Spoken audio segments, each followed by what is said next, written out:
Chapter 57. An expert would pay attention to qi, a dynasty would have its luck, and a sect would have its atmosphere. There were 3 sects in the world. Mount Longhu was highly regarded by the Liang dynasty, and had been the leader of the orthodoxy for hundreds of years. Each of the 4 celestial masters was more profound than the other. Mount Longhu produced many geniuses, and almost every generation there would be 1 or 2 geniuses who had the potential to become the sect leader. In the last 100 years, there was Gu Hong, who wrote the Tai Chi Jindan, who denounced external alchemy as a heretical school. She wrote a voluminous 200,000 incantations, pointing the spearhead at Wudong, criticizing Wudong's Danding Pai until it was completely black and blue. 50 years ago, there was Qi Xuanjun who single-handedly slaughtered 6 demon sect protectors. It was a pity that until the demon-slaying platform of Mount Longhu, this Zhenren was never able to compete with Wang Xianji. Otherwise, the title of number 1 wouldn't be empty. 30 years ago, there was a celestial master protector who was proficient in internal alchemy. He forcibly extended the old emperor's lifespan by 15 years. It was rumored that this was a method of exchanging one's life for another. This celestial master, who once said in his prime that he would live for 60 years, passed away before reaching 70. However, he brought 100 years of glory to Mount Longhu. 10 years ago, there was a debate between Buddhism and Taoism that lasted 100 days. In the end, it was decided by an unknown Taoist from Mount Longhu. His eloquence was brilliant, and his teachings were exquisite. The 2 Zen temples who had victory in their grasp could only admit defeat. As for Wudong, it seemed that in the last 100 years, there wasn't anyone or anything worth mentioning. Where did the grand atmosphere come from? If Wang Zhongluo hadn't cultivated the Great Yellow Courtyard, this mountain would have been forgotten by the world except for the devout Bailiang pilgrims. There were still big and small lotus peaks, jade pillars, and the black tortoise. Today, Hong Xixiang was concocting pills with the oldest senior on the mountain, Song Jiming. However, it wasn't the Blue Cloud Peak with the largest pill furnace in the world, but rather the Little Lotus Peak. The bronze furnace was only half the height of a person, and it didn't consume much charcoal, sulfur, or Dan stones. They didn't pick a good day, didn't build an altar or draw scrolls, and didn't set up any treasured swords or ancient mirrors to ward off evil spirits. From an outsider's point of view, it didn't look like they were concocting pills at all. But Song Jiming was extremely nervous, 100 times more so than when he was on the Blue Cloud Peak. He squatted on the ground and personally controlled the fire, not even noticing that his 2 strands of white eyebrows were drooping to the ground. At Song Jiming's age, he had concocted countless pills, and many of them were sent to the hands of high officials and dignitaries through various channels, even to the imperial relatives in the capital. The Knowing Destiny pill was quite famous throughout the dynasty, but the old man knew that concocting pills was like cultivating the Tao. His comprehension was limited, and he lacked the perfect harmony of yin and yang. Therefore, when the Taiji Golden Pill was first published, Song Jiming could only smile bitterly, unable to refute it. But after little junior brother came up the mountain and read all the books, he found a new path.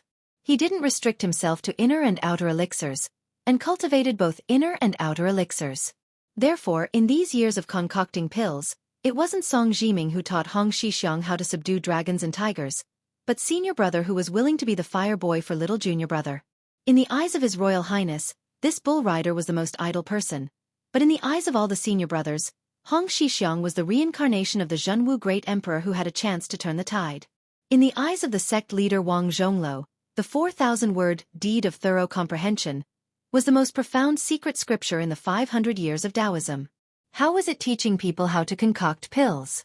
It was teaching people how to attain the supreme great Tao.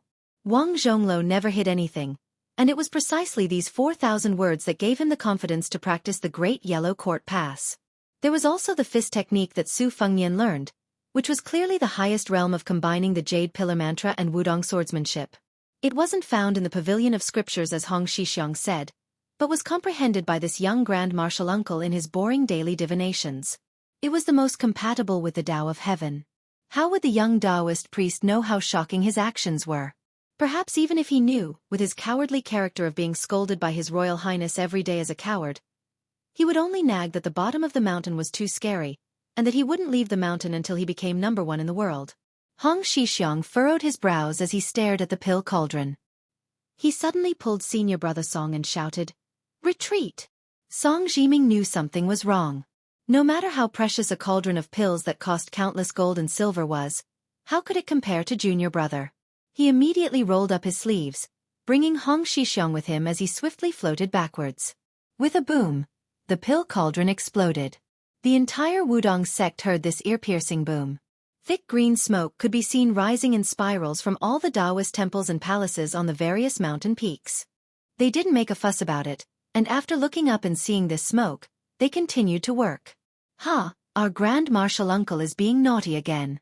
On Little Lotus Peak, the two Marshal brothers were in a very sorry state.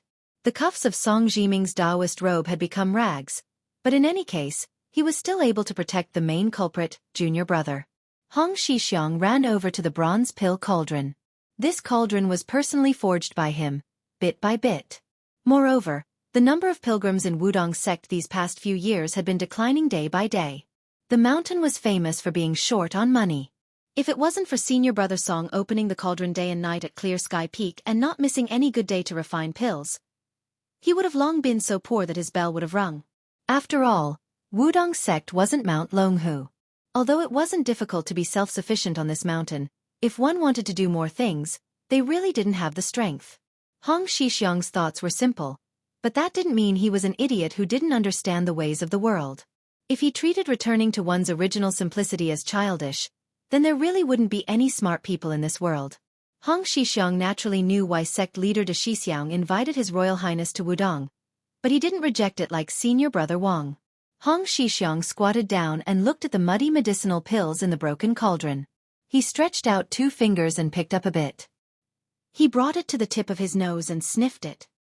He frowned and said, "It's still far away. Third Xixiang, it seems I'll have to borrow your cauldron. When the time comes, don't scold me.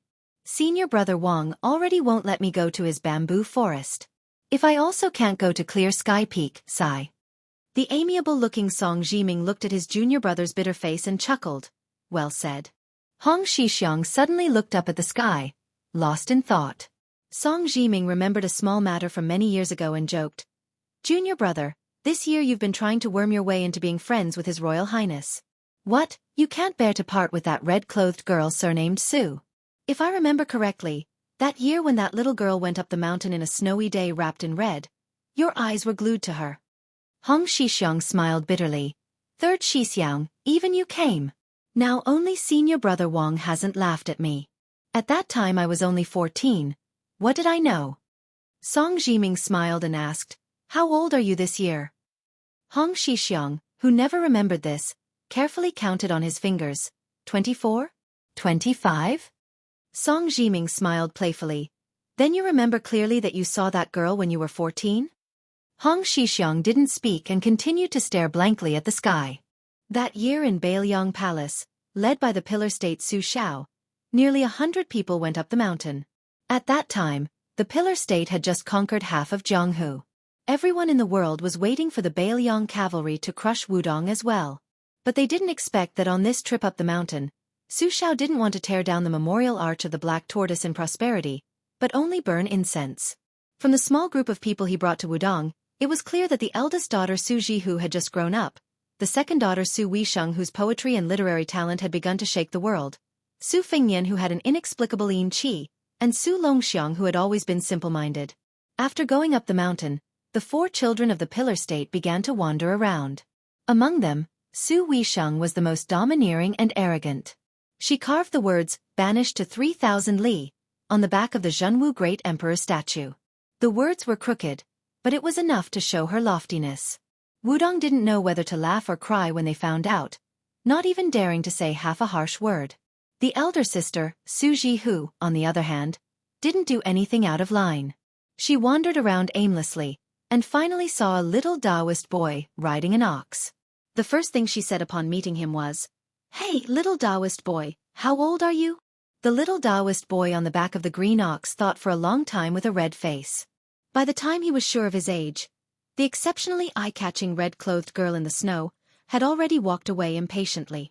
Only Hong Xixiang, who was already the youngest martial granduncle of Wudong at that time, was left behind. He muttered, 14. The second time they met, she was about to get married thousands of li away in Jiangnan. The red-crowned cranes circled in the sky. It was a paradise on earth. Near the turtle camel tablet on the little lotus peak, she saw Hong Xixiang. She smiled and asked, "Hey, little Taoist boy, this mountain is so boring. Why don't you marry me? How interesting." His face was still red, and he couldn't say a single word. Afterwards, there was no afterwards. They never saw each other again.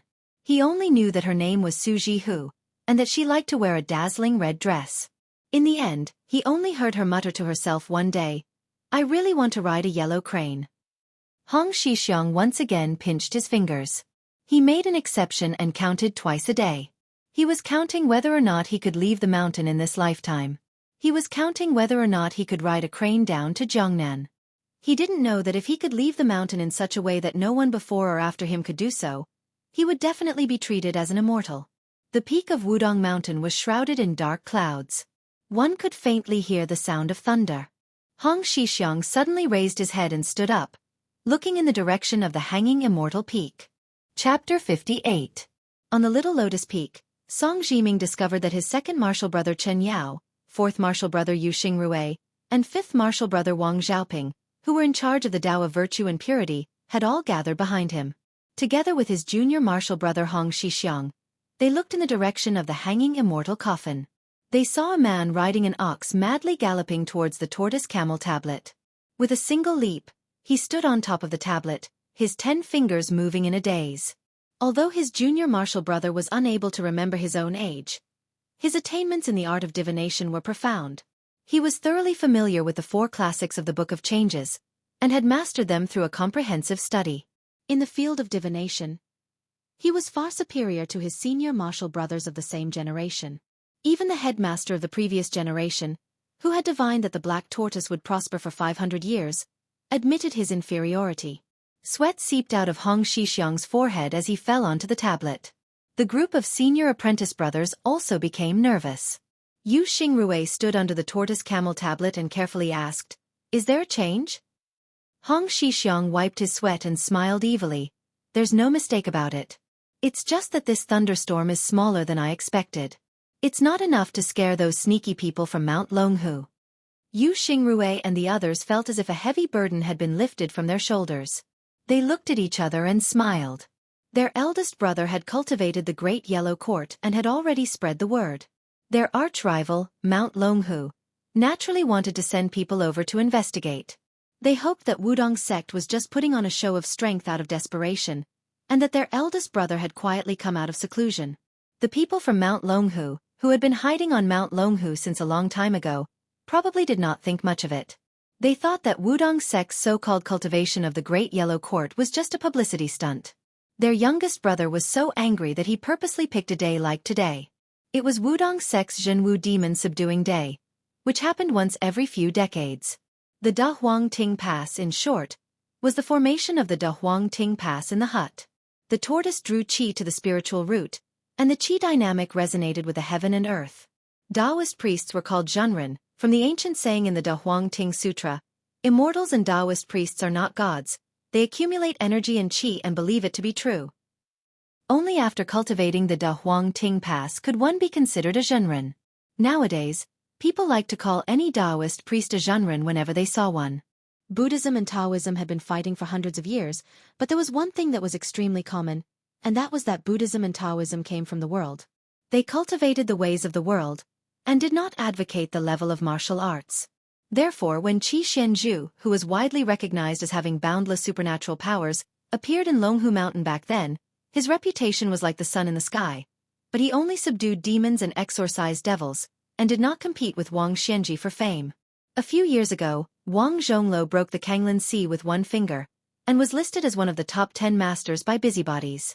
Longhu Mountain despised and spurned him, and said a lot of unpleasant things in public and semi-public. Even the immature little Taoist children in Longhu Mountain were reciting a song about the Wudong sect leader. In this regard, Wang Zhonglo did not argue, and did not say anything.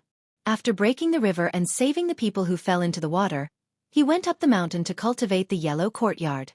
Yu Xingrui smiled and asked, "Little junior brother, how much of the yellow courtyard can His Royal Highness achieve?"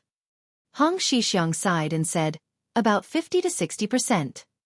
Yu Xingrui said in shock. Then doesn't this child's internal energy surpass Wudong's? Hong Xixiang shook his head and said, that still needs a long time to digest. Chen Yao said helplessly, these days, Wudong has spent a lot of effort to expand Su Fengyan's meridians and acupoints, wasting countless medicinal pills. It's like digging a deep pool in his body, and the sect leader senior brother's internal energy is like the waterfall of the hanging immortal peak, rushing down, full to the point of overflowing. Absorbing half of it is already a great fortune. This is also good.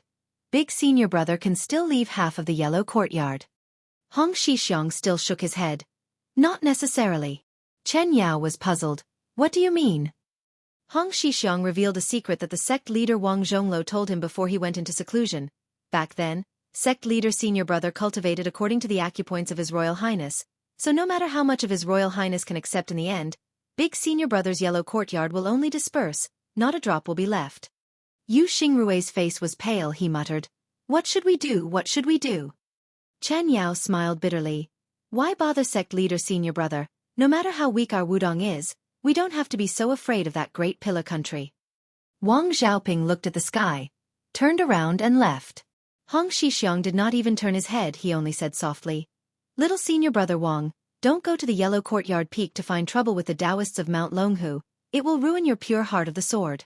If you don't kill people who don't deserve to be killed, once an exception is made, the Shinta sword will be entangled by the inner demon, overshadowing the Xianxia sword will, in this life, little senior brother Wang will gradually drift away from the path of the sword. The harder you work, the further you will drift away. Wang Xiaoping paused for a moment. It was only a slight pause. Then his heart was free of worries. He still carried the Shinta sword on his back and left. In the elephant washing pool, His Royal Highness, who had pierced into the deep pool to pick pebbles to use as chess pieces, slowly bent down and groped around at the bottom of the pool, except that his speed was slightly slower than walking on land. Other than that there was nothing unusual. The pool was 1,000 feet deep. It was even colder than the bottom of the lake in the prince's mansion. Su Fengyan thought that he had only learned how to swim. He did not know that this strange breath-holding was the same as the Taoists' return to the origin breath. Not to mention that Su Fengyan's internal energy was still thin, he still found the right path. The difference was huge. From afar, a mountain man could not compare to a mountain climber, but after climbing a mountain and not finding the path, he could not compare to a person who found the path. As for the thousands of paths up the mountain, which path to take and which step to reach, it all depended on fate, opportunity, and personal hard work. Su Fengyan picked up a dozen or so smooth pebbles. He was not in a hurry to float to the surface of the water. Looking at the scenery at the bottom of the pool was also very interesting. Otherwise His Royal Highness would not often go to the bottom of the lake to visit the white-haired old man. It's just that the pool was deep and serene. The scenery he could see when he looked up or down was blurry. Su Fengyan did not know about the thunder and lightning on the summit of Mount Wudong. He only felt that the waterfall's power had increased a bit. The bottom of the pool was getting colder and more unbearable. Walking to the edge of the huge rock rooted at the bottom of the pool, Su Fengyan carried his spoils of war and sprinted to the surface of the lake. Above the elephant washing pool, a white waterfall poured down like a vase of guanine. Wudong's sect leader Wang Zhonglo flew to the huge rock, bent his knees and sat down. Looking at the bottom of the pool, he smiled slightly. Closing his eyes, gently exhaling, gently inhaling, the mist on the surface of the water rose and diffused. Chapter 59. As the leader of one of the three major Taoist sects in the world, the old Taoist priest did not have many ups and downs in his life. He was born poor and lonely. In order not to starve to death, he was sent to the mountain by his parents at the age of 12. Other than morning and evening classes, he was on duty at the Taishu temple. Every day, he swept the floor until the incense burned out. Day after day, year after year. At that time, his master, Chen Yingning, had not yet become the leader of Wudong, but he had more than 20 disciples.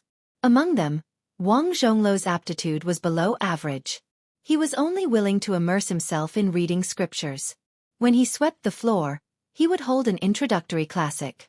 Only at the age of 24 was he qualified to read The Fortune of Pilgrims. At the age of 40, he could barely be considered to have achieved a small success in Taoism. Therefore, when the previous leader, Chen Yingning, passed away and Wang Zhonglo took over Wudong, the world was in an uproar. At that time, even Mount Longhu had not heard of this middle-aged Taoist priest. Unexpectedly, most of the immortals of Wudong's generation had amazing skills when they were young, but stopped when they were old. Only the inconspicuous Wang Zhonglo gradually reached the Great Way and skyrocketed. Wang Zhonglo waved his sleeves. His Taoist robe surged and fluttered. It actually managed to pull the waterfall that was falling down with great force over. The waterfall tilted like a bridge. The deed of thorough comprehension surpassed the Taoist classic, the verses of Old Man on the River, which proposed that the 5 viscera hid the spirit. It was in the first sentence, 3 parts, 8 scenes, and 24 spirits. The old immortal breathed into his dantian, closed his eyes and entered meditation. He was full of spirit. His whole person was like the Taoist immortals described in the classics when they immortalized, shining brightly. Wang Zhonglo was silently reciting. The 5 colored clouds swirled in the evening mist. I closed my eyes and looked at each other. Only then did I know that my body was a paradise. So the yellow court was a blessed land. Yellow robes with purple stripes and dragon and tiger seals. Spirit and life depend on Taixian. 3 breaths, 2 breaths, and 4 qi are connected. The world loves grains and the 5 tastes. Only I eat the Taiha Yin Yang Qi alone. 2 water kings were born from the same school, making people live forever in the 9 heavens. With every sentence, the old Taoist priest spat out a golden aura from his mouth, lingering between heaven and earth. In the end, a total of 81 golden auras wrapped around the main waterfall and crashed into the deep pool together. When Su Fengnian was halfway up, he felt that something was wrong with the lake. First it was getting colder, then it was boiling hot. So he increased his speed. The most frightening thing was that he could vaguely see a water column in the sky rushing straight at him. Su Fengnian gritted his teeth and went against the flow, but no matter how hard he tried, he could not break through the water dragon and the treacherous golden lake surface. No matter how hard he tried, it was to no avail. The surface of the lake seemed to be covered with a huge lid that weighed 1,000 pounds. It was impossible to lift it with human strength. Su Fengnian's consciousness gradually became blurry. He still held tightly onto the pebble that he was going to use the green water pavilion sword formula to carve a chess piece. In his unconsciousness, he suddenly remembered the words of his second sister, Su Weisheng, who doesn't burn in the furnace of heaven and earth? He also remembered how he almost drowned in the lake when he was young and playful. He also remembered the first time he used a knife to kill someone. Was he going to die? Su Fengnian fainted. The pebbles in his hand fell to the ground. Wang Xiaoping went to Huangting Peak, but did not kill anyone. The 3 from Mount Longhu tactfully left the mountain. The sword maniac's sword was truly terrifying. It wasn't that the 3 of them didn't have the strength to fight back, but Wang Xiaoping had all the advantages on Mount Wudong. Her chances of winning were too slim. Wang Xiaoping came to the elephant washing pool and sat down with his eyes closed. The peach wood on his knees jumped and buzzed. His Royal Highness was held up by the golden aura. He floated above the water, the waterfall crashing down on his head. Wang Xiaoping did not look. With his temper, he wanted to cut the waterfall in half. This waterfall was his senior brother's lifetime of cultivation. 1 day and night later, the thunderstorm stopped. The atmosphere on the mountain was fresh. His Royal Highness was carried by Hong Xixiang to the hut. In the middle of his forehead, there was a red date mark. Wang Xiaoping went down the mountain with his sword. Hong Xixiang and Wang Zhonglo came near the tortoise camel tablet. The old Taoist priest looked normal, but Hong Xixiang knew very well that his senior brother was in his twilight years. He had at most 2 or 3 years left. The young martial granduncle said bitterly, "Must Wudong rise like this?" The old Taoist priest said calmly with a smile, "Not necessarily. It's just that whether I cultivate the great yellow courtyard or not, what's the benefit to Wudong? We can't always stand in the latrine and not take a shit. Having me as the Taoist priest is really a big use for a small talent. You have a light personality that goes with the flow. Me doing this can give you a bit of pressure. It's always a good thing. Look, even your little senior brother Wang has gone down the mountain. If nothing goes wrong, with his talent and this trip, he will be able to suppress the Wu family's sword tomb. When the time comes, you'll be on the mountain and he'll be at the foot of the mountain. Let's not talk about our master's black tortoise will rise for 500 years. In any case, we'll have more incense money. You've been wearing this Taoist robe for 7 or 8 years and you can't even bear to change it. When the time comes, you'll be able to change into a new one." Hong Xixiang squatted on the ground and sighed again and again. He said helplessly, "You only dare to say this to me. If the other senior brothers hear this, they'll be angered to death. The old Taoist priest laughed loudly, without any dispirited or dejected expression. Hong Xixiang was silent. He held his chin and looked at the distant mountain in a daze. Wang Zhongluo said softly, Su Fengnian's evil tendencies are strong, but he's not a bad person. I won't say much about your association with him. I'm just afraid that in the future, Jianghu and the imperial court will not be peaceful. Hong Xixiang said softly, I can't control that. Wang Zhongluo sat beside his junior brother and said guiltily, Once I let go, you won't be able to leave the mountain for the time being. Do you resent your senior brother? Hong Xixiang laughed. Of course I resent you. But if you don't let me be the sect leader, I won't resent you. Wang Zhongluo snorted. Don't even think about it. If you resent me, then resent me. When the time comes, I won't be able to see or hear you. Go ahead and resent me. Hong Xixiang shook his head. Senior brother, can't you act like a sect leader a little? The old Taoist priest did not agree. He was not those old fellows of Mount Longhu. Everyone below immortals were humans. Seniority and status were all empty things. If one could not uphold virtue and stand up for himself, everything was just an external object that could not be brought into the coffin. Why bother to put on a stern face and look at people for decades? Wang Zhongluo suddenly said softly, Junior brother, let's have a competition? It's been many years since we've had a competition. It's a competition. Hong Xixiang looked as if he was facing a great enemy. He said nervously, That's not good, right? The old sect leader tried to goad him. You don't dare. Hong Xixiang said with youthful vigor, Then let's have a competition. Two of Wudong's most senior Taoist priests were at the edge of Little Lotus Peak's cliff, doing a shocking thing. Ping! The old sect leader sighed. Back then, I peed 10 feet in the wind, but now I'm old and my shoes are wet. I'm old, I can't help but admit defeat. Hong Xixiang laughed loudly. How is it? Farther than you, right? The old sect leader patted his junior brother's shoulder and said earnestly, This matter, when Master lost me back then, he told me that if I lose to junior brother one day, I can put down my burden. Hong Xixiang's face was bitter. The old Taoist priest looked into the distance and sighed. It's not about the height of the mountain. It's a pity that I won't be able to see the day when Wudong prospers. Hong Xixiang nodded and wanted to sneak over to pat his senior brother's shoulder. There was a bit on his hand just now. He had to wipe it clean. Why did his senior brother pat his shoulder? Hong Xixiang was clear about it. The old sect leader skillfully dodged and said angrily, Your Taoist robe is older than mine. Senior brother's is brand new. Hong Xixiang withdrew his hand and said angrily, That's too unfair. The Wudong sect leader laughed heartily and left Little Lotus Peak. From afar he said, Junior brother, if you really go down the mountain in the future, you have to be more imposing and give your senior brother some face. Chapter 60. When Su Fengnian woke up, he had a splitting headache. He sat up shakily and picked up the bamboo flask from the bedside to drink some spring water. He went to the table to pick up the celadone bottle and poured in the last 2 pills. He drank the cold water from the bamboo flask in one gulp. The headache lessened and he immediately felt refreshed. He caught a glimpse of the embroidered winter saber lying on top of a pile of secret manuals. He reached out to grab it and heard the saber vibrate with the sound of metal and stone. Only then did he realize that the zhenqi in his body was circulating and nourishing his bones, as if he had endless strength.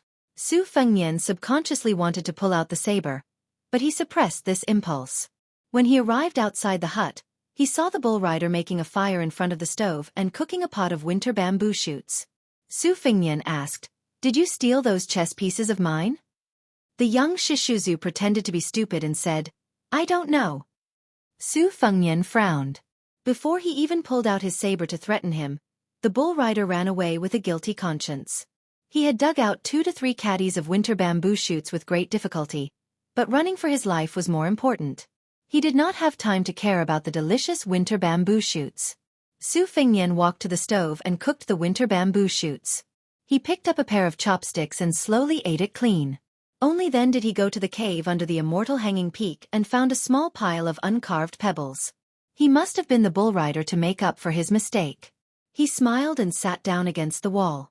Following the superior sword style described in the Green Water Pavilion sword practice record of Jiazi, he used the embroidered winter saber to carve the chess pieces. However, the first strike was too fast and the hard pebbles were cut in half.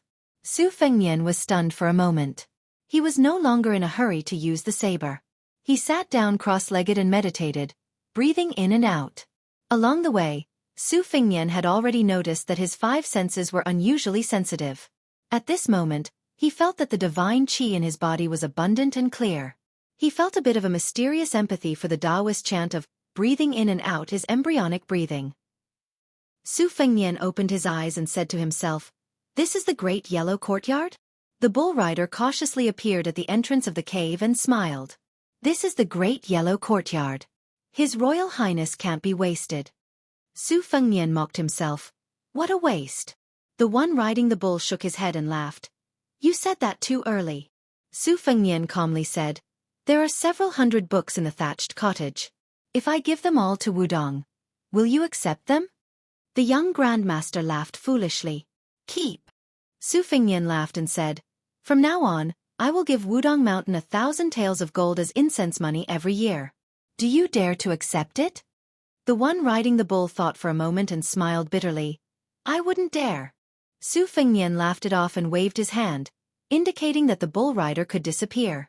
Hong Xixiang left the room and walked back in.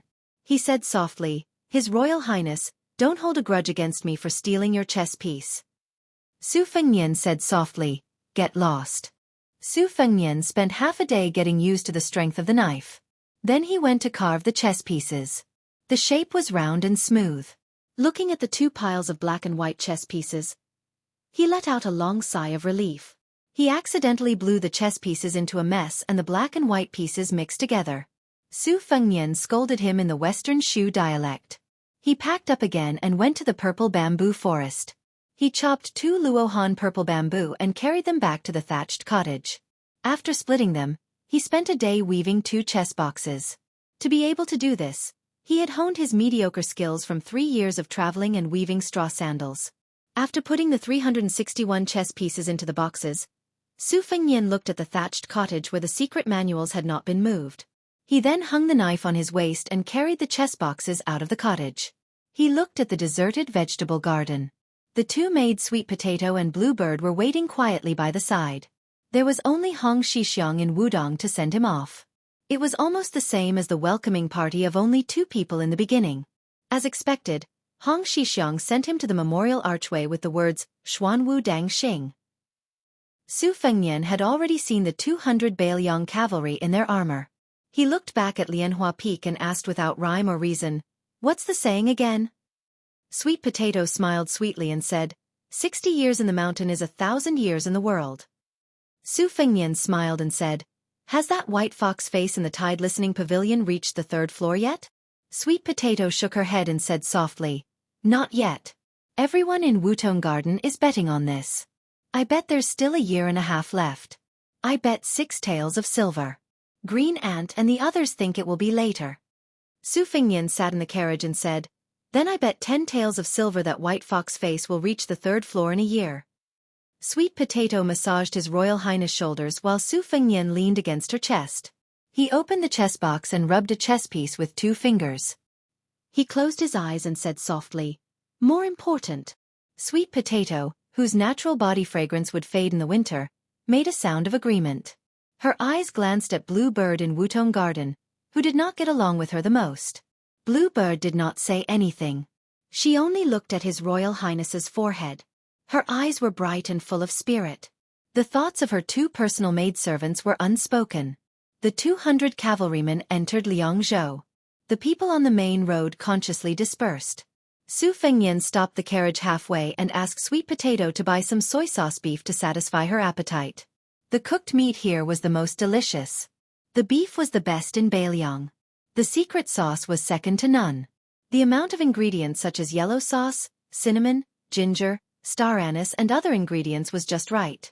Not to mention the other ingredients, just the old soy sauce on the table alone was enough to make many diners want to steal it after eating the soy sauce, but they never succeeded. In the past, Su Fengnian, Li Hanlin, Yan Qiji and a few other bad friends would come here to eat to their heart's content after committing crimes. Li Hanlin was even more tyrannical and cruel. He almost moved the entire century-old shop back. If it were not for Su Fengnian's pleading with the old shopkeeper, whose face was covered in tears and snot, the people in the city would not be able to eat this authentic dish. Of course, it was mainly to take care of their own picky tastes. The most interesting thing was not the soy sauce beef, but the delicate little girl in the shop. It was said that she was the daughter of a distant relative of the shop owner.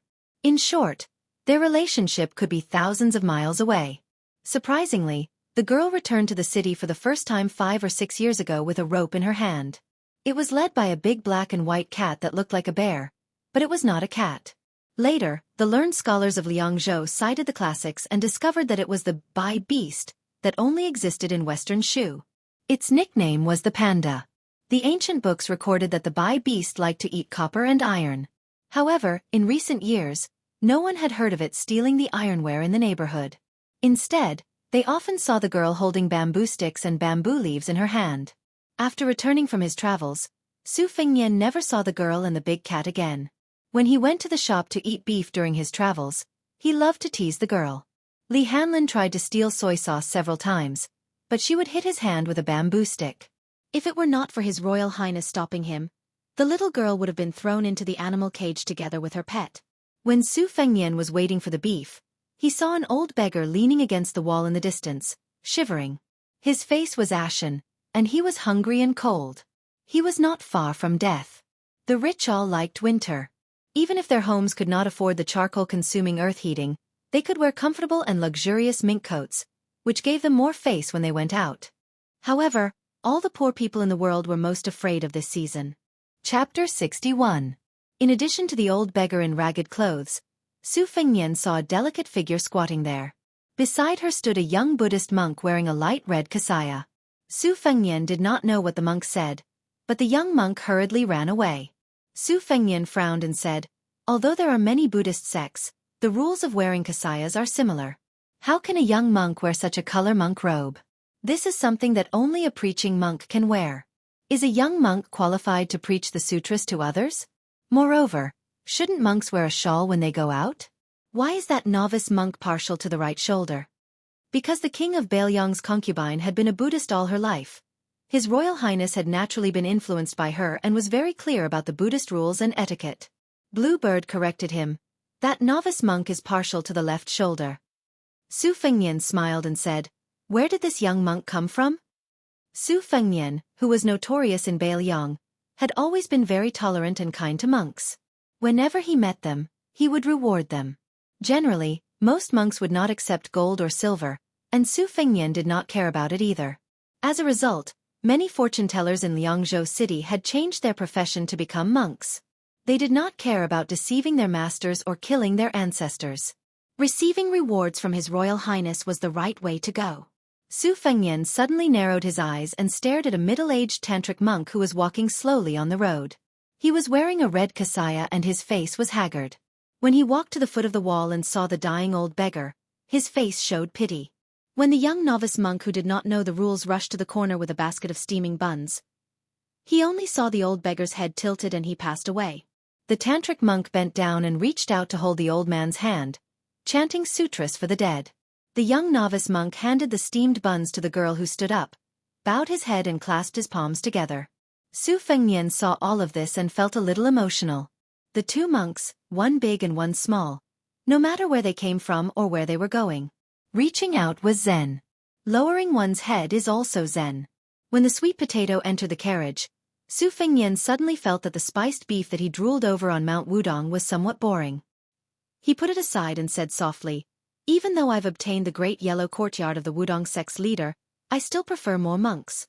The two Zen temples that only comprehend 2 Dians, and the Mount Lantua that produces ascetic monks in large numbers, are more adorable than Wudong and Longhu." Su Fengnian was about to return to the Fu when he accidentally saw the girl's side profile. He was stunned for a moment before his mood improved. He picked up the bag of marinated beef and stood up with a smile. "Sweet potato and Bluebird, I'm going to see an acquaintance. You guys go back first." Su Fengnian left the carriage and stood far away. He waited until the Baelyong cavalry had all left before he walked over to the corner of the wall. Su Fengnian was very fond of the girl that he was not very familiar with. Back when he and Old Huang were at their lowest point in their journey to Langyi County, they coincidentally met this little girl who had run away from home. She claimed that she wanted to roam Jianghu to become a heroine, and she only had a few scraps of silver and copper left. She was already very pitiful. After a fight with Su Fengnian and Old Huang, she generously treated them to a feast of fish and meat. After that, she became completely penniless. The three of them lived in poverty together for a month or so, fooling around and stealing together. It was quite interesting. She was usually the lookout while His Royal Highness and Old Huang took risks. When they escaped, the little girl with 2 goat horn braids ran like the wind. In the end, she said that she wanted to go to the south to see the sea, so they separated. Su Fengnian only knew that her surname was Li, and she liked to call herself Miss Li. If he called her heroine Li, she would be happy for a few days even if she starved. Su Fengnian slowly walked over. Why was there a little monk beside heroine Li? Her house was not a temple, right? Thinking of this, Su Fengnian, who was holding a piece of beef in one hand, held Xiaodong in the other. That tantric monk was not simple. As he walked closer, he heard Miss Li's words. She was educating the little novice monk with her hands on her hips. Stupid Nanbei, how many times have I told you? You can call me Dong Dong or Cici, but you are not allowed to call me Thing. Thing, thing, thing, thing. Doesn't it sound bad? The little monk, who was wearing a green and light red kasaya, had red lips and white teeth.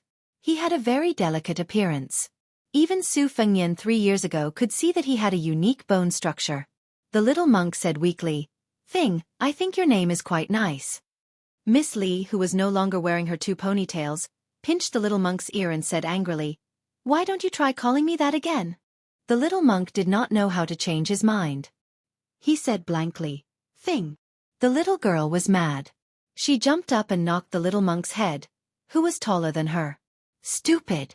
You are 1,000 times, 10,000 times stupider than Su Fengnian. The corners of Su Fengnian's mouth curled up. See, there are still people in this world who have a unique insight. The little monk said weakly, Monks do not lie. If I call you Lizi, you will hit me again. The little girl asked angrily, Then let me ask you, can monks like girls? Monks must abstain from lust, do you understand? The little monk was not really stupid. He looked at the sky and pretended not to hear anything. The little girl turned her head and looked at the old beggar who did not get to eat the meat bun. She looked a little depressed. The little monk said in a low voice, After buying the meat bun, we have no money. I didn't bring much when I snuck out. You spent money and... In the end, he did not dare to say that he was a big spender. The little girl was angry. She said angrily, I told you that my father hid his secret stash in the alms bowl under his bed. Don't you know how to steal more?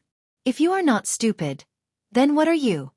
The little monk said guiltily, If I steal too much when we go back to the temple, my master will punish me to buy rouge and face powder for your mother. When the little girl heard the word rouge and face powder, she became interested.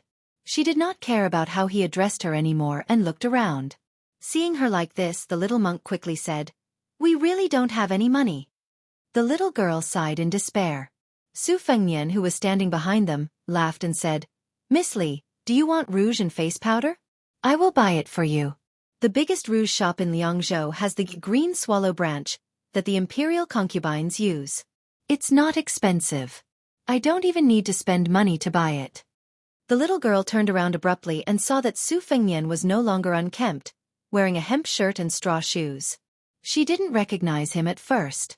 After looking at him for a long time, she jumped up and said in surprise, Su Fengnian. Su Fengnian picked up the marinated beef and said with a smile, Isn't it? The little girl patted the little lotus's chest and finally felt relieved. She said with a bright smile, I remember you said you were from Western Liang. I was afraid that I wouldn't be able to find you in Liangzhou. Su Fengnian smiled and said, Don't worry. It will be harder to find me than to find me here. The little girl did not think too much about it. She was just happy. When the little monk saw Su Fengnian, he did not react. He was just thinking about how to deal with the basket of meat buns. Of course, he could not eat them and Li Zi did not like to eat them. Su Fengnian was just about to take the little girl to the rouge shop that treated him like a wolf, a tiger, or a leopard.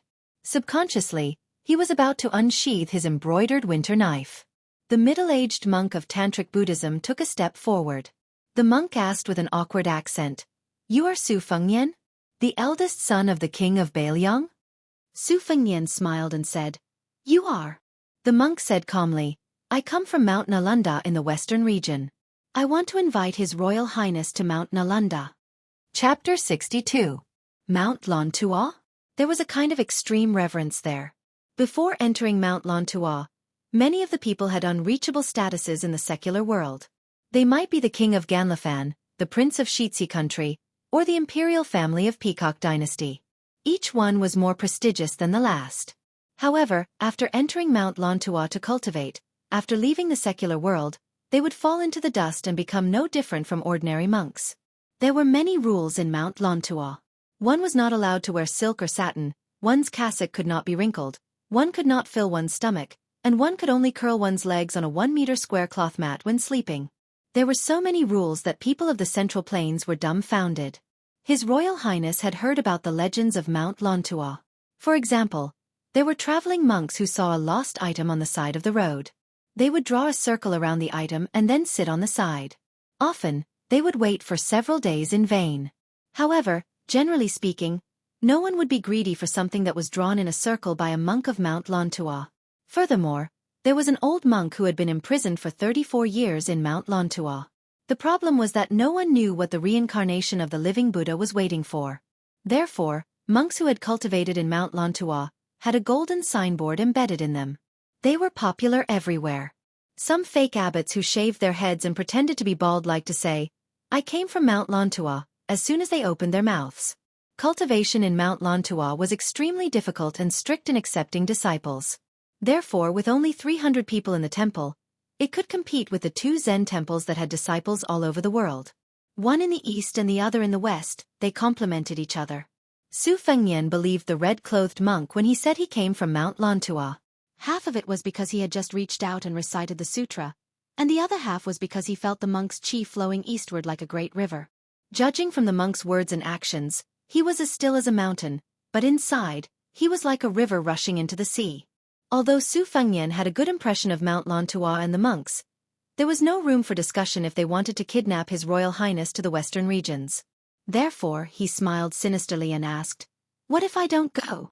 The embroidered winter saber was about to be unsheathed. Su Fengnian was confident that this first strike would be able to break an entire wall. Who would have thought that the monk would only say in a lukewarm tone, "I can wait"? Su Fengnian habitually rubbed the hilt of his saber with his thumb and asked, "Wait?" The solemn-looking monk circled around Su Fengnian and then quietly retreated into the distance. He had no intention of kidnapping or stopping His Royal Highness. Not only did Su Fengnian find it absurd, but even the little girl who was watching the show could not understand. She felt that the monks at home who freeloaded on food and drink were more interesting. That rotten mountain was too boring. The little girl finally came back to her senses. She looked at Su Fengnian and asked in a low voice, "Su Fengnian, are you that Hu's son? Then aren't you His Royal Highness?" Who was it? It must be Su Shao.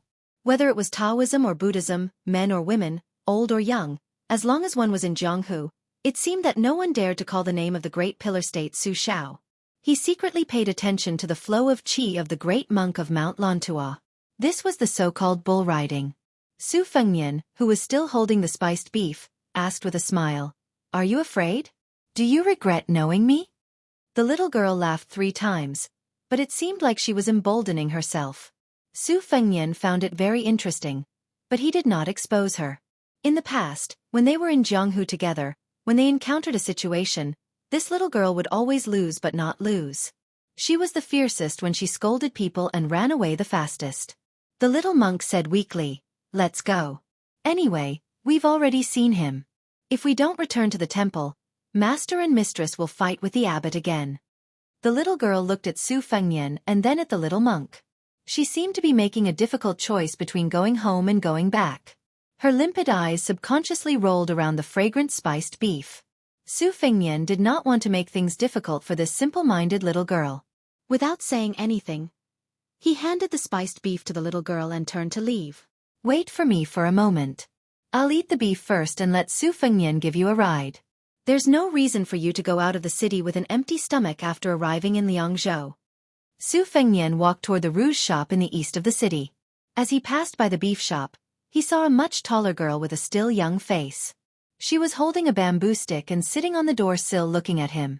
His Royal Highness was in a hurry to buy rouge, so he did not greet him. The reason why the green swallow branch was famous was because of a poem written by his second sister, Su Weisheng. Su Fengnian took the rouge shop for free, and the shopkeeper was willing to do so. Besides, His Royal Highness used to take the courtesans of Liangdi to the shop to choose rouge. If the courtesans who liked the rouge were sincerely happy, His Royal Highness would reward the shop with some silver taels. In the end, the rouge shop with the green plum blossom signboard still earned more than it lost. When Su Fengnian arrived at the shop, he picked a box of green swallow branch and 2 boxes of imperial concubine peach before swaggering off. Everyone in the shop kept quiet out of fear. A few rich men who came with their concubines to throw away money lowered their heads and did not say anything. On the other side, the little monk looked at the little girl whose hands and mouth were covered in grease and reminded her, "Is this Su Fengnian? He is His Royal Highness, but it seems that his reputation is not good." The little girl bit into the marinated beef and said in an open-minded manner, "I'm not good-looking either. Su Fengnian doesn't like me." The little monk became anxious and said, "Who said that?" The little girl did not pay attention to her childhood friend's anxiousness and said with a mischievous smile, "Mother told me that when I find a good friend in the future, I can't find one who is too beautiful. When I find a husband, I can't find one who is too handsome either. It's easy to attract bees and butterflies. I'm considered half a monk, so it's not appropriate to kill too many people." The little monk had no choice but to use his backer and asked, "Thing, did you forget what Master and Master's wife said about men and women outside the temple?" The little girl said in a deadpan manner, "Of course I remember.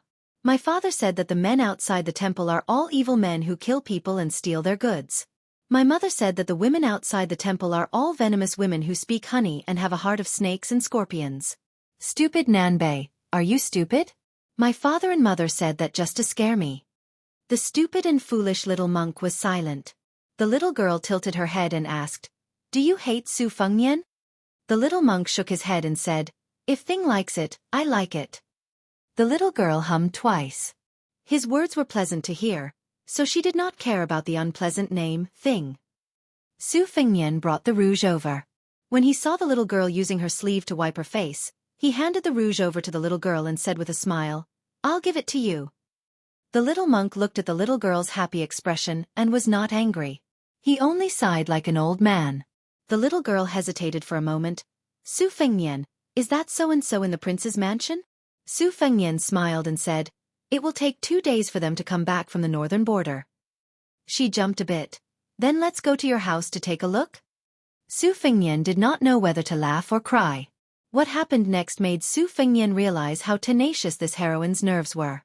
When they arrived at the entrance of Bailiang Palace, she glanced at the 2 guardian lions and said seriously, "Unfortunately, I don't have them in front of my house."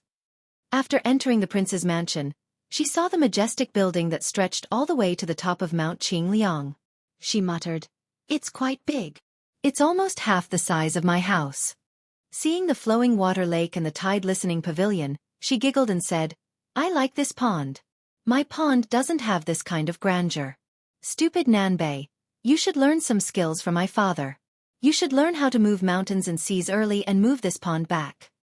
Su Fengnian smiled generously and said, "I'll move it back." The little monk said softly, "Little thing, our temple is your home but it's not yours." The little girl stared at him and said, "Is there a difference?" The little monk was obviously not a guy who could insist on his own opinion in front of her. He whispered, "Is it?" The little girl asked, "Then let me ask you, is a white horse a horse?" The little monk, who thought that he had mistakenly boarded a pirate ship in the temple and learned Buddhism from his master, was even more uncertain. He repeated, "Is it?" Su Fengnian had arranged for the 2 children to stay in a courtyard near Wutong Yuan, which showed how much importance he attached to the little girl. Along the way, Su Fengnian did not dare to look at her too much, for fear that he would frighten this little heroine who always liked to talk nonsense. Since he did not look at the little girl, he could only observe the little monk. The green and light red kasaya was unmistakably the attire of the preaching monks in Buddhism. Although it could not be compared to the scarlet and purple robes bestowed by the imperial court to the eminent monks, it was still quite rare. Those who wore this kasaya had 3 great virtues on their body: the protection of the heavenly dragon, the worship of all living beings, and the respect of Luo Cha. Su Fengnian became more and more curious about which temple was the little girl's so-called home. Su Fengnian sat in the courtyard. The little girl was very happy with her residence and excitedly ran around the house. The little monk, whose kasaya was not on the right shoulder but on the left, squatted beside a swing and stared at the clear sky in a daze.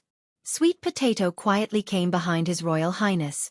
After going down the mountain, Su Fengnian had already learned that the white-haired old man had defeated the hero Wei Beishan who used the Zanmadeo. Both of them left Beiliang. In the Wulin world, the Shenyuan family had been struggling at death's door under the suppression of Yuan Zuozong and Lu Qiuer. The little butcher Chen Zhibao had gained great military merits at the border. Su Xiao was about to return to the mansion.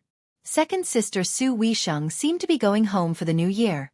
Su Fengnian was very sure that his second sister came here to scold him. She scolded Su Xiao for not being strict with her and scolded him for practicing the Zanmadeo. Su Fengnian rubbed his burning eyebrows and said self-mockingly, "Sweet Potato, you can prepare the cotton now." Sweet Potato smiled and agreed. In the mansion, who was not afraid of Su Weisheng? Su Fengnian turned his head and saw the little girl holding the corner of her clothes and walking out of the house shyly. The red makeup on her face must be half a pound heavy, right? The little monk stared with his eyes wide open. Sweet Potato turned her head away. It was a bit too horrible to look at. Su Fengnian stood up and said with a smile, "So beautiful." Chapter 63. It was probably the first time in her life that the little girl, who had been living in the temple since she was a child, heard Su Fengnian's praise. She felt relieved after putting on rouge for the first time in her life. Just as she was about to laugh, the rouge on her face fell. She felt sorry for her, so she put on a straight face again and stood timidly by the swing. The little monk was dumbstruck. He probably did not recognize that the fairy in front of him was the girl he liked the most. As the head maid of Wutong Garden, Sweet Potato was good at drawing eyebrows and applying rouge. Seeing the little girl wasting God's gift and Royal Highness helping the villain, Sweet Potato did not dare to laugh. She could only stand further away. Although the little girl's appearance, temperament, and behavior were ordinary, she was still a distinguished guest invited by His Highness. She could not be disrespectful. Su Fengnian still had to go to the Tide Listening Pavilion, so he asked Sweet Potato to slightly correct the little girl. A few boxes of rouge money were nothing. They could not really go out and scare people. It was still okay in the daytime, but at night. Before going to the top of the pavilion to see his master Li Yishan, Su Fengnian went to the second floor to find White Fox Face. He was standing on the ladder and reading the secret manuals on the bookshelf. His spring thunder saber was hanging on his waist with a red string tied to the hilt. The books that Su Fengnian brought to Wudong from the library were all picked by White Fox Face. Although both of them practiced the saber, White Fox Face was much better than Su Fengnian in terms of saber skills and attainment. Their cultivation was just like at this moment. One was at the bottom of the ladder and the other was at the top of the ladder. White Fox Face was very focused. No matter what he did, he strived to see through to the end. Su Fengnian waited for him to finish reading the secret manuals. White Fox walked down the ladder and looked at the idiot Su Fengnian whom she had not seen for a year. Finally, her eyes focused on the spot between His Royal Highness's eyebrows. Su Fengnian's appearance was undoubtedly very outstanding. He had the typical red phoenix eyes and silkworm eyebrows. When he smiled, he looked even more charming and elegant. It was just that he met White Fox during his travels when he was at the lowest point of his life. However, when he occasionally washed his face in the stream, even White Fox would be surprised. This idiot's appearance was indeed good, but his temperament did not match. Now, practicing the saber by hook or by crook seemed to be different. What exactly was the difference? White Fox did not ask any questions. Instead, he slashed out with his spring thunder in a domineering manner. Xiao Dong, which was originally born from the same root, took the opportunity to strike down. When White Fox Face saw that his attack did not work, he exclaimed in surprise, "Did you learn the superior swordsmanship in Wudong?" Su Fengnian, whose right hand was numb from holding the saber, slowly put Xiao Dong back into the scabbard. He smiled and said, "No, I didn't. It's just that Taoist Ox Nose gave me a book called Qing Shui Pavilion Sword Practice Manual. When I was bored, I used the sword moves in it on my saber skills. Are you interested? This is a secret manual of Wudong swordsmanship. I can't bring it down the mountain, but I've memorized the contents. Can I make a copy for you?" White Fox Face nodded his head without hesitation. Su Fengnian followed him to the corridor on the second floor. White Fox Face said softly, "The world of the old 9 kingdoms of the Central Plains was almost the world of the rich and powerful families. The aristocrats were numerous. King Langia, Xianxia, Wuxia, Balinkui, Lu Jianghu were all rich and powerful. If the pillars of the country only destroyed cities and countries, killed hundreds of thousands of surrendered soldiers, stabbed or hanged the emperor of the enemy country to death, these would not be a big deal in the eyes of some people. However, Su Xiao did what he did to Mount Tai to surpass the North Sea. He destroyed nearly half of the 10 rich families. The entire Wuxia family of the southern Tang, regardless of age, died. The He family of the Dongyue Lujiang only had about 20 orphans and widows left." Su Fengnian was puzzled by White Fox Face's words. He said, "I know all these. Master mentioned them before." White Fox Face smiled and said, "Don't worry. I'm from the Nangong family of Beimang. I have no grudges with you. I'm telling you this because I want to talk about the 9-grade system that has been maintained by the aristocrats for 200 years. Su Fengnian nodded and said, "The masters in the world now seem to follow this system to rank. It saves effort."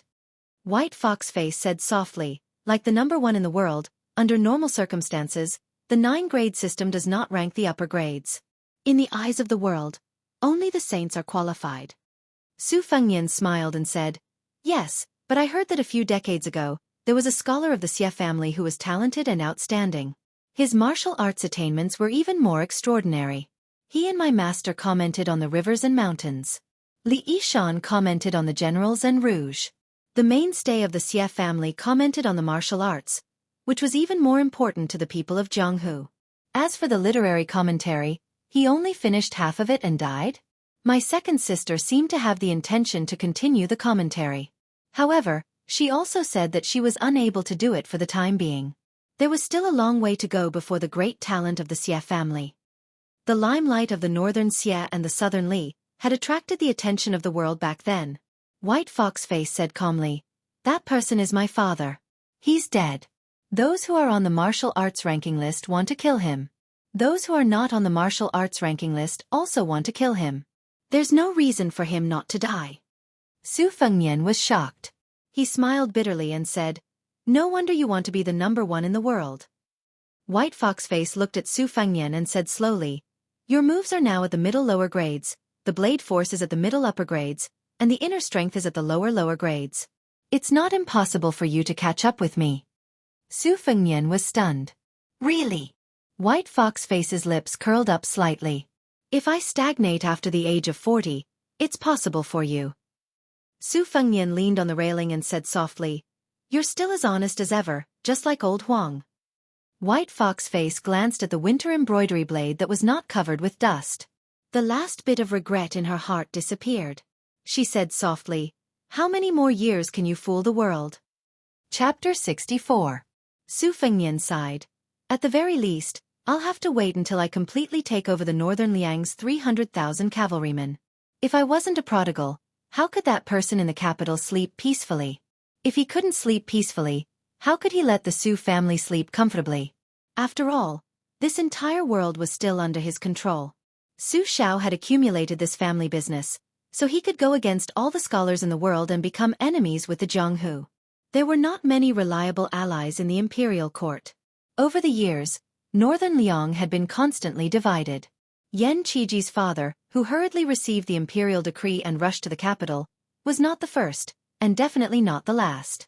Li Yishan said that if I'm too smart, I won't live long, or at least I won't live a happy life. The best outcome is to go to the capital as a hostage. But if I'm too stupid and overdo it, the Beiliang cavalry will disperse before Su Xiao dies. To put it simply, even my 800 cavalrymen only know about Chen Jibao. They don't care about His Royal Highness at all." White Fox smiled and said, "Every family has its own difficulties. It seems that the aristocratic families are even more so." Su Fengnian's thumb subconsciously rubbed the handle of Xiaodong. "It's okay. I still have 2 years to wander around. Maybe I'll go to Jianghu soon. When I'm done playing, I'll hold everything that belongs to me in my hands." Bai Huer frowned. Su Fengnian keenly noticed this detail and asked, "What's wrong?" White Fox returned to the pavilion with a cold face. Su Fengnian looked at White Fox's handsome back and then lowered his head to look at Xiaodong. He seemed to understand that White Fox was angry that he was too close to Xiaodong. His Royal Highness laughed involuntarily and said, "This Xiaodong is a murderous knife, not a woman's boudoir. Can't I touch it? Besides, it's already given to me. It's reasonable for me to hug it to sleep or carry it to the toilet." A cold snort came from inside the pavilion as a bookcase was struck by the spring lightning and collapsed. Su Fengnian rushed upstairs and saw Li Yishan, who was getting thinner by the day. Li Yishan's face was as white as snow, which made Su Fengnian tremble with fear. The state scholar hiding in Beiliang Palace chuckled. "If I had known, I wouldn't have let Wei Beishan leave Beiliang. It's a good opportunity for you to practice your blade." Su Fengnian asked, "I heard that old man defeated Wei Beishan?" Li Yishan coughed a few times, picked up the green gourd flask and drank a mouthful of strong liquor. His breath stabilized and he said, "Wei Beishan is only a middle-class martial artist. It's not surprising that he was defeated by Chu Kuangnu, who is only one step away from the upper class." Su Fengnian asked curiously, "Are there really only 10 high-class experts in the world?" Li Yishan didn't answer directly. He only said with a slight sneer, "The so-called upper class of martial arts can't be compared to the upper class of scholars in the past. It's worthless." Su Fengnian hesitated and whispered, "Nangong Push said that he's the genius of the Xie family who is as famous as Master." Li Yishan laughed. "Do I need him to say that? I knew the answer with just a glance. That kid you called White Fox face not only looks like Xie Guanyin, but also looks like a god. If I didn't recognize him, I would be blind. I'm curious whether this kid is a boy or a girl. According to Chen Wei's prediction, Xie Shuyang should have a son. But this White Fox face really doesn't look like a boy." Li Yishan agreed with the title White Fox face. He used it casually and didn't think it was ridiculous. Su Fengnian agreed deeply. "That's right. I didn't believe it either. If it's a man, it's such a pity." Li Yishan nodded. He shook his head and clicked his tongue twice. His face had a rare smile that carried a bit of life. It was no longer lifeless. This pair of master and disciple were indeed master and disciple. Su Fengnian sat up straight and said solemnly, "When I returned to the city today, I met a monk who called himself Mount Lontua. He said he wanted to take me to the western regions." Li Yishan drank a mouthful of wine and said, "This monk Long Shou is quite famous in the western regions. He studied the Vajra Top Yoga Sutra under a Tantric Vajra guru. He translated more than 60 Tantric sutras and 110 volumes. His lineage in Mount Lontua is extremely powerful. The generation before him was a great achiever who attained the undying rainbow." Su Fengnian said helplessly, "No matter how powerful he is, what does it have to do with me? You can't expect me to leave home and become a monk just because of the name of a mountain, right?" Li Yishan smiled. "Whether it has anything to do with you or not, you'll know when you get there." Su Fengnian smiled bitterly. "Master, don't be so sarcastic.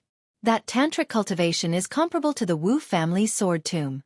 They go to the hall 4 times a day. The earliest hall starts late at night.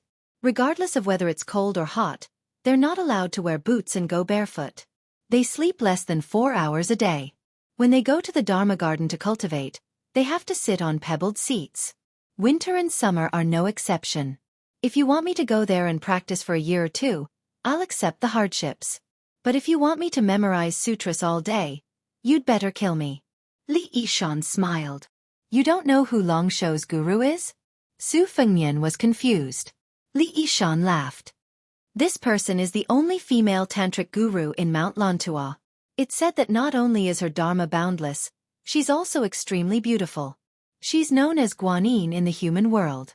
She can attain the Tao after dual cultivation." After Su Fengnian recovered from his shock, he smirked. "If that's the case, it's best if she has something to do with me." Li Yishan's smile was strange. Su Fengnian asked cautiously, "What's wrong? Does this Guanyin Bodhisattva of Mount Lontua kill without batting an eyelid?" Li Yishan shook his head. "What a merciful heart." Su Fengnian was even more curious. Li Yishan laughed and coughed. "This Bodhisattva is 42 years old this year. She's exactly twice your age. What a coincidence." Su Fengnian stood up abruptly and was about to go out with his saber to fight that death monk of Mount Lantua. Chapter 65. To the common folk, Mount Lantua had two things that tempted them the most. One was that one could become a Buddha on the spot, and the other was that men and women could practice dual cultivation. As for whether it was true or false, people were too far away from Mount Lantua, so it was hard to avoid spreading false information. Plus, no one from Mount Lantua had come out to explain, so it became an unsolved mystery. Su Fengnian supported Mount Lantua's silence.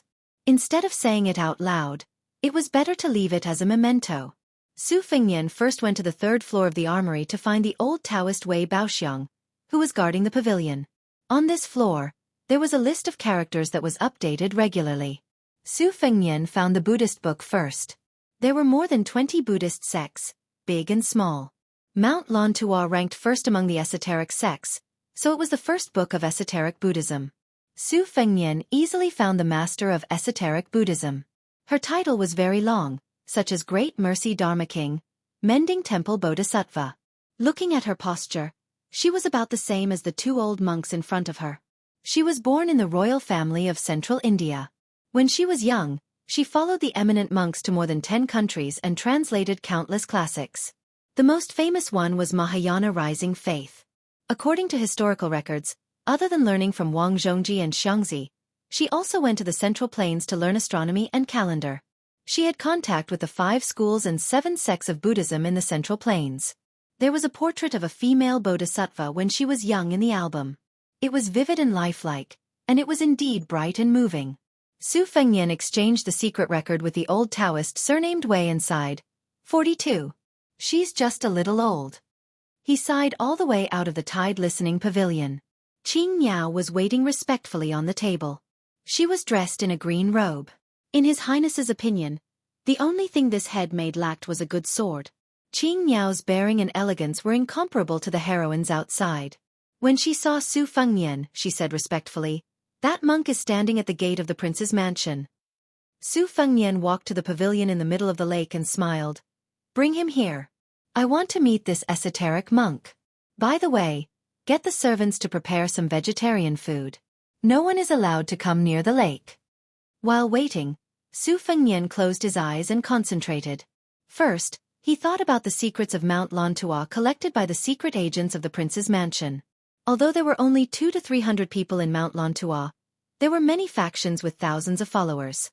For example, the Red Sect branch of esoteric Buddhism that monk Long Shou belonged to only had 3 representatives in Mount Lantua, but there were millions of followers outside the mountain.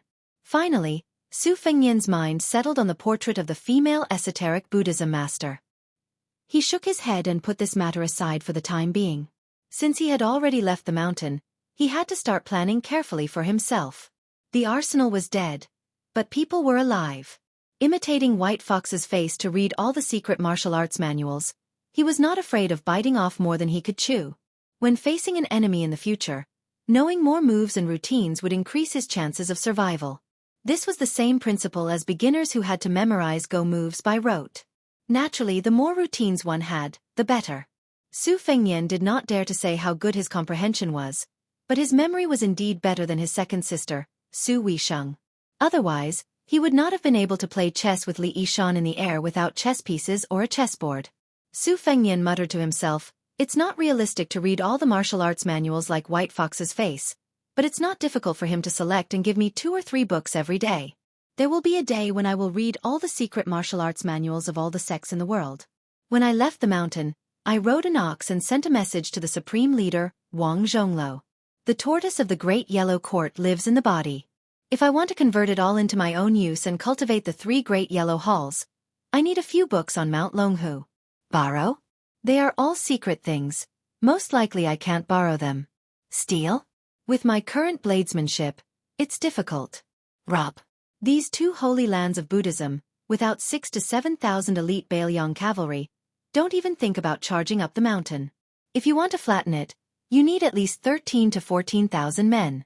Without fighting, if you think 10,000 men can crush the entire Jianghu several times, you're looking down on the heroes of the world. Even if it's Su Shao, without the imperial decree of the capital, mobilizing more than 500 men without authorization is tantamount to a rebellion. If Jiang and I was here and heard this crazy talk linking the cavalry with Jianghu, he would most likely have the urge to poke a hole in His Royal Highness's body with the divine talisman. Sweet Potato with a graceful and voluptuous body brought some exquisite vegetarian dishes over. There was no one around the lakeside. No matter how ridiculous His Royal Highness's words were, in the prince's mansion, more effective than the imperial edict. Su Fengnian did not have any misgivings about this servant sister who grew up with him. He said to himself, "It's time to cultivate henchmen. Without a solid team, how can I roam Jianghu? I'll find a chance to talk to Su Xiao." Monk Long Shou of Mount Lantua was led into the pavilion by Blue Bird. Su Fengnian gestured for the monk to help himself. The monk in the large cassock did not stand on ceremony, but he only picked up some food and put it into his mouth, chewing slowly. Not to mention filling his stomach, it was difficult to even fill the gaps between his teeth. Just this point of tantric cultivation was unspeakably painful. In the western regions, there were 14 small countries, rejecting the various schools of learning, only worshipping tantric Buddhism. There were the red, yellow and white sects.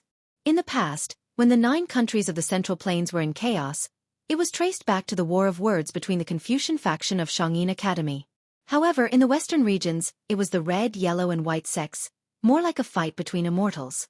The yellow and white sects had always been powerful. The red sect was more inclined to follow the ancient teachings, the 9 forms of 3 sects, meticulous in their teachings, and most of their focus was on the cultivation of full-circle cultivation. Monk Long Shou's master was the first female Dharma king in the history of Tantric Buddhism. No matter how high the status of those concubines were, they could not be compared to her. Su Fengnian went straight to the point, saying, "Master Six Jewels wants to dual cultivate with me?" Chapter 66. Monk Long Shou looked calm as he nodded. The monk was expressionless when he talked about dual cultivation. On the contrary, His Royal Highness, who had been through a lot, found it ridiculous. Even Sweet Potato and Blue Bird looked at each other in disbelief. Su Fengnian asked curiously, "Do all the Tantric masters not practice dual cultivation to achieve Dharmakaya Buddha and Sambhogakaya Buddha?" The middle-aged monk in the red cassock was still expressionless as he answered, "Only those who have renounced their desires can achieve Supreme Yoga. Supreme Yoga is the ultimate root of all." Su Fengnian felt a headache coming on. He asked, "Why me?" The monk shook his head. It was obvious that even he did not know the details. If that was the case, Su Fengnian would only go to Mount Lantua if his head was caught in the latrine door. 42 years old was nothing to the bodhisattva, but to a living woman, it was not young at all. No matter how well she took care of herself, it was not something Su Fengnian could accept. This was not the most important thing. The conflict between the red, yellow, and white sects of Tantric Buddhism had intensified in recent years. Since the secret record said that a 6-jeweled master dual cultivation could achieve perfection, why would the more powerful white and yellow sects stupidly allow the red sect to obtain such great merit? Perhaps Su Fengnian would be skinned alive by the monks before he even reached Mount Lantua. After all, some tantric sects like to use skulls with the top of the skull removed as instruments to exorcise ghosts and summon spirits. As for skulls and drums made of human bones, they were common in the history books. Just hearing about them was enough to make one's hair stand on end. The 6-jeweled bodhisattva was very powerful and was respected as the fundamental master. Moreover, the followers of the red sect believed that she was the incarnation of Amitabha and Guan Yin Bodhisattva. The so-called 6-jeweled bodhisattva was rumored to have 6 transformations. Guan Yin Bodhisattva, Lotus King Master, and Wrathful Vajra Master sounded invincible. However, no matter how powerful they were still eating dust behind the old monks of Mount Lantua. Su Fengnian did not trust the red sect that was struggling to survive between the yellow and white sections. Other than being afraid of death, he did not wish for Mount Lantua and the female Dharmaraja to disrupt his embryonic plan. It was one thing to refuse to go, but it was another to offend the Crimson Sect for no reason. It would be best if he could deal with them. Moreover, the monks from Mount Lantua were all treasures. Su Fengnian forced a smile and explained, "I can't leave for the time being." The monk still said the same nonsense. "I can wait." Su Fengnian asked curiously, "How long can we wait?" The monk said slowly, "There are still 31 years." Su Fengnian almost vomited blood. What perverted patience. In the future, he would try his best not to have any dealings with Mount Lantua. If someone held a grudge against him, he would never be able to live in peace for the rest of his life. Monk Long Shou, who seemed to be willing to wait for Su Fengnian's children to grow up, did not stay in the prince's mansion. However, he did not leave the city either. Given Baoyang's tolerance towards monks, this strange monk on Mount Lantua would not starve to death. Su Fengnian sat in the pavilion and muttered, "Ridiculous." Sweet Potato teased, "Your Highness, why don't you follow that tantric guru?" Su Fengnian raised his head and sighed. "She's already a 42-year-old old lady. Even if she's an old cow eating young grass, this is not the way to do it." Sweet Potato sat beside His Royal Highness, her delicate hands kneading with ingenious strength. She smiled charmingly and said, "Maybe that female bodhisattva has a technique to retain her youthful looks." Su Fengnian glared at her. Bluebird said indifferently, "Today is the day of the release of the cards." Su Fengnian perked up. "A big fish has taken the bait?" Bluebird said calmly, "Two groups of Jianghu people of unknown origins have gathered in the city. The people in the lead have third-level martial strength." Su Fengnian said regretfully, "If it was before, it would have been a big fish. But now I've seen the world. Sigh. Forget it, it's better than nothing." Sweet Potato smiled. His Royal Highness had an endless stream of playful ideas since he was young. Perhaps it was the result of Su Zhao's lax discipline, or perhaps it was the result of his deliberate indulgence. There was no sign of him restraining himself. In fact, the Pillar State had only said two things in the past 10 years. One was that he was not allowed to touch a blade for 10 years. The other was that he had never taught Su Fengnian how to conduct himself. Whether he was a hedonist, a prodigal son, or a loafer, they were all things that Su Fengnian had figured out on his own. State scholar Li Yuanying did not care about trivial matters. In the past, when his second sister Su Weisheng was at home, it was fine because there was someone who could suppress His Royal Highness. However, when she went to Shangyin Academy to study, Su Fengnian was like a wild horse that had broken free of its reins. He did whatever he wanted, flirting with women, spending a lot of money to buy poetry and literature, keeping evil servants and retainers, closing the door to his enemies and letting their dogs out. He had a lot of fun. No wonder the scholars who had left Liangli and achieved success all cursed His Royal Highness for being ignorant and incompetent. Su Fengnian smiled and said, "Pass down the order. Tonight, don't play any tricks of being loose on the outside but tight on the inside. Let them all in at once." Since these fishes and shrimps took advantage of Su Zhao's absence to sneak into the city, they are most likely coming for me. When the time comes, I will wait here. Bluebird, please invite one swordsman and one machete man from the residence. I want to watch the battle. The moves that these desperados use when they are on the brink of death are the most flexible. Compared to the rigid words in the secret manual, it is much more useful. Bluebird left quietly. When she did things, no matter how big or small, not a drop of water would leak out. Sweet Potato stretched out her slender index finger, wanting to stroke Su Fengnian's scarlet eyebrows. Su Fengnian grabbed her extremely daring finger and laughed. "Are you rebelling?" Sweet Potato said coquettishly, "Just a touch." Su Fengnian shook his head. Sweet Potato's eyes were filled with resentment. Su Fengnian did not show any tender feelings for the fairer sex. He restrained his expression and frowned bitterly. Second sister is coming. The residence is going to thunder and rain. Chapter 67. Su Weisheng was not only a big mountain to West Chu's fallen princess, Jianghu, but even Sweet Potato, who was easygoing and did not fight for anything, felt a burst of irritation when she heard His Royal Highness mention his second sister Su Weisheng's return to the Fu. However, she concealed her gloominess very well. In terms of acting skills, she seemed to be even more skilled than Su Fengnian when she used fresh human blood as her rouge. His Royal Highness had inherited the cultivation of the Great Yellow Hall, so he had acquired a kind of keen perception of the flow of qi of Buddhism and Taoism. He also had a mysterious perception of martial art masters that his young martial granduncle called, "Not a single fly left behind." However, he still did not realize that Sweet Potato was not the only koi fish that needed to be fed to become plump. The interior of the prince's mansion was a vast universe with all kinds of bizarre tricks. Even His Royal Highness, who had lived on Mount Qingliang since his youth, did not dare to say that he had seen everything. At the very least, the entrance to the Tide Listening Pavilion's 9th floor and the basement 2 floors had not been found. Back then, he and his second sister climbed up and down, knocked on the walls, and chiseled the walls, but they still did not succeed.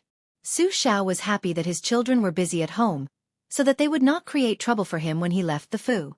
His second daughter, Su Weisheng, was adept at scheming openly, while his eldest son, Su Fengnian, was crafty. As long as these two fellows stayed together and whispered to each other, even the de Zhu Gua would be frightened. Su Fengnian planned to have dinner with the little girl and the little monk from the north and the south. On the way there, his hands continuously drew circles. The Fu's servants and maids only found it amusing, but they did not understand the slightest bit of it. However, they all praised His Royal Highness's martial art as matchless. Whenever Su Fengnian came across a servant girl with an above-average beauty or a graceful figure, he would take advantage of her. Sweet Potato followed behind him, unconcerned. If a little servant girl dared to fight for a man's favor, she would be beaten to death by a stick if she was not careful. Sweet Potato was not stupid enough to be arrogant just because she was pampered. She did not want to, nor did she dare to. To put it bluntly, the seemingly affectionate His Highness the Crown Prince was the real heartless person. Green Ant's personal maidservants in Wutong Garden probably hadn't noticed this. But that didn't mean that Sweet Potato didn't love His Royal Highness from the bottom of his heart. On the contrary, such a master could make Sweet Potato, who was as proud as Blue Bird, work for him wholeheartedly. Su Fengnian did not know about Sweet Potato's complicated thoughts. He just chuckled softly and said, "This set of 108 styles has no name. I don't know where Bull Rider found it. The more you practice it, the more interesting it becomes. You need to sink your waist into Tai Chi, walk in the 9 palaces, and form Yin and Yang. Your hand gestures and Chi activity must be pure and natural. There's a lot of attention to be paid to these circles. They form endless circles and they go back and forth. Sweet Potato, if you like, I'll teach you." Sweet Potato quickened her pace. Her magnificent chest, which was second to none in Wutong Garden, pressed against His Highness the Crown Prince's arm. Her autumn eyes were misty as she said, "Then your Highness must teach this servant step by step." Su Fengnian didn't even turn his head. He just quietly nudged the snow-white pigeon under her clothes with his elbow. As her chest trembled, her charm rippled. He could clearly feel His Royal Highness' charm. He smiled frivolously and said, "I can draw 108 circles here." Sweet Potato's charm was natural, but her tone was bitter. "This servant knows that your Highness is just moving your lips." Su Fengnian didn't refute her. He asked casually, "What do you think Mount Lantua means?" Sweet Potato thought about it seriously and said in a low voice, "This servant thinks that dual cultivation is fake. It wants the white and yellow sects to become enemies with the Bailiang cavalry." Su Fengnian nodded and smiled. "You hit the nail on the head." The people in the capital had long been wary of the esoteric sect of the western regions, which was unruly, but they could not find a suitable reason to make a move. If they could have the red sect as a spy, it was possible that the Bailiang cavalry could be used as a pawn again. As for dual cultivation, I've checked the secret records. It's just a rumor that's been spreading for the past few years, so it can't be taken seriously. Especially after my coronation, it was the most intense. From this, it can be seen that I'm in high demand. Even the female Dama King of Tantra covets me. As for the great national chess player who occupied the world's largest chessboard in the capital, among the 67 posthumous names in the temple, there were only 2 characters that caught his eye. One of them was Gao, meaning Gao, meaning Gao, meaning Gao, meaning Gao, meaning Gao. The first one is Marshal. His military career is glorious, and he has opened up the largest territory of this dynasty. He wants to be known as the Emperor of martial prowess for thousands of years after his death. He is already on the verge of going mad. Sweet Potato's face paled slightly. "Your Highness, please speak softly." Su Fengnian laughed. "It's fine. I dare to say it, but other than you, no one else dares to listen. Let's not talk about this anymore. Sweet Potato, how's the little girl's drawing of eyebrows?" Sweet Potato was visibly relieved.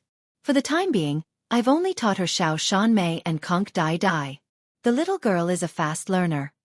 Su Fengnian laughed. "As long as she wants to learn, she can learn anything quickly. Old Huang taught her how to roast fish, roast meat, and roast sweet potatoes. She learned it faster than I did. If she didn't want to learn, she wouldn't be able to weave straw sandals or sit painstakingly while fishing." Sweet Potato stared blankly at His Royal Highness, who was different from his usual self. Even though they had been together for a long time, she rarely saw His Royal Highness like this. Her original name was Red Musk. She bit her thin lips, then smiled. She was a natural seductress. Su Xiao of the Great Pillar State once joked that this little girl would not be defeated even if she entered the palace as an imperial concubine.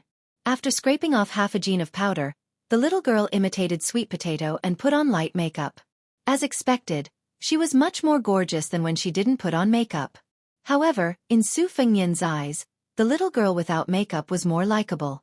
The little monk chanted while peeking and giggling. Su Fengnian was worried about the incense in the little monk's temple. Sweet Potato wasn't qualified to be eaten at the table. Su Fengnian wasn't the kind of master who spoiled his maidservants. As he ate a simple but delicious vegetarian meal with the little monk, he asked, "Miss Li, when are you going home? It's almost the new year." The little girl widened her eyes and said with hurt, "Su Fengnian, are you chasing me away?" Su Fengnian was dumbfounded. "Of course not. I'm just afraid that your parents will be worried." The little girl said righteously, "When I first met you, you said that you wouldn't go home even if you starved to death." Su Fengnian smiled. "I was just angry." The little monk, who had been eating with his head lowered, raised his head and interrupted, "Things, we really have to go back to the temple." The little girl said angrily, "Shut up." She had learned this mantra from His Highness the Crown Prince. The little monk fiercely ate 2 mouthfuls of rice, his cheeks bulging. The little girl said with a red face, "Su Fengnian, Sister Sweet Potato taught me how to draw my eyebrows in the afternoon. It sounds more precious than the green swallow branch. I'll pay you back when I get home." Su Fengnian pretended to nod and held back his laughter. "Okay, I've never heard of a heroine in Jianghu who owes money and doesn't pay it back." The little girl liked this kind of words. She said proudly, "That's true." The little monk was outspoken. His little bald head approached his childhood sweetheart whom he had loved for many years. He said worriedly, "Things, I seem to have heard Master's wife say that the snail on your face is very expensive. A poet even wrote that the marrow of 100 golden otter could be exchanged for half a tael of green. If you really pay back the money, I'm afraid Master's alms bowl will be empty." The little girl was surprised. She suddenly frowned and the food was not as fragrant. Su Fengnian saw this but he did not say anything to comfort her. In the blink of an eye, the little girl's mood was cloudy, but in the blink of an eye, she had a sunny disposition. After the meal, she cast aside the troublesome matter of owing money and pulled Sister Sweet Potato into the room to continue her apprenticeship. At home, her parents were stingy and were reluctant to buy rouge for her. The stupid Nan Bei was very generous, but he did not have the money. He said that as long as he attained enlightenment and became a Buddha, he would burn a few relics and she would be able to use them to exchange for countless rouge. In the end, he received a full beating from her. Su Fengnian did not understand the feelings of young girls, so he did not go to the room. He saw the little monk take off his kasaya and wash it in the courtyard with a bucket of water and a wooden board. He was obviously used to being a cow and horse in the little girl's temple. Su Fengnian squatted by the side and looked at the white ivory hook on the green kasaya. He smiled but did not say anything. The little monk said nervously, "Your Highness, this kasaya can't be used as money for rouge. I'll be beaten to death by Master if I give it to you." Su Fengnian smiled and said, "Don't worry, I don't want your kasaya. You wear it very well." The little monk was still a little vigilant.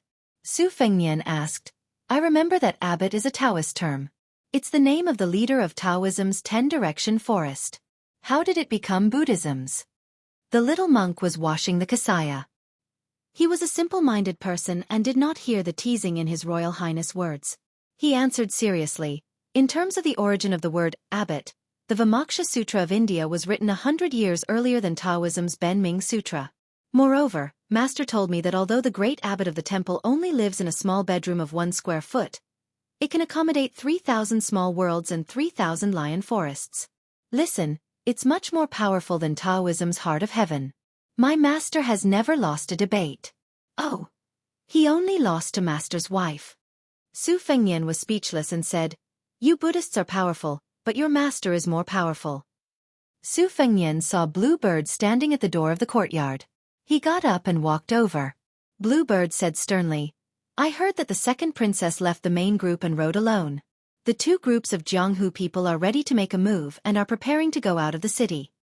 Su Fengnian took off the jade pendant from his waist and threw it to Blue Bird. He squinted and said, "These people are in a hurry to be reincarnated? Go and take the 200 riders of the Phoenix Battalion.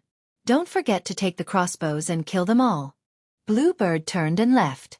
Su Fengnian stood at the door. Outside the door, there was danger everywhere, but inside the door, it was peaceful. The little monk hung up the washed kasaya and looked inside the room. "It's another sunny day.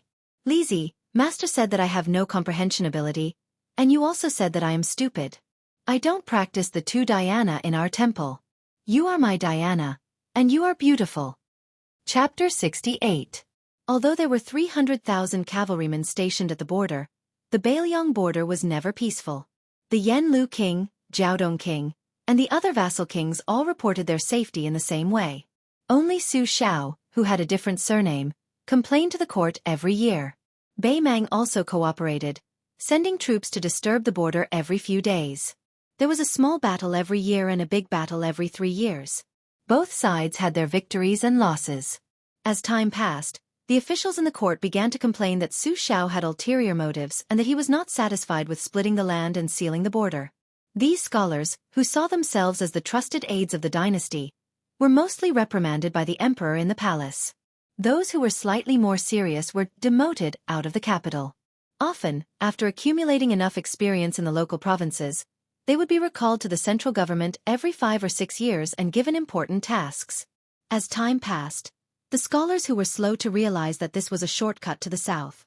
In these years, Lame Su was an unavoidable barrier in the hearts of the scholars. If they did not scold him a few times, they would be embarrassed to call themselves loyal officials. At the last meeting at the end of the year, the newly promoted Grand Scholar of Wuying Hall, Wan Shouxin, had his servants carry a coffin all the way to the gate of the imperial city. The important official, who was not even 50 years old, asked for death with a bloodletter in order to get rid of the emperor's subordinates. The scholars in the capital all clapped and cheered. In Bailiang, the Su flag flapped in the wind. Under the flag, the great pillar of the country, Su Xiao, rode slowly.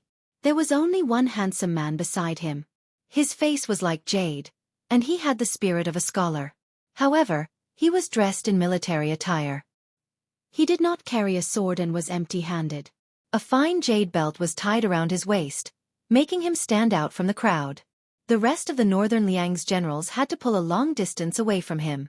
Su Xiao received a secret report from the capital and laughed lightly. "Get rid of the emperor's subordinates? I am thousands of miles away from the emperor. These old scholars don't know how to save their energy to go home and deal with the beautiful concubines in their rooms." The elegant man in his 30s smiled but did not say anything. He rode beside Butcher Su Xiao. His expression was calm, and his imposing manner did not lose out too much. The common people all over the world said that the powerful king of Bailiang had a hunchback because he was burdened with hundreds of thousands of lonely souls and wild ghosts who refused to return to their homes. The reason why he was crippled was that he was tied down by the vengeful spirit of the #1 general of the old 9 kingdoms. These common people took delight in talking about it, so naturally, they would be scoffed at by the scholars who considered themselves as officials. Lame Su had been in the army for his entire life and had been injured countless times. How was he a devil with 3 heads and 6 arms? He was clearly a martial artist who had usurped power. Furthermore, how many years had it been since Lame Su had returned to the capital? Other than the older officials in the court, most of them had never interacted with the Pillar State before. They had never even met him. Under the heavens, who would be intimidated by this false reputation? Su Xiao gripped the reins and looked toward the northeast. With the horsewhip in his hand, he raised his arm and pointed to several places. He sighed ruefully. "I have not been there for too long. The old fellows who opposed me for several decades are either old or dead. It seems like no one remembers my vicious and merciless methods. Right now these young people are remonstrating with death. It is indeed lively, but it lacks a bit of sincerity. If this goes on, sooner or later these scholars will harm the country with their idle talk." What happened to West Chu in the past? They won the hearts of the people and the hearts of the scholars. Right now Bei Mang is valiant like wolves and tigers. They have coveted the country for a long time. I dare say that as soon as the Bailiang cavalry retreats, just relying on those cowardly generals of Yanlu and Jiaodong, they will cry for their father and cry for their mother after several charges. The barbarians in the southeast are hard to tame. Suppressing them will lead to peace. Retreating will lead to rebellion. Rebellions are unpredictable. It is hard to guarantee that there are no traitors or traitors fanning the flames behind the scenes. The Western region's military, civil and religious forces are integrated into one body. They are known to be a solid piece of iron, virtually impervious to oil and salt. I don't care. The well water does not interfere with the river water. All right, now even that esoteric Buddhism's red sect is starting to have designs on my son. Go to her place for Xianxia? Won't that make me a son-in-law who lives in his family? This woman is really tired of living. Do you believe that Laozi will take the cavalry and kidnap her from Mount Lantua to Bailiang and make her my son's slave? The elegant-looking man's smile deepened. He did not doubt that the Pillar State would march straight into the western region for thousands of li. It was not appropriate for the cavalry to go east, but if the horses' hooves were to go west, the imperial court would be very happy to see it happen. This man did not speak much. He held the reins with one hand and put the other hand on his waist buckle. This dragon-patterned jade buckle had a very deep history. It was carved with two dragons fighting over the Ganoderma. It was the favorite of Yi Baikue, the head of the 4 great generals in the past. It was only taken off after his death, and Su Xiao personally gave it to the man beside him. This trusted subordinate was Chen Zhibao.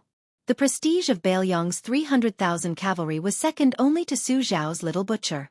It was he who had single-handedly forced him and Yi Baikue into a life-or-death situation.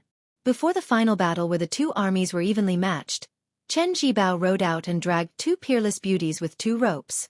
In the end, he stabbed the wife and daughter of the unparalleled general to death. After this almost certain battle, Chen Zhibao, who had already killed countless surrendered soldiers, became famous again. Su Xiao smiled and asked, "Zhibao, how long has it been since you last saw my family's Wei Xiong?" Little Butcher's face was sharp and determined, but there was a subtle gentleness in it. However, his tone was still respectful. Reporting to Godfather, "It has been 4 years." Su Xiao urged the horse to gallop. He laughed and said, "Then you have to be careful.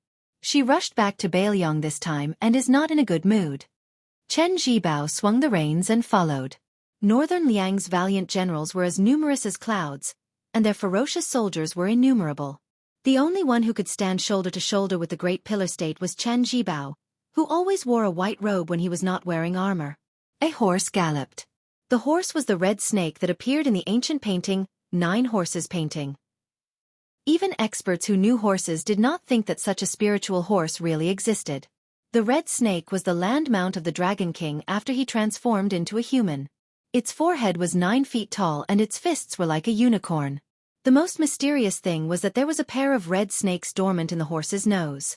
When the horse died, it would come out and find a new master. On the back of the red snake horse sat a plain-looking woman in a green robe. There was an ancient sword at her waist, simple and unadorned. The horse galloped so fast that dust flew like a line. She could already see the top of the city in the distance. In the city, there was a commotion everywhere. Half of Bailiang's army, more than 300 cavalrymen armed with swords and crossbows, rushed out in full force and charged through the bustling city. They split into 2 groups and surrounded 2 inconspicuous inns. Back then, when the king of Bailiang, Su Xiao, stepped into Jianghu on horseback, it was different from the past wars. Every cavalryman was equipped with the current Phoenix Battalion's equipment. They wore light armor, which made it easier for them to fight while on horseback. Other than the generals who had amazing physical strength who could wield Modeo, the rest of the cavalrymen carried standard cold swords. The archers carried 2 barrels of arrows, more than 40 of them. Chapter 69. If it was a one-on-one fight, other than the Bailiang generals who had made their name through hundreds of battles and some fierce soldiers who came from the green forests and grasslands, or the Jianghu sects, no one would be able to fight against the people of the Jianghu sections. But when the Bailiang cavalry gathered more than 100 men, the strength of their teamwork, honed through piles of corpses on the battlefield, became apparent. This was especially true when an entire battalion of cavalry was advancing in an orderly manner, either on horseback or with crossbows in hand. Very few enemies could break their edge. Moreover, the butcher Su Xiao had never lacked lackeys who were completely opposite in skill and character. When this group of people killed Jianghu people who came from the same roots as the Bailiang cavalry, they were even more adept than the Bailiang cavalry. A head was worth 10 taels of gold or dozens of taels of gold. There were even some sect leaders whose heads were worth thousands of taels of gold. On top of that, they were given several secret manuals and official titles when they succeeded. Who wouldn't go crazy with killing? In any case, the best wool grew on the body of the fat sheep. Su Xiao was the best at using the method of quenching thirst with the hope of plum blossoms to drive people to work for him. The billowing smoke that ignited in Jianghu was practically a catastrophe that hadn't been seen in 300 years. Otherwise, how could Su Fengnian be targeted by enemies who were as numerous as carps crossing the river? Perhaps it was because the Jianghu heroes felt that killing Su Xiao was as difficult as ascending to the heavens, and killing the two young daughters was beneath their dignity. Killing that idiot Su Longxiang wasn't considered a real man either. Therefore, they all aimed the tip of their swords and spears at the innocent and pitiful His Royal Highness. Not all the Jianghu heroes who bore a blood feud were willing to go to Bailiang Palace like moths to a flame. For so many years, wave after wave, none of them had returned. Revenge was the most important thing, but what could they do if they lost their lives? Which one of them was an idiot to be able to fight against the king of Bailiang? Su Zhao's character. Now, there was even a secret rumor that the hedonistic heir apparent was an extremely sinister bastard. Who knew when, while lying on the fair belly of a courtesan, he came up with the vicious idea of opening the door before letting the dog bite people. This made them beat their chests and stamp their feet. Although this heir apparent was an idiot who didn't know how to help the people, he had learned a lot from the butcher Su Xiao when it came to harming people. He truly deserved to be killed. At this time, His Royal Highness, who everyone thought deserved to be killed, and the little girl came to a street far away from one of the inns. Su Fengnian bought 2 sticks of candied haws from a roadside stall. Don't expect His Royal Highness, who rarely carried money when he went out, to pay for it. The little girl was very impressed when she saw Su Fengnian take the candied haws and leave without being chased for debt or beaten. It couldn't be helped. Even though she had seen the grandeur of Bailiang Palace, the little girl still couldn't connect the beggar Su Fengnian with His Royal Highness. In her opinion, Su Fengnian was more pleasing to the eye when he was sallow and emaciated. It was more interesting to sit with her on the willow tree by the riverside and tie twigs. It was more enjoyable to support her in a quarrel with the village women. Alas, what was so good about His Royal Highness? A penniless Su Fengnian was enough. The little girl stuck out her tongue and licked the candied haws, thinking very gloomily. Su Fengnian said that a young girl's feelings were always poetic. So, at her age, no matter how gloomy or sad she was, she would still look good. When she became a young married woman, she would be finished. He said that a young married woman's feelings were always poetic. She didn't quite understand, but she knew that it was definitely not a good thing. Every time he laughed wickedly, someone would suffer. Where did old Huang, who had suffered the most, go? She thought for a while and didn't ask. Su Fengnian chewed on the candied haws and was in a good mood when he heard the cold whooshing sounds of crossbows in the distance and the mournful wails that followed. He wasn't worried about scaring the little girl beside him who wanted to go out with him. In the past, Su Fengnian and old Huang had worked hard to set a trap and catch a small wild boar. At first, Su Fengnian didn't get the hang of it, and his knife wasn't sharp enough. The wild boar with rough skin and thick flesh didn't die after a few stabs. She couldn't stand it and took the knife to stab the wild boar to death. No wonder she said that she wanted to be a heroine and not one of those noble ladies who smiled without showing their teeth. Su Fengnian liked her as if she was his own sister. So, she was different from anyone else in the prince's residence. She was probably old Huang's only close friend when he was alive. Su Fengnian stopped chewing on the candied haws and stared at the young man and woman at the corner of the alley in front of him. The little girl looked up and saw Su Fengnian laughing wickedly again. She only pulled on his sleeve and cleverly didn't say anything. Su Fengnian blinked and shook his head at the little girl, then walked forward alone. The young woman held the young man's hand tightly and shook her head. "Senior He, don't go. The matter has already been exposed. If we go, we will die. 100 or 200 Bailiang cavalry is not something we can deal with." The man surnamed He's eyes were red and his face was pale. He said with grief and indignation, "Junior sister, your father and mother are there. If not for master and mistress taking me in, I would have starved to death on the streets. A master for a day is a father for life. Even if I die, I will go." Facing the tragedy of her parents dying, the woman was still calm and cold-blooded. She tightened her grip on her senior brother's wrist and gritted her teeth. "Senior He, if you die, you won't even be able to see Su Fengnian and Su Weisheng's faces.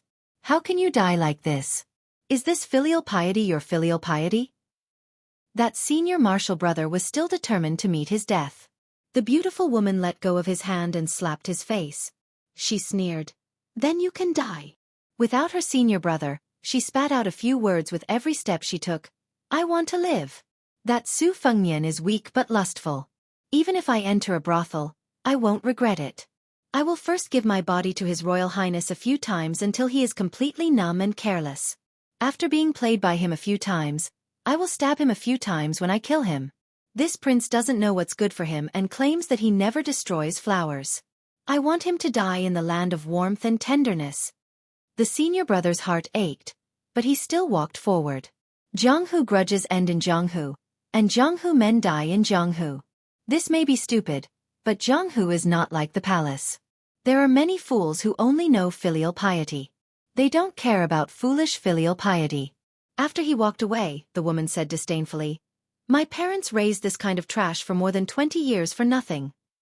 Well scolded. He doesn't understand the big picture at all. He will die in vain. Miss, you are the one who can endure humiliation. If I were His Royal Highness, I wouldn't be willing to kill a beauty like you. The woman turned around in horror and saw a young master in brocade clothes leaning against the wall. He had a smile on his face and held a stick of candied haws in his left hand. She had seen a portrait that she was almost tired of looking at. Therefore, she recognized the man in front of her, even if he turned into ashes. However, in the portrait, His Royal Highness's eyes were frivolous and weak. At this time, he should be called Su Fengnian. Why did he have a domineering aura? Before she could use her glib tongue, the winter-embroidered knife was unsheathed. A crack several feet deep appeared on the thick wall behind her. The woman's head fell to the ground. Su Fengnian threw away the stick of candied haws and looked at the head on the ground. He said calmly, Who said I don't kill women? Chapter 70.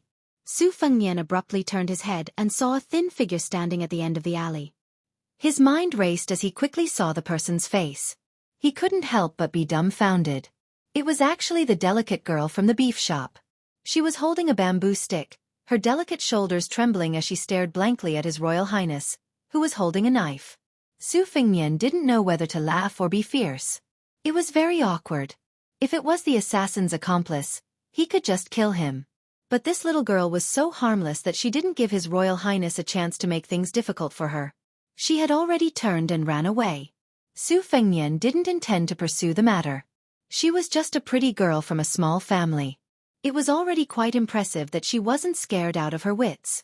How could she dare to gossip? Besides, no one would believe her, and even if they did, no one would care.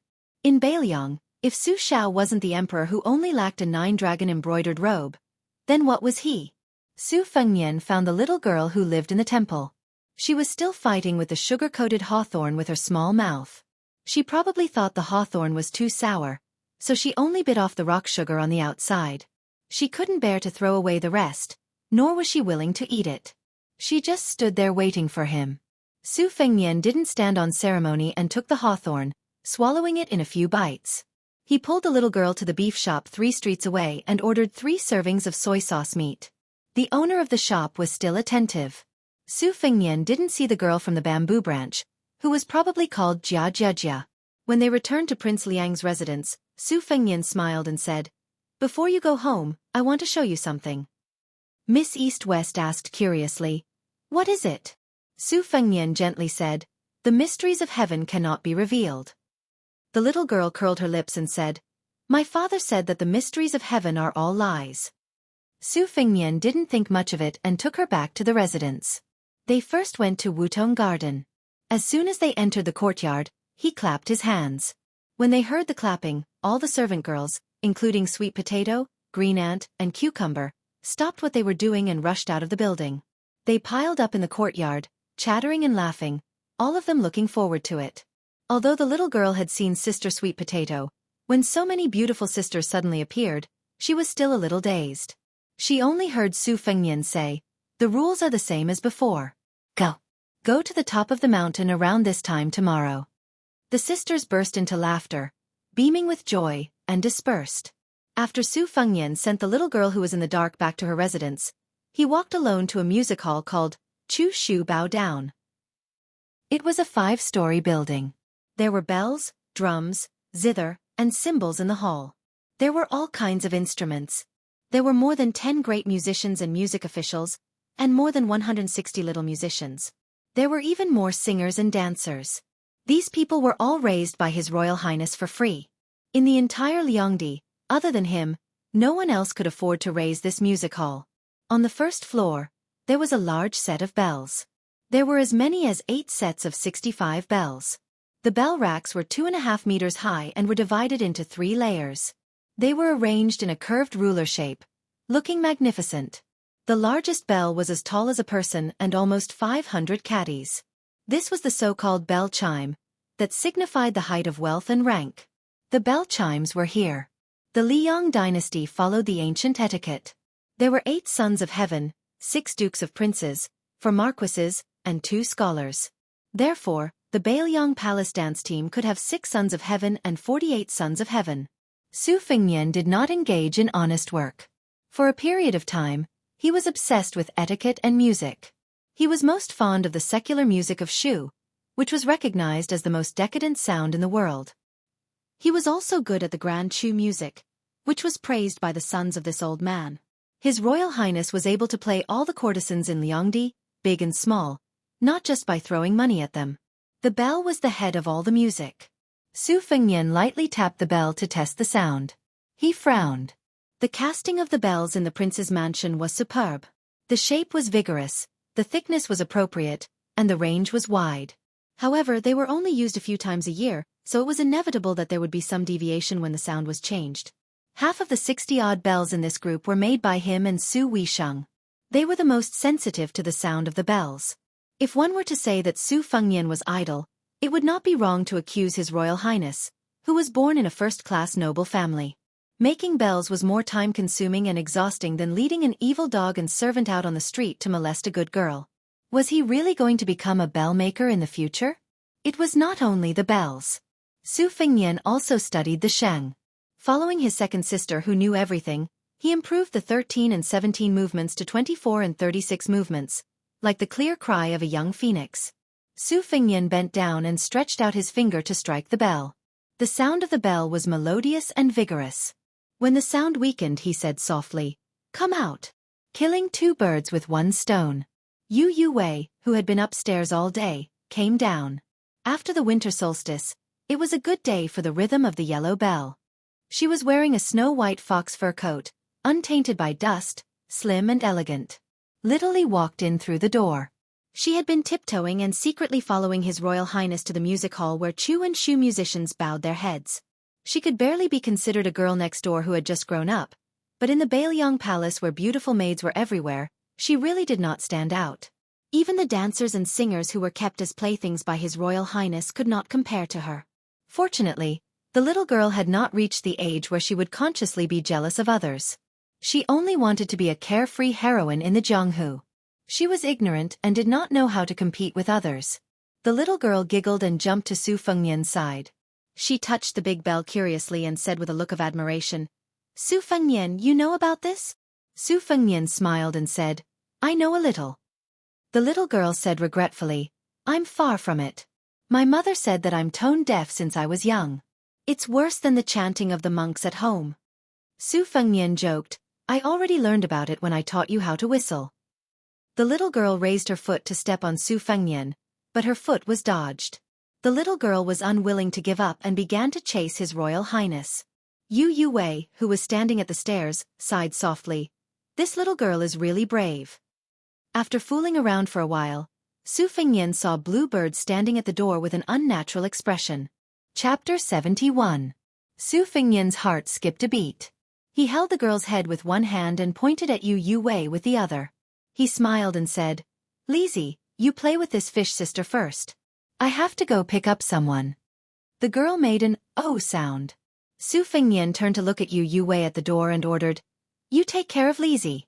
All right, I need you to practice the sword for the next 2 days." Yu Wei frowned but did not refuse in the end. Su Fengnian flew to Wutong Garden, picked up 2 boxes of chess pieces, and ran towards the lake. He saw a woman leading a horse forward. Behind her, the housekeepers and servants did not dare to breathe loudly. They trembled like mice in front of a cat. Su Fengnian jogged over and threw a glance at the servants. The group of silent servants immediately scattered like birds and beasts as if they had been granted amnesty. Su Fengnian smiled and said flatteringly, "Second sister, are you tired? Are you hungry?" The woman who was flattered by His Royal Highness glanced at Su Fengnian's embroidered winter saber. Her eyes became colder and she did not make a sound. Su Fengnian was not discouraged. He carefully accompanied her and said, "Second sister, I carved a set of chess pieces for you on Wudong Mountain. According to your 19 paths, there are 361 pieces. Take a look." In the palace, the servants all knew that first Jianghu was afraid of De Zhugua was afraid of His Royal Highness, and Su Fengnian was afraid of Su Weisheng. Everything had its vanquisher. When it came to second Jianghu, there was nothing to be afraid of. As a woman, she dared to use a sword to kill people on the battlefield of Beiliang. There was no one in the palace who did not feel their hair stand on end when they saw her. Jianghu was a female servant with a backbone, but she was also thrown to the bottom of the well by Su Weisheng for 3 days and 3 nights.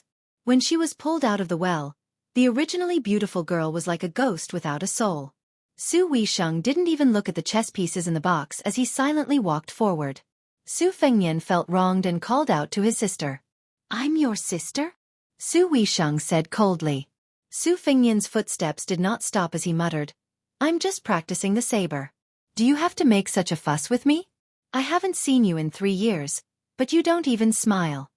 Su Weisheng brazenly attacked. In the twilight, a streak of brilliance surged. Su Fengnian felt a throbbing pain on the back of his left hand, and the chess box fell from his hand. The whole box of 180 white chess pieces fell from the air, splashing more than 100 water droplets. It was really like a fairy scattering flowers. Su Weisheng continued to move forward, ignoring His Royal Highness, who was stunned on the spot. She only said expressionlessly, "I saw it." Su Fengnian, who only had a box of black chess pieces left, looked at the figure of his second sister in the distance and sighed for a long time. On the second day, Su Fengnian went to the Luo-Tu courtyard to visit Su Weisheng, but his second sister refused to see him. On the third day, he finally saw his second sister, and this was thanks to Su Fengnian climbing over walls and buildings. She was lying on the bed, holding a book, Records of Examiners, which was not respected by the current scholars. She ignored Su Fengnian. Su Fengnian smiled mischievously and wanted to lie on the bed, but Su Weisheng unsheathed her ancient sword by half an inch. Su Fengnian said helplessly, "Second sister, when will you calm down?" She said softly, "I'm going to return to the academy soon. If I don't see you, I won't be angry." Su Fengnian was stunned and asked, "You're not going to celebrate the new year at home? You're not going to wait for Su Xiao to come back?" Su Weisheng just turned a page. Su Fengnian was silent. From noon to dusk, Su Fengnian put down the lonely chess box and left the Luo-Tu courtyard, which was as clean as a snow cave. Su Weisheng got off the bed and ate some snacks. Looking at the sky outside the window, she went to the stable to get the red snake. She said she was going to leave, so she really left. She did not hesitate. Su Weisheng led out the psychic horse that she had tamed by chance. After hesitating for a moment, she returned to the courtyard and took something small. Su Fengnian stood at the entrance of the prince's mansion, watching the horse, the man, and the sword leave resolutely. Su Fengnian did not need to go to the Luo-Tu courtyard to know that the box of chess pieces was placed in the distance. Why bother? How could there be a woman in the world who liked to travel alone? Su Fengnian walked to the top of Mount Qingliang. Under the yellow crane tower, there would be a song and dance that was rarely seen in the world. It was originally for little Li Zi. He did not expect to give it to second sister. The brilliant Beiliang soul-suppressing song was written by the departing Su Weisheng. Su Fengnian composed the song. Tonight, there would be Yu Youwei's sword dance.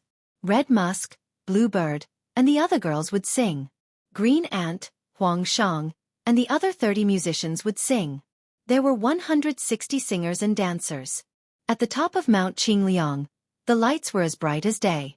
The entire city could look up and see the brilliance here. The entire city could hear the majestic sounds of nature. The people in the city crazily spread the news.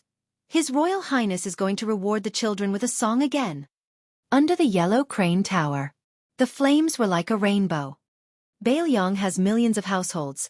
How many of them are wrapped in iron clothes and withered bones? scholarly honors and wine. How many grains of dust are the emperors, generals, and ministers? A rabbit walks on the mountain, a fox sleeps in the forest, swallowing the mountains like a tiger. 10 pearls, snow mud, red stove, white hands and a slender waist become orphans. 100,000 crossbows shoot down countless. Millions of heads roll on the road. A good man, don't say that the heroes of the world have fallen into his trap. Little girl, don't hide your admiration deep in your belly. Come, come, come, let's hear who's beating the beauty drum. Come, come, come, let's see who's the butcher of the young world. The soul-suppressing song had a total of 1,008 words. It was widely circulated in the Bailiang army. There were only 3 people on the city gate tower: Su Xiao, his adopted son Chen Jibao, and Su Weisheng, who was stopped by them in the end. Su Xiao held a bowl of strong wine in his right hand. He closed his eyes and listened to the song, his left hand patting his knee. Chen Jibao's expression was solemn. Su Weisheng heard half of the song and went downstairs. She held a round, pitch-black chess piece in her hand. Yellow Crane Tower. This was the first time the little girl had seen such a vast and brilliant battle array. She was so shocked that she couldn't speak. The timid and stupid Nanbei beside her was so scared that he ran away and disappeared without a trace. Li Zi stared blankly at His Royal Highness, who was reclining on a couch not far away. He was slowly drinking wine, wearing a purple and gold crown on his head, dressed in a white robe, and a scarlet mark between his eyebrows. He looked like a celestial being who had forgotten his worries. Chapter 72. On the 4th day, she finally ran out of ideas. The little monk, Bei Bei, was also on the verge of going crazy. The little girl could only sigh and groan as she walked to the carriage that Su Fengnian had prepared for her. The carriage was filled with her favorite snacks and fruits. She put them all on the bill, so the next time she saw Su Fengnian, she would have to pay him back. As for whether or not the copper coins in the bowl under her father's bed were enough, she didn't care at all. The little monk, Bei Bei, was also about to go crazy. The little girl could only sigh and groan as she walked to the carriage that Su Fengnian had prepared for her.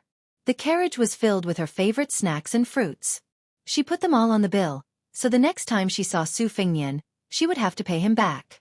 As for whether or not the copper coins in the bowl under her father's bed were enough, she didn't care. The little girl saw that His Royal Highness didn't seem to be getting on the carriage, as if something was missing. She anxiously said, "Su Fengnian, you're not going to see me off?" Su Fengnian raised his head and gently said, "No, I'm afraid that I won't be able to resist snatching you back once we leave the city." The little girl immediately became happy. See, Su Fengnian still cared about her as a close friend. If he couldn't see her off, then so be it. He was still young and she was still young. She wasn't afraid that she wouldn't have a chance to see him off in the future. Besides, Su Fengnian said that he would come back to her home to play in 2 years at the latest. The little girl was so happy that she forgot that she hadn't told His Royal Highness where she lived or what temple it was. There were countless temples in the world. No matter how resourceful His Royal Highness was, if he didn't have a clue, how could he find it? She sat in the car and lowered her head to play with a string of red sandalwood prayer beads in her hand. 108 beads symbolized the destruction of 6 roots and 6 kinds of worries in 3 lifetimes. This was a sacred object of Buddhism that His Royal Highness piously asked for from an eminent monk of Mount Jiuhua.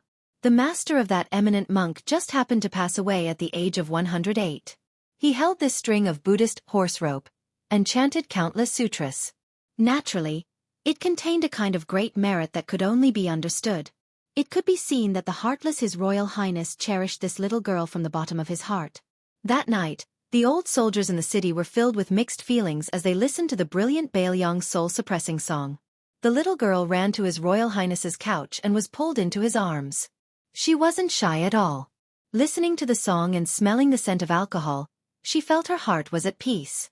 Before boarding the car, the little monk clasped his hands and bowed to Su Fengnian. Su Fengnian smiled and bowed back. The little monk was more familiar with the ways of the world than the little girl. He said many words of gratitude from the bottom of his heart. From the beginning to the end, the little monk didn't have any aversion to this notorious, heavenly playboy of Bailiang. Perhaps it was because he had heard Li Zi talk about how good and smart Su Fengnian was before they met, so he had a good first impression of him. In addition, during this period of time, he only saw His Royal Highness playing with Li Zi. He didn't see him being domineering or evil. In the end, He even brought him a few Buddhist scriptures that the temple lacked from that big attic. The little monk really couldn't hate him. The carriage moved slowly. The little girl lifted the curtain and waved her hand vigorously. Su Fengnian smiled and waved back.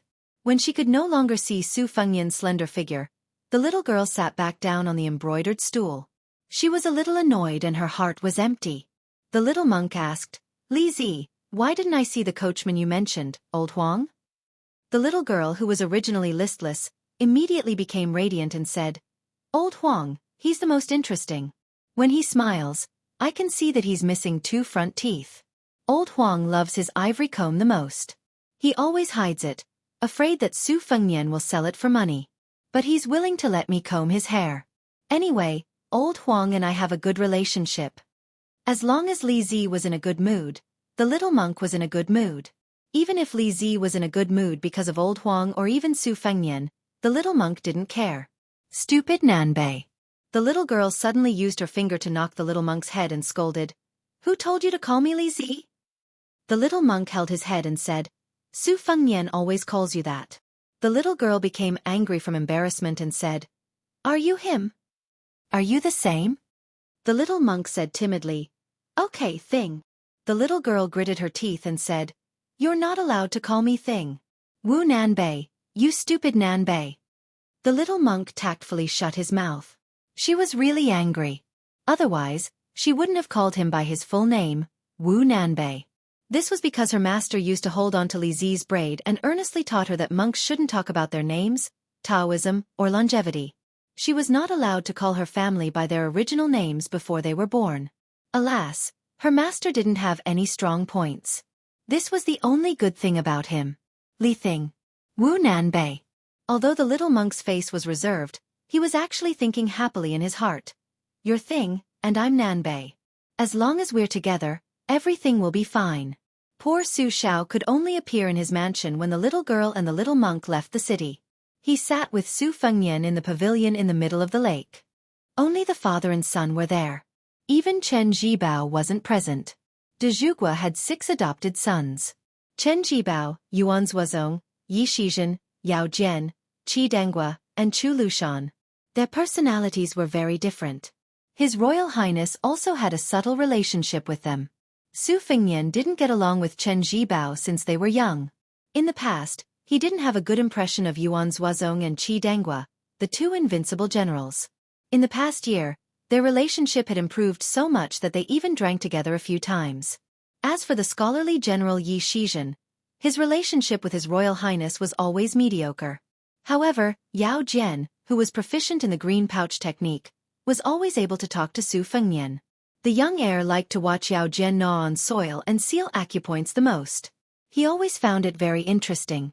Needless to say, the round Lu Qiuer bowed and bent his knees as if he was Su Fengnian's biological son. No one doubted that if His Royal Highness wanted him to kill his family's wife and children, Lu Qiuer would frown. Su Xiao said proudly, "I met your second sister near the city gate. This time, she didn't scold me. Isn't your father awesome?" Su Fengnian said gloomily, "She didn't scold you because she was sulking with me. She didn't take you seriously at all." Su Xiao, the dignified de Zhugua, was acting like a village farmer. He said shamelessly, "I don't care about that." Su Fengnian said angrily, "You don't even know how to hold your second sister back. In any case, she can spend the new year at home." Su Xiao curled his lips. "Then wouldn't I be asking to be scolded?" Su Fengnian shook his head. He had a stomach full of anger. He took a deep breath and asked, "I performed that illegal song and dance 2 days ago. Is it all right?" Su Xiao said embarrassedly, It's fine. How can I run into the emperor's death every time?" Su Fengnian snorted. Su Xiao could only laugh along. When Su Fengnian was 14, the late emperor died suddenly. During the period of mourning, His Royal Highness danced and sang at the Yellow Crane Tower. All of Bailiang was shocked and dumbfounded. De Zhugua, covered in dust, rushed back to the prince's mansion and was about to beat this bastard of a son. In the end, he couldn't bear to do it. He only dragged out the 200 people from the music house and beheaded them as a public display. At that time, the newly ascended emperor showed a merciful side. He only verbally reprimanded Su Fengnian a little, using the reason that he was young and ignorant to suppress the criticism of the civil and military officials. Only 3 years later, he had the intention of making the naughty son of Bailiang his son-in-law. The whole world was in an uproar and couldn't understand. Su Fengnian asked, "How's my second sister's swordsmanship?" De Zhuge smiled. "It's still a little lacking compared to the master Nangong you attracted." Su Fengnian was surprised. "I know my second sister's swordsmanship isn't bad, but it's actually this good?" De Zhuge said proudly, "Wei Xiong, this girl, always wants to be first in everything she does. That turtle bastard nicknamed Huang Longshi will sooner or later be used as a stepping stone by your second sister." Su Fengnian carried Xiao Dong on his shoulder and held the back of his head with both hands. He leaned against the red and gold pillars of the pavilion and said lazily, "Why don't I put my second sister's face together with Bai Huer's? After thinking about it, only the two of them are suitable." De Zhuge rolled his eyes. "If you say this to either of them, you'll be asking for a beating. A red hoe and a spring thunder. You'll suffer." Su Fengnian sighed. "You're right. We can't beat them." De Zhuge lowered his voice.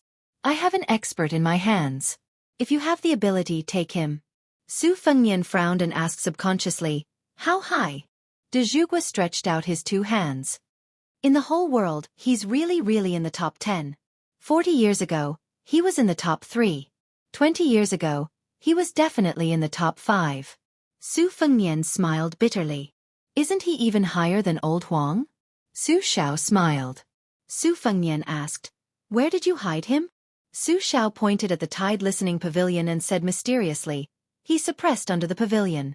The reason why I built this pavilion and why your master is here is because of this once-in-a-century-old monster." Su Fengnian shook his head. "With my inexperienced skills, do you think I'm going to court death?" Su Xiao nodded. "There's no rush. That old monster's evil tendencies haven't been wiped out. Anyone who goes now is indeed courting death." Su Fengnian muttered to himself, "Then I won't dare go to the tide listening pavilion in the future." Su Xiao smiled. "You can go." Su Fengnian said resolutely, "I won't go even if you beat me to death." Chapter 73. He laughed to himself and said, 2 days ago, I asked someone to send a box of forbidden erotic books up the mountain. I wonder if the bull rider was hung up and whipped by his second senior brother? Beggar Su, you are still so boring. The cold voice of the white fox face floated out from the attic. Su Fengnian pushed the door open and saw the white fox face standing under the white jade relief of the flying apsaras of Dunhuang in the hall. Su Fengnian laughed and said, I haven't heard this title for more than a year. His Royal Highness carried the exquisite embroidery of winter, and the white fox face and waist hung the simple spring thunder. Su Fengnian said to himself shamelessly, so we are quite compatible. The white fox face slowly turned her head and shifted her gaze from the mural to Su Fengnian. She was full of murderous intent. Su Fengnian said helplessly, I mean the embroidery of winter and spring thunder. Nonsense, no matter how beautiful the white fox face was, His Royal Highness would not fall in love with a man. The white fox face looked again at the 64 flying apsaras of Dunhuang. Each of them was as tall as a human. They wore 5 jeweled crowns on their heads, some were Taoist crowns, some were in a bun, and some were smiling. Their upper bodies were bare, and their shoulders were covered with ribbons. They were holding flutes, and Kong Ho. It was like a fairyland filled with heavenly flowers falling from the sky. His Royal Highness knew to ride on Su Zhao's neck and attract the attention of the flying apsaras when he was young. If this was not a unique bone structure, what was it? If this was not a gift, what was it? However, after he grew up, he did not do it often. After all, Su Jihu liked to sleep with Su Fengnian the most. He did not let go of him even when he was 12 or 13 years old. Su Fengnian's habit of hugging his neck and stroking his earlobe while sleeping was due to her indulgence. Bai Huer's face shifted a few steps and stared at a fairy at the top of the northwest corner. This fairy was adorned with precious bracelets on her arms and held a phoenix-headed Kong Ho in her hand. Upon closer inspection, she only had one eye. Su Fengnian didn't take it to heart. He said with lingering fear, Su Xiao said there's an old monster suppressed at the bottom of the Tide Hark Pavilion. White fox face, be careful. Bai Huer's face looked as if she had a sudden epiphany. The spring thunder was unsheathed and hit the eyes of the flying beast. The spring thunder bounced back into the sheath. That flying apsaras did not move at all, but the other 63 flying apsaras began to drift slowly. A door appeared in front of them. Su Fengnian was dumbfounded and muttered, "Is this the finishing touch?" The face of White Fox walked straight in. Su Fengnian wanted to pull him back but failed. After a moment of hesitation, he followed him into the darkness. With the help of the moonlight in the hall, he could see that there was a staircase leading to the basement. White Fox's face drew out spring thunder, illuminating the road with a clear blade. Su Fengnian followed suit and drew out his winter-embroidered blade. When Su Fengnian counted to 63, the staircase gradually became clearer.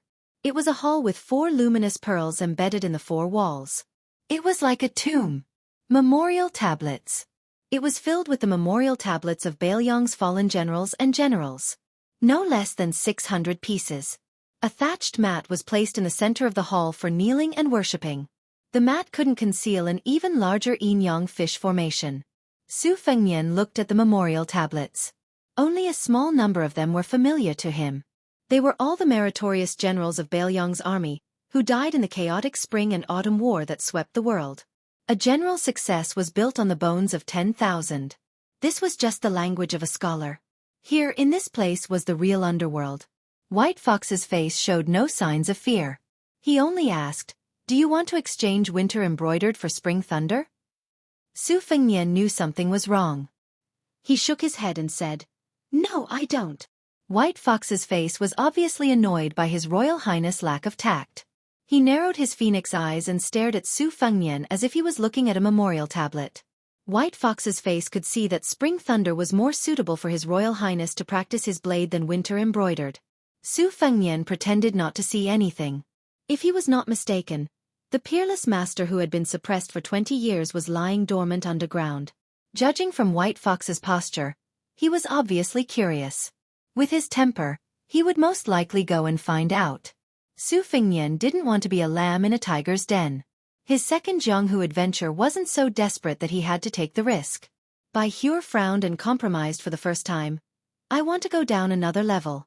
But this is your home after all. So, if you agree to my request, other than exchanging blades with you, I will also agree to another condition." Su Fengnian said without hesitation. "Okay." White Fox's face was even more straightforward. He threw spring thunder to Su Fengnian directly. Su Fengnian caught spring thunder. He was not in a hurry to exchange winter embroidered to White Fox's face. Instead, he asked seriously, "Can I state my condition now?" White Fox's face nodded. Su Fengnian said seriously, "The condition is that we don't go down now. If you want to go back on your words, you have to kill me first." No, you have to knock me out." White Fox's face widened his pair of limpid eyes and looked at His Royal Highness who was holding dual blades. Suddenly, White Fox's face smiled. If those Dunhuang flying apsaras were to be compared to the current him, they would not have the immortal Buddha Qi. Su Fengnian was stunned, but he did not dare to let his guard down. This was the first time White Fox's face smiled in front of him. He seemed to be angry. Yes, it was the anger of a woman. He said slowly, "You win this time, scoundrel Su." Su Fengnian was finally relieved. The feeling of being on the brink of death was really unbearable. White Fox's face stretched out his hand. Su Fengnian's eyes were full of doubts. White Fox's face said angrily, "Give me winter-embroidered blades. Go upstairs. We'll go down when you're braver." Su Fengnian was stunned. He threw the winter-embroidered blades to White Fox's face. He was a little reluctant to part with them. He had been relying on this little lady since they were on Mount Wudong. They went upstairs together. White Fox's face took the winter-embroidered blades and knocked the flying eyeballs. The mural miraculously returned to its original state. Su Fengnian was about to slip away. Unexpectedly, White Fox's face was not angry. He only said softly, "Drink with me." Su Fengnian ran to the Wutong garden and brought back 2 pots of good wine. The 2 of them sat on the edge of the magnificent platform of the Tide Listening Pavilion. White Fox's face sat cross-legged while Su Fengnian's feet hung in the air outside the platform. Bai Hure gulped down a mouthful of wine. "The Prince of Northern Liang is the most ambitious man I've ever met, but I still don't understand how Su Shao became a powerful minister even though he's been promoting legalism and hegemony for the past year. When I saw more than 600 memorial tablets just now, I seem to understand a little. With 600 people working for you, even if you're an idiot, you can still rule over a province. If these 600 people are all heroes who are willing to sacrifice their lives for you, then what? Everyone knows that the king of Beiliang, Su Xiao, started out with 600 brave riders. Now there are only a few left, right? They're probably all there. Su Fengnian looked at the night sky. White Fox's face said softly, "Is it tiring to have such a father?" Su Fengnian shook his head.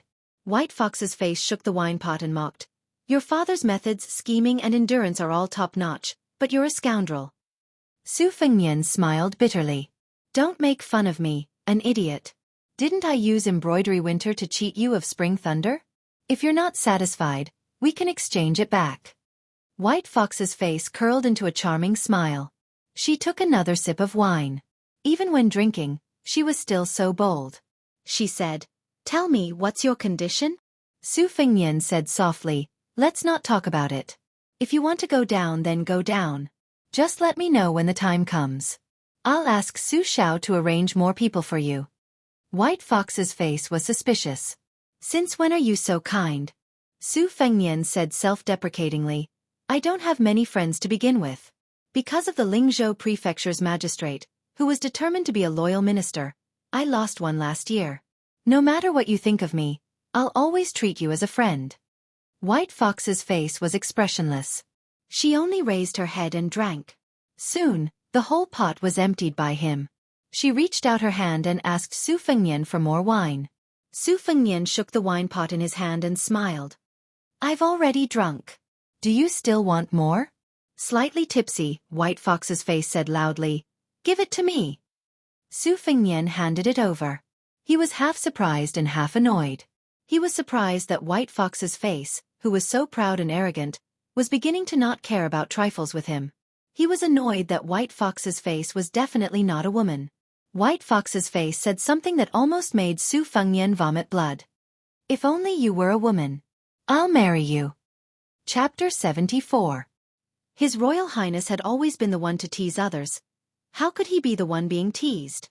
Moreover, the White Fox face beside him was a man. Su Fengnian could only feel sorrow welling up from within. Unfortunately, even the spring thunder saber was no match for the White Fox face. He immediately had the urge to go into seclusion to practice his saber skills. After practicing for a few hundred years, he would be invincible in the world. His Royal Highness had fallen so low that he could only hypnotize himself. Bai Huer continued to drink her wine.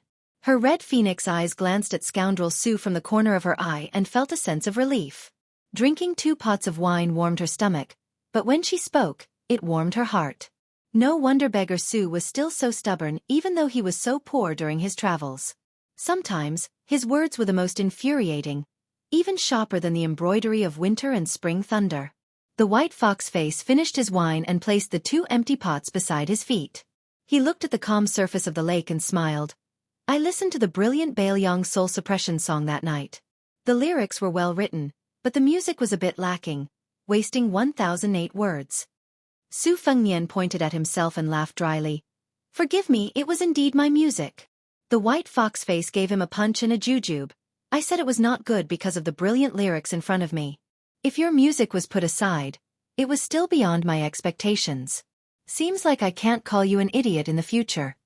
Su Fengnian leaned back and lay on the ground. He said indifferently, "Go ahead.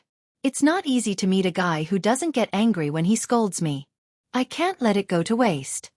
The White Fox face asked, "What if someone else scolds you?" Su Fengnian said righteously, "First I scold him back, then I beat him to death." The White Fox face suddenly understood. No wonder Beiliang said you were domineering and arrogant. Su Fengnian pretended to be deep and said, "I think you can tell that I'm just pretending. Actually, I'm enduring hardships and building up my courage. One day, I'll amaze the world with a single brilliant feat. I'll let everyone in the world know of my political and martial prowess." The White Fox face said lazily, "You're not pretending, you're just going with the flow. You've always been a lazy and scoundrel." Su Fengnian held his belly and laughed. "White Fox face, you know me best. What did you say just now?" "Oh, I remember. If you're a woman, I'll marry you." White Fox ignored him and asked softly, A lazy person like you actually learned how to use the sword. Is it really for old Huang? Su Fengnian shook his head. White Fox faced the sword. There's a high chance that I won't be able to defeat that old monster Wang Xianji in this lifetime. Naturally, I won't be able to retrieve old Huang's sword case. I'm very clear about this. But I secretly thought that if I can't defeat Wang Xianji, I can still wait until the day he dies of old age. If the second in the world can live for another 60 or 70 years, I'll be convinced. If I can't live until that day, I'll tear down the entire martial emperor city. The White Fox face smiled and asked, Then you won't go to the Eastern Sea before Wang Xianji dies of old age? Su Fengnian said seriously, I'll go. Maybe I'll have to leave Beiliang after the first lunar month. Some debts have to be paid, some have to be scolded, and some have to be killed. Of course, I'll also make a trip to Martial Emperor City. The White Fox face turned to look at His Royal Highness who was lying on the ground. She asked doubtfully, Since you can't defeat him and retrieve the sword case, why go? Su Fengnian said calmly, I'm just going to take a look. If I don't take a look, I'm afraid that after a year or 2 or 3, I'll forget about old Huang and the sword case. The White Fox face thought for a while. She lay down straight and stretched her legs. She said softly, You seem to be the same as me. You're afraid that you won't be able to hold on and will forget everything. I was right to give you the embroidery of winter. Now that I'm giving you the spring thunder, it won't be bad. Su Fengnian laughed mischievously.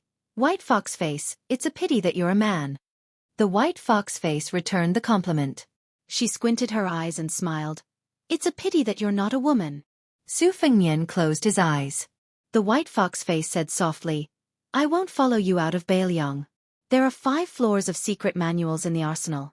Before I reach the last floor, I won't leave the building. So, can you change your condition?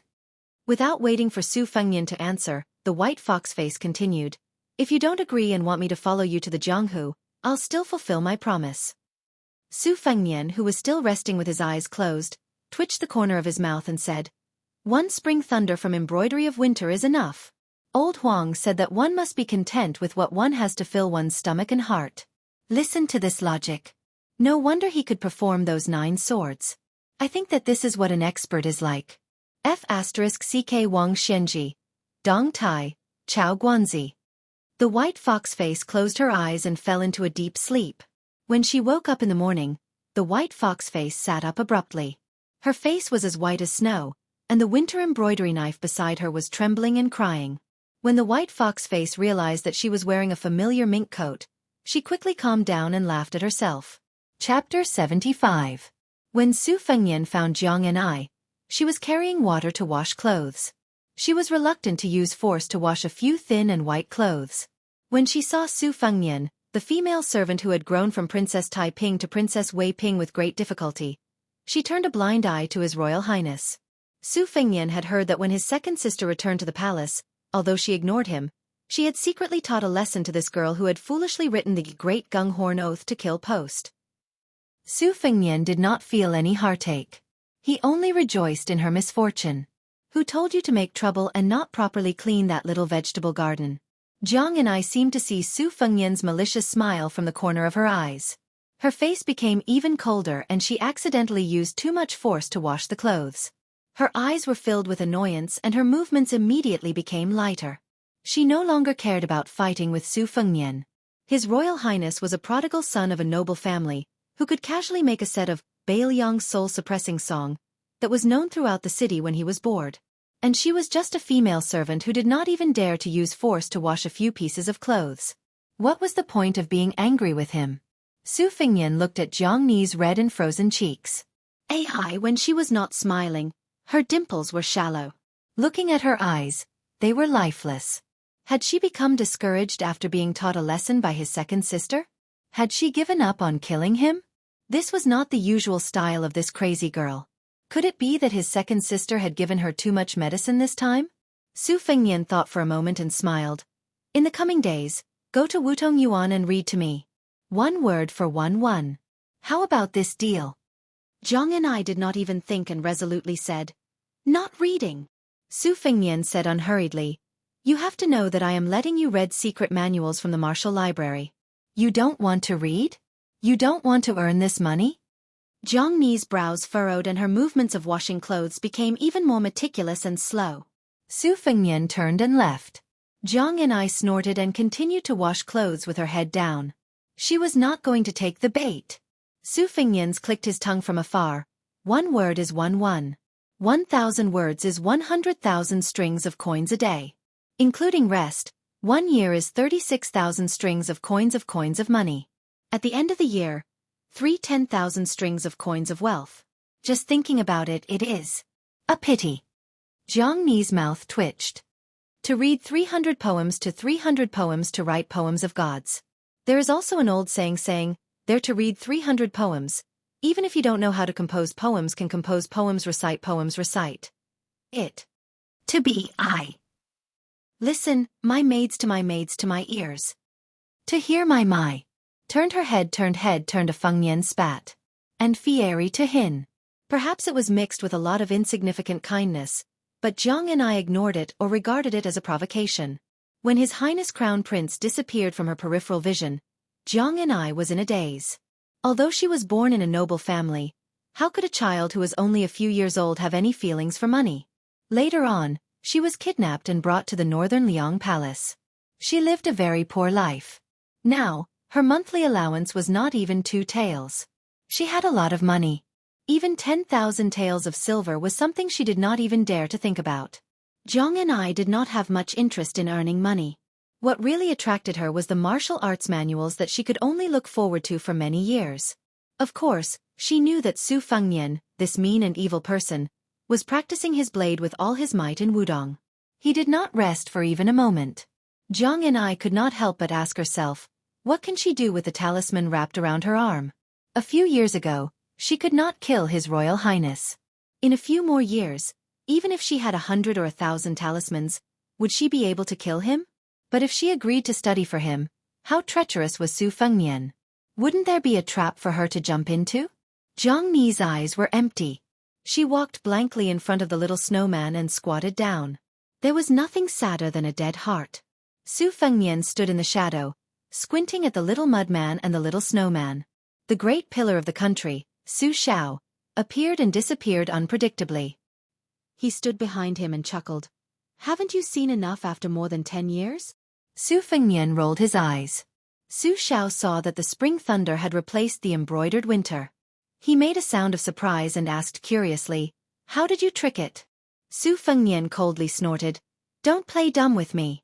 Is there anything in the prince's mansion that you don't know? Su Xiao smiled faintly and said, since you and White Fox have found the knack of the underworld, why don't you accompany me to the morning hall again? Su Fengnian grunted in acknowledgement. He silently followed the hunchbacked Su Xiao into the tide-listening pavilion. Su Fengnian threw the spring thunder and opened the door. Seeing Su Xiao enter empty-handed, Su Fengnian whispered, aren't you going to propose a toast? Su Xiao did not even turn his head and said flatly, no need. I'm the only one alive. What's the point of proposing a toast? No one can drink it. When they arrived at the morning hall that Su Fengnian regarded as the netherworld, Su Xiao sat on a cushion and beckoned Su Fengnian to sit down with him. Su Xiao waited for his son to sit down before pointing to a memorial tablet in front of him. Chen Chong, Chen Jibao's father. During the Battle of Jinliao, he gave his life in exchange for mine. Otherwise, this spot would be his today. Ek was defeated. This Wang Jian, who was known as the enemy of 10,000, held up the city gate with both hands and let me escape. His corpse was chopped into minced meat. During the campaign against West Chu, I faced off against the enemy at the Western Wall for 2 years.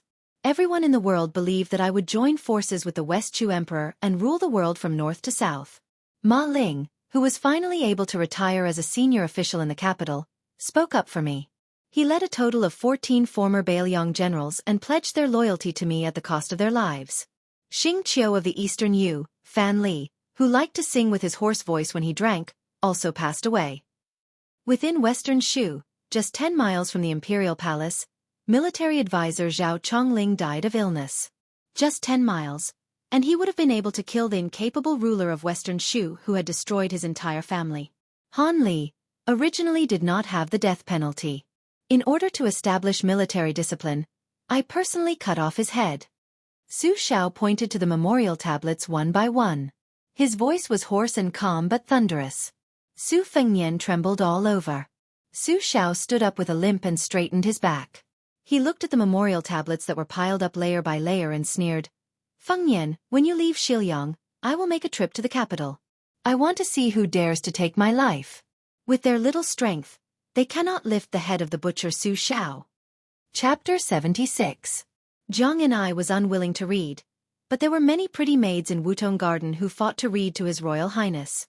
Sweet Potato's voice was the most charming, so Su Fengnian let her read some martial arts scriptures from Guanyin Nunnery in the South Sea. Green Ant's voice was more tender and ethereal, so she was responsible for some secret scriptures that were similar to swordplay. Cucumber was the most lively girl, so she was allowed to read the most heterodox scriptures in the library. Blue Bird was the most upright, so she was most suitable for Taoist scriptures like the Taiping internal scripture. Those who wish to become immortals should establish 90 good deeds. Those who wish to become immortals should establish 300 good deeds. Those who wish to become immortals should establish 1,300 good deeds. Today, the Green Bird was reading the chapter of Supreme Mystery Induction. Su Fengnian didn't lie on the Sweet Potato's thigh or play with the Green Ant's finger like he usually did.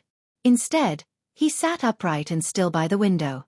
Spring Thunder left its scabbard and one of his fingers slid across the blade. After obtaining the Taoist De Huang Ting, Su Fengnian's various instincts were wonderful beyond words. For example, just by listening to Blue Bird reading the Taishin induction chapter, Su Fengnian felt the saliva in his mouth rushing into his body like a waterfall, flowing into his dantian, and his genuine qi flowing. His head felt like it was steaming, his limbs and bones melted, especially the inverted red date mark between his eyebrows, faintly turning from red to purple. It actually had the grand atmosphere of the Taoist master of Longhu Mountains. Purple aura comes from the east. The reason why the De Huang Ting was called De Huang Ting was because the supreme embryonic breathing technique was different from the normal Taoist Nigong Heart Sutras. Instead, it was able to form 3 De Huang Ting in one breath, born from the ancestor of the Taoist book, Laozi's I Chi San Qing. Perhaps it was because Wudong sect leader Wang Zhonglo did not want His Royal Highness to waste his cultivation base by sitting on a mountain, so he entrusted Wang Zhonglo with 2 matters. Su Fengnian opened his eyes and said with a laugh, Sect leader Wang said that the Great Yellow Court is a stream of flowing water. If I cannot continuously improve myself within 10 years and turn it into my own use, sooner or later it will vanish into nothingness. I don't think he was just trying to scare me. Furthermore, the old Taoist was afraid that I wouldn't know how to pick up the treasures after he led me into the treasure mountain, so he specially explained the 6 heavenly pavilions of the Great Yellow Palace, which are the 6 realms. This is very similar to the 6th floor of the Tide Listening Pavilion. Now that White Fox's face is about to go to the 3rd floor, I've only just stepped into the building. Blue Bird put down the bamboo scroll of Tai Xian and asked, How much has your highness enlightened? Su Fengnian sheathed the spring thunder saber that he was gradually getting familiar with. He pointed at his glabella and said with a smile, For the Great Yellow Court, it's not difficult to enlighten. The difficult part is to retain the 3 pure ones qi. The more enlightened I become, the more I lose. If I slack off for even a day, I won't be able to make ends meet. This Wudong sect leader is ruthless to himself, but even more ruthless to me. Blue Bird was stunned for a moment, but she smiled without saying anything. Su Fengnian took a strand of Blue Bird's hair and silently recited, Lotus blooms on the clear water of the jade pond, the body will not wither without sickness. Both the body and the spirit will not die, and the immortal will be able to ascend the heavenly gate with one step. Blue Bird was puzzled and asked, Your Highness, which book did this prophecy come from? Su Fengnian stroked her soft hair and said self-deprecatingly, You don't allow me to make up some nonsense? Blue Bird was in high spirits. Second rank maid Cucumber hid at the door sneakily, as if she was unwilling to come in. This was abnormal. Su Fengnian laughed and scolded, Do you plan to stand there for the rest of your life? Cucumber reluctantly entered the room and whispered, Your Highness, that girl surnamed Jiang is in the courtyard. Why don't I drive her away? Su Fengnian didn't know whether to laugh or cry. He said, Let her in. Don't think that I don't know that during the Mid-Autumn Festival, you acted on your own initiative and forbade Yu Wei from picking the osmanthus flowers. How come I heard that in Wutong Garden, you love to eat the osmanthus cake she makes the most? You can eat a big box of food at a time. I was wondering why you gained so much weight this winter. Is it all because of the osmanthus cakes? If you continue to gain weight, you'll have to change out of your old clothes. Cucumber's face turned red. Su Fengnian waved his hand and the clever maid went out of the room to bring Jiang and I in. Bluebird took the initiative to leave. Su Fengnian looked at Jiang and I looked at Su Fengnian. Neither of them admitted defeat. It depended on who had more patience. When Su Fengnian calmly picked up the bamboo scroll, Supreme Mystery Sensing Chapter, Jiang and I said fiercely, "Is the deal you mentioned still valid?" Su Fengnian didn't play dumb and said directly, "It's still valid." Jiang and I didn't have the consciousness of begging and said, "I'll only read for you if you pay 2 copper coins per word." Su Fengnian said firmly, "There's no room for discussion. 1 copper coin per word." Jiang and I said calmly, 2 copper coins." Su Fengnian looked at her and shook his head. 1 copper coin. Jiang and I turned and left. Su Fengnian smiled. 1 copper coin per word. You can read more books every day. You can still read me until I'm broke. Jiang and I walked to the door and hesitated. Su Fengnian smiled. The Supreme Mystery Sensing Chapter. In my hand has 6,000 words. After you finish reading it, I'll give you 7 copper coins. How about it? Jiang and I turned and went back into the house. The deal didn't break down. However, she stood in the corner furthest away from His Royal Highness with a cold face and stretched out her hand. Su Fengnian knew her bad temper and threw the Supreme Mystery Sensing Chapter to her. Jiang and I takes over the bamboo slips. The rope between the bamboo slips is badly worn. At first glance, he can tell that it is a treasure in any Taoist temple. He is even angrier. This antique is at least a few hundred years old. How can he throw it casually? What if it falls apart? Since he was so generous, he still haggled over 1 copper coin or 2 copper coins with her. Su Fengnian probably guessed Jiang Ni's thoughts and said with a smile, "Are you feeling bad? After all, it belongs to me. I can use it however I want. But if it needs to leave my hands, I have to be careful." 1 copper coin. Su Fengnian looked out the window and laughed. Only old Huang and the little girl understood the fun and mystery behind this. Jiang and I began to read the scripture. Her voice and sentences were inevitably a bit choppy. Su Fengnian didn't care. He didn't have any talent, but his memory had never lost to anyone. Why did he spend money to let Jiang and I read the Supreme Mystery Sensing Chapter and other martial arts manuals? Jiang and I didn't understand. She also didn't want to understand. She only hoped to read some superior martial arts and secretly memorize them. Then one day, she would be able to insert the talisman into His Royal Highness' chest. Su Fengnian finally came back to his senses. He changed into a casual position and listened to Jiang Ni's voice. He looked at the little girl who was holding the bamboo scroll and reading attentively. His eyes were no longer like stagnant water. There was some life in them. Su Fengnian, who was full of evil tricks, didn't know why she was reading attentively. Only Su Xiao, the great pillar of the country, knew why she was reading attentively.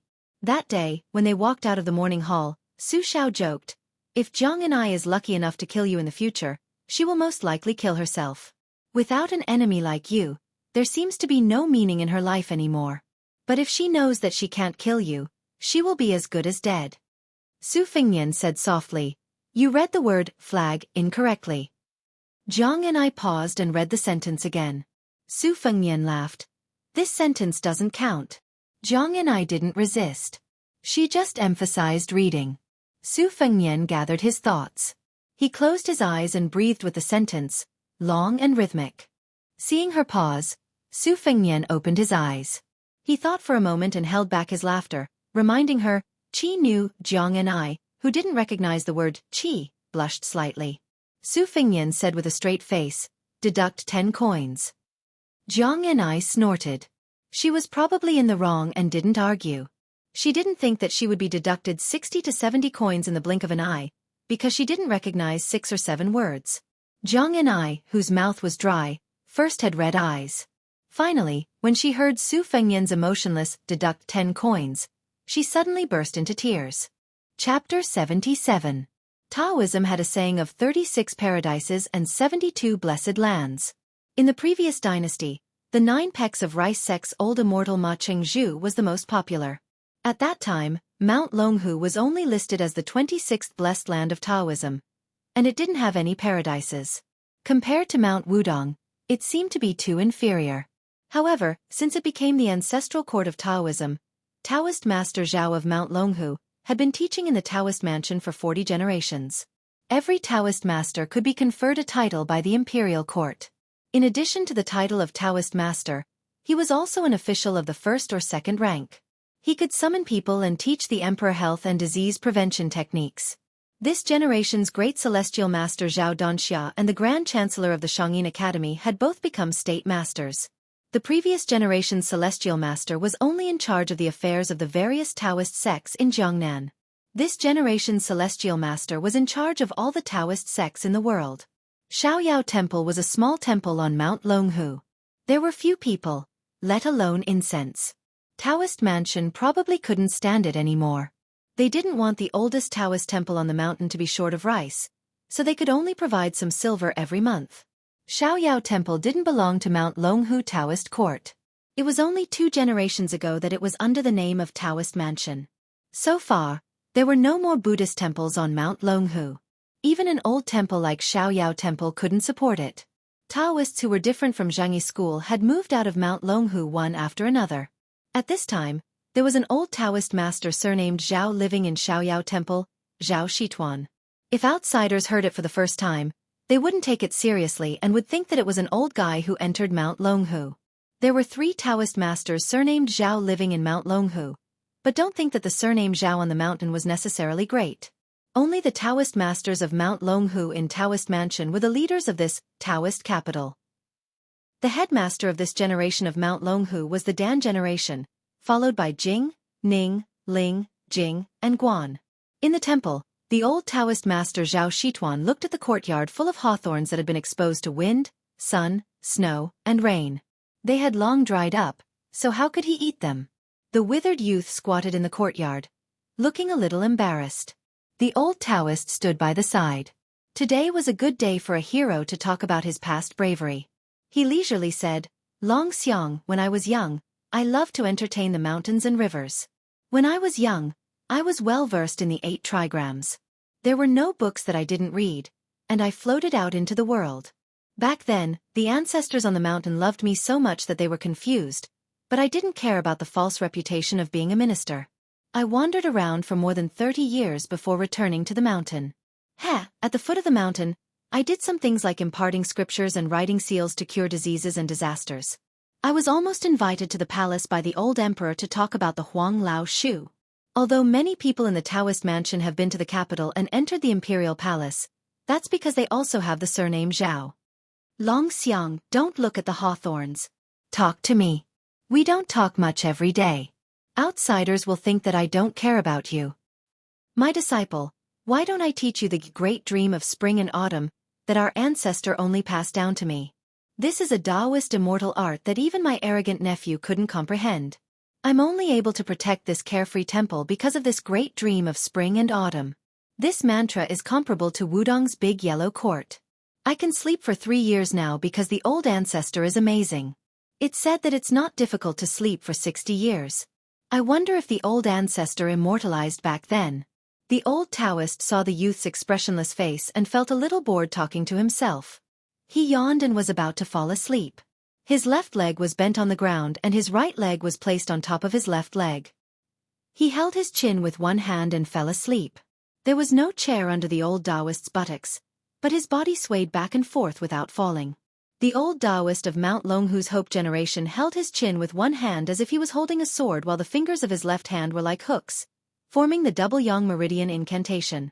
The old man's murmur could be heard, sleep in spring and autumn, sleep in spring and autumn, sleep in spring and autumn, sleep in spring and autumn, sleep in spring and autumn, sleep in spring and autumn, the stone root lies high and forgets the year. Without a blanket, without a quilt, heaven and earth as a bed, draped with a bright moon. Thunder rumbled, lightning flashed, and Mount Tai was destroyed. 10,000 feet of seawater fell from the sky. Black dragons screamed, and ghosts and gods were frightened. I was sleeping soundly. Outside the courtyard, there was a young Taoist dressed in a noble yellow Taoist robe. He stood still with his eyes closed and muttered, "Eyes to the nose to the door of life, the heart to the interior. His breathing was continuous as he silently held on. The void was extremely quiet. Within the true energy floating core pool, inside the divine water ring 5. Call Jiading, summon the spirits of the 100. My god is out of the 9 palaces, roaming the green and jade. Looking at the sea in my dream, yin and yang are mentioned in the smoke. I don't know that 500 years have passed since the spring and autumn period. Su Longxiang saw that the old Taoist beside him was dozing off and refused to leave, so he got up and left the courtyard. The pleasure temple was not at the top of the mountain, but at the foot of the mountain. It was indeed a world of difference from the Taoist master's residence. However, when he went out, he could see the green dragon stream that was wrapped around the mountain like a jade ribbon. Su Longxiang walked to the stream and stared blankly at the 2 bamboo rafts tied to the bank. The youth was afraid of water, so he naturally did not dare to board the rafts and follow the stream. The young man in the yellow Taoist robe stood proudly by the stream and sneered, "Idiot surnamed Su, to think that Taoist master she taught you how to sleep in the spring and autumn period. Do you understand? If you don't, then go back to Bailiang. Dragon Tiger Mountain is not a place for idiots like you to stay." Su Longxiang turned a deaf ear and stared blankly at the stream. Although the young Taoist with the strange face mocked, he kept a distance from Huang Manor. The last time he came to the pleasure temple to visit his ancestor, he accidentally stepped on a hawthorn and was almost chased from the foot of the mountain to the top by this idiot. He was in a very sorry state. Many Taoist sisters and aunts on the mountain laughed at him for a long time. It was a great humiliation. However, he could see that the idiot was afraid of water. Seeing that Su Longxiang had finally turned his head, the young Taoist floated to the bamboo raft. With a light tap of his foot, the raft slowly slid to the other side of the stream. It seemed that the young Taoist had played a trick. The bamboo raft stopped in the middle of the stream. On the bamboo raft stood 5 or 6 scholars who came to Dragon Tiger Mountain in search of immortality. When they saw this mysterious scene, they were in an uproar. The Taoist laughed and said, "Huang Manor, if you have the ability, then come. I heard that you have 2 sisters. One is dissolute and the other is fishing for fame." Su Longxiang was indifferent. The Taoist continued to mock. "You have an older brother? I heard that the princess consort died because of this good-for-nothing His Royal Highness?" Su Longxiang suddenly raised his head. The Taoist laughed and said, "Come, I'll wait for you." Su Longxiang, who was squatting, did not completely stand up. Like a leopard, he bent his waist and rushed forward. In an instant, he swept to the bank of the stream. However, he did not jump into the stream. Instead, he stepped on the front of the bamboo raft. Immediately, the broad and sturdy bamboo raft was pried out of the water and stood upright. One of his hands was like a knife, cutting the thick ropes that held the bamboo raft together. With a push of his hands, he tore the bamboo raft apart. Su Longxiang quickly picked up the remains of the bamboo raft and threw them out. Just the sound alone was ear-piercing. It was like a tiger's roar. From this it could be seen how great the strength was. The rain of arrows fell. The yellow-clothed Taoist's face was flustered. No matter how he moved, he could not escape from the bamboo arrows. He used all his strength and only managed to deflect some of the bamboo arrows. These arrows exploded the moment they entered the stream. The stream around the Taoist splashed like a fountain. When the last bamboo arrow pierced his face, the young Taoist had already resigned himself to his fate. A middle-aged Taoist, who was also wearing a yellow Taoist robe, appeared out of thin air. He floated to the bamboo raft with his left hand behind his waist and his right hand stuck to the bamboo. On the surface, he looked calm, but the bamboo raft was rapidly moving backward. When it stopped moving, the middle-aged Taoist had already shot the bamboo back at Su Longxiang, who was the strongest in the world. Chapter 78. The first chapter. I stopped updating due to heatstroke because I couldn't update, not because I didn't want to. I thought my attitude was fine. So now that my soul has returned, I have to show my attitude. Let's see how many chapters one can update today, and see if I can make up for the missing chapters in the next 2 days. If Su Longxiang was honest and stupid, he was the kind of idiot who didn't hurt people or animals, who loved to do things like watching ants moving house. If he was in a good mood, even if the servants secretly called him an idiot, the second son of the king of Bailiang would always smile in response. However, if he was in a bad mood, he would be unapproachable. Seeing the bamboo shoot back, the ferocious-looking Su Longxiang didn't dodge. He just stretched out his claw and tried to crush the bamboo. Probably because he underestimated the speed of the bamboo arrow, Su Longxiang wasn't able to hold it. The bamboo pierced through the gap between his 5 fingers and went straight to his face. Su Longxiang wasn't shocked or scared, and he still let the bamboo hit his forehead like a sharp sword. On the contrary, the middle-aged Taoist in the yellow robe was shocked. He originally thought that this fool with the strength of dragon and elephant would dodge. Originally, the fight between children was just a quarrel. Regardless of his status or cultivation, he wouldn't interfere. However, the bamboo arrow shot by the second son of the Pillar of Bailiang was really ruthless. If he didn't make a move, he would end up paralyzed for life. Therefore, after landing on the bamboo raft, he couldn't help but increase the strength of his counterattack. It was inappropriate to fight with Su Longxiang. If he hurt this child, it would be even more troublesome. Not to mention that behind Su Longxiang was the king of Bailiang, who almost wanted to press down the head of the dragon and tiger without permission. Even Grandpa Shi Tuan in the Shaoyao Taoist temple who didn't make a move was not someone he could disobey. So what if he wore the yellow robe of the Taoist master residence? His father, Xianxia, was already a Taoist minister and the leader of the world's orthodoxy. Didn't he still have to call Grandpa Shi Tuan uncle? Unexpectedly, the middle-aged Taoist realized that he had worried too much. When the powder scattered, Su Longxiang's eyes were scarlet red, and the 2 strands of yellow hair at his temples, which were longer than normal people's, floated up. From the first day he came to Mount Longhu, he had been wearing his hair down, and now it was even more fluttering. His clothes were round and shriveled in an instant. When he inhaled, they swelled, and when he exhaled, they shrank. The stream near him coincided with Su Longxiang's qi, faintly forming an absurd scene of rising and falling tides. His breathing technique was originally the most basic breathing technique of Mount Longhu. Who would have thought that this Huang manner would take half a year to master it? But once he had mastered it, it would be so frightening? Father, this idiot's appearance is too horrifying. Could it be that he is the legendary demon Venerable? The young Taoist had regained most of his courage now that he had a backer. But when he saw the extraordinary phenomenon on Su Longxiang's body and suffered twice in a row, he couldn't help but feel a little scared. Before Grandpa Shi Tuan went down the mountain, he said that this second son of the Great Pillar State who didn't open his acupoints was the reincarnation of Jianghu Great Emperor.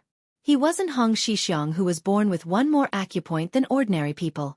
Between the two of them, who is the immortal and who is the devil? The fate of Mount Longhu and Mount Wudong for the next 500 years is probably a gamble. The middle-aged Taoist carefully stared at Su Longxiang, who was bursting with murderous intent. He was just a little curious but not shocked. As the first Huangzi nobleman of the Taoist master's residence, Zhao Jingchen had seen too many things that ordinary people couldn't appreciate. As for the words of Grandpa Shi Tuan, he actually didn't take it seriously. It was acceptable to tie the fate of a family to one person, but it was too childish to bet the fate of a country and a mountain on one person. As for his son Zhao Ningyun, who was naughty by nature but had great spiritual qi, Zhao Jingchen, who was nominally the first person of the Jing generation, was 80 to 90% satisfied with him. Therefore, he was willing to share some secrets. 500 years of fortune and misfortune is too big to be taken seriously. It's already good to have 50 years. Moreover, is it true that Hong Shixiang of Mount Wudong and Su Longxiang in front of us is the demon-rinsing primogenitor? According to the ancient records and calculations, Xuanwu Great Emperor hasn't been born in the world for 1,600 years. How could he coincidentally appear when Mount Longhu is suppressing Mount Wudong? Zhao Ningyun, who gradually came to his senses, chuckled and said, "If it's true, father, then we're doomed." Zhao Jingchen laughed softly and said, "Doomed?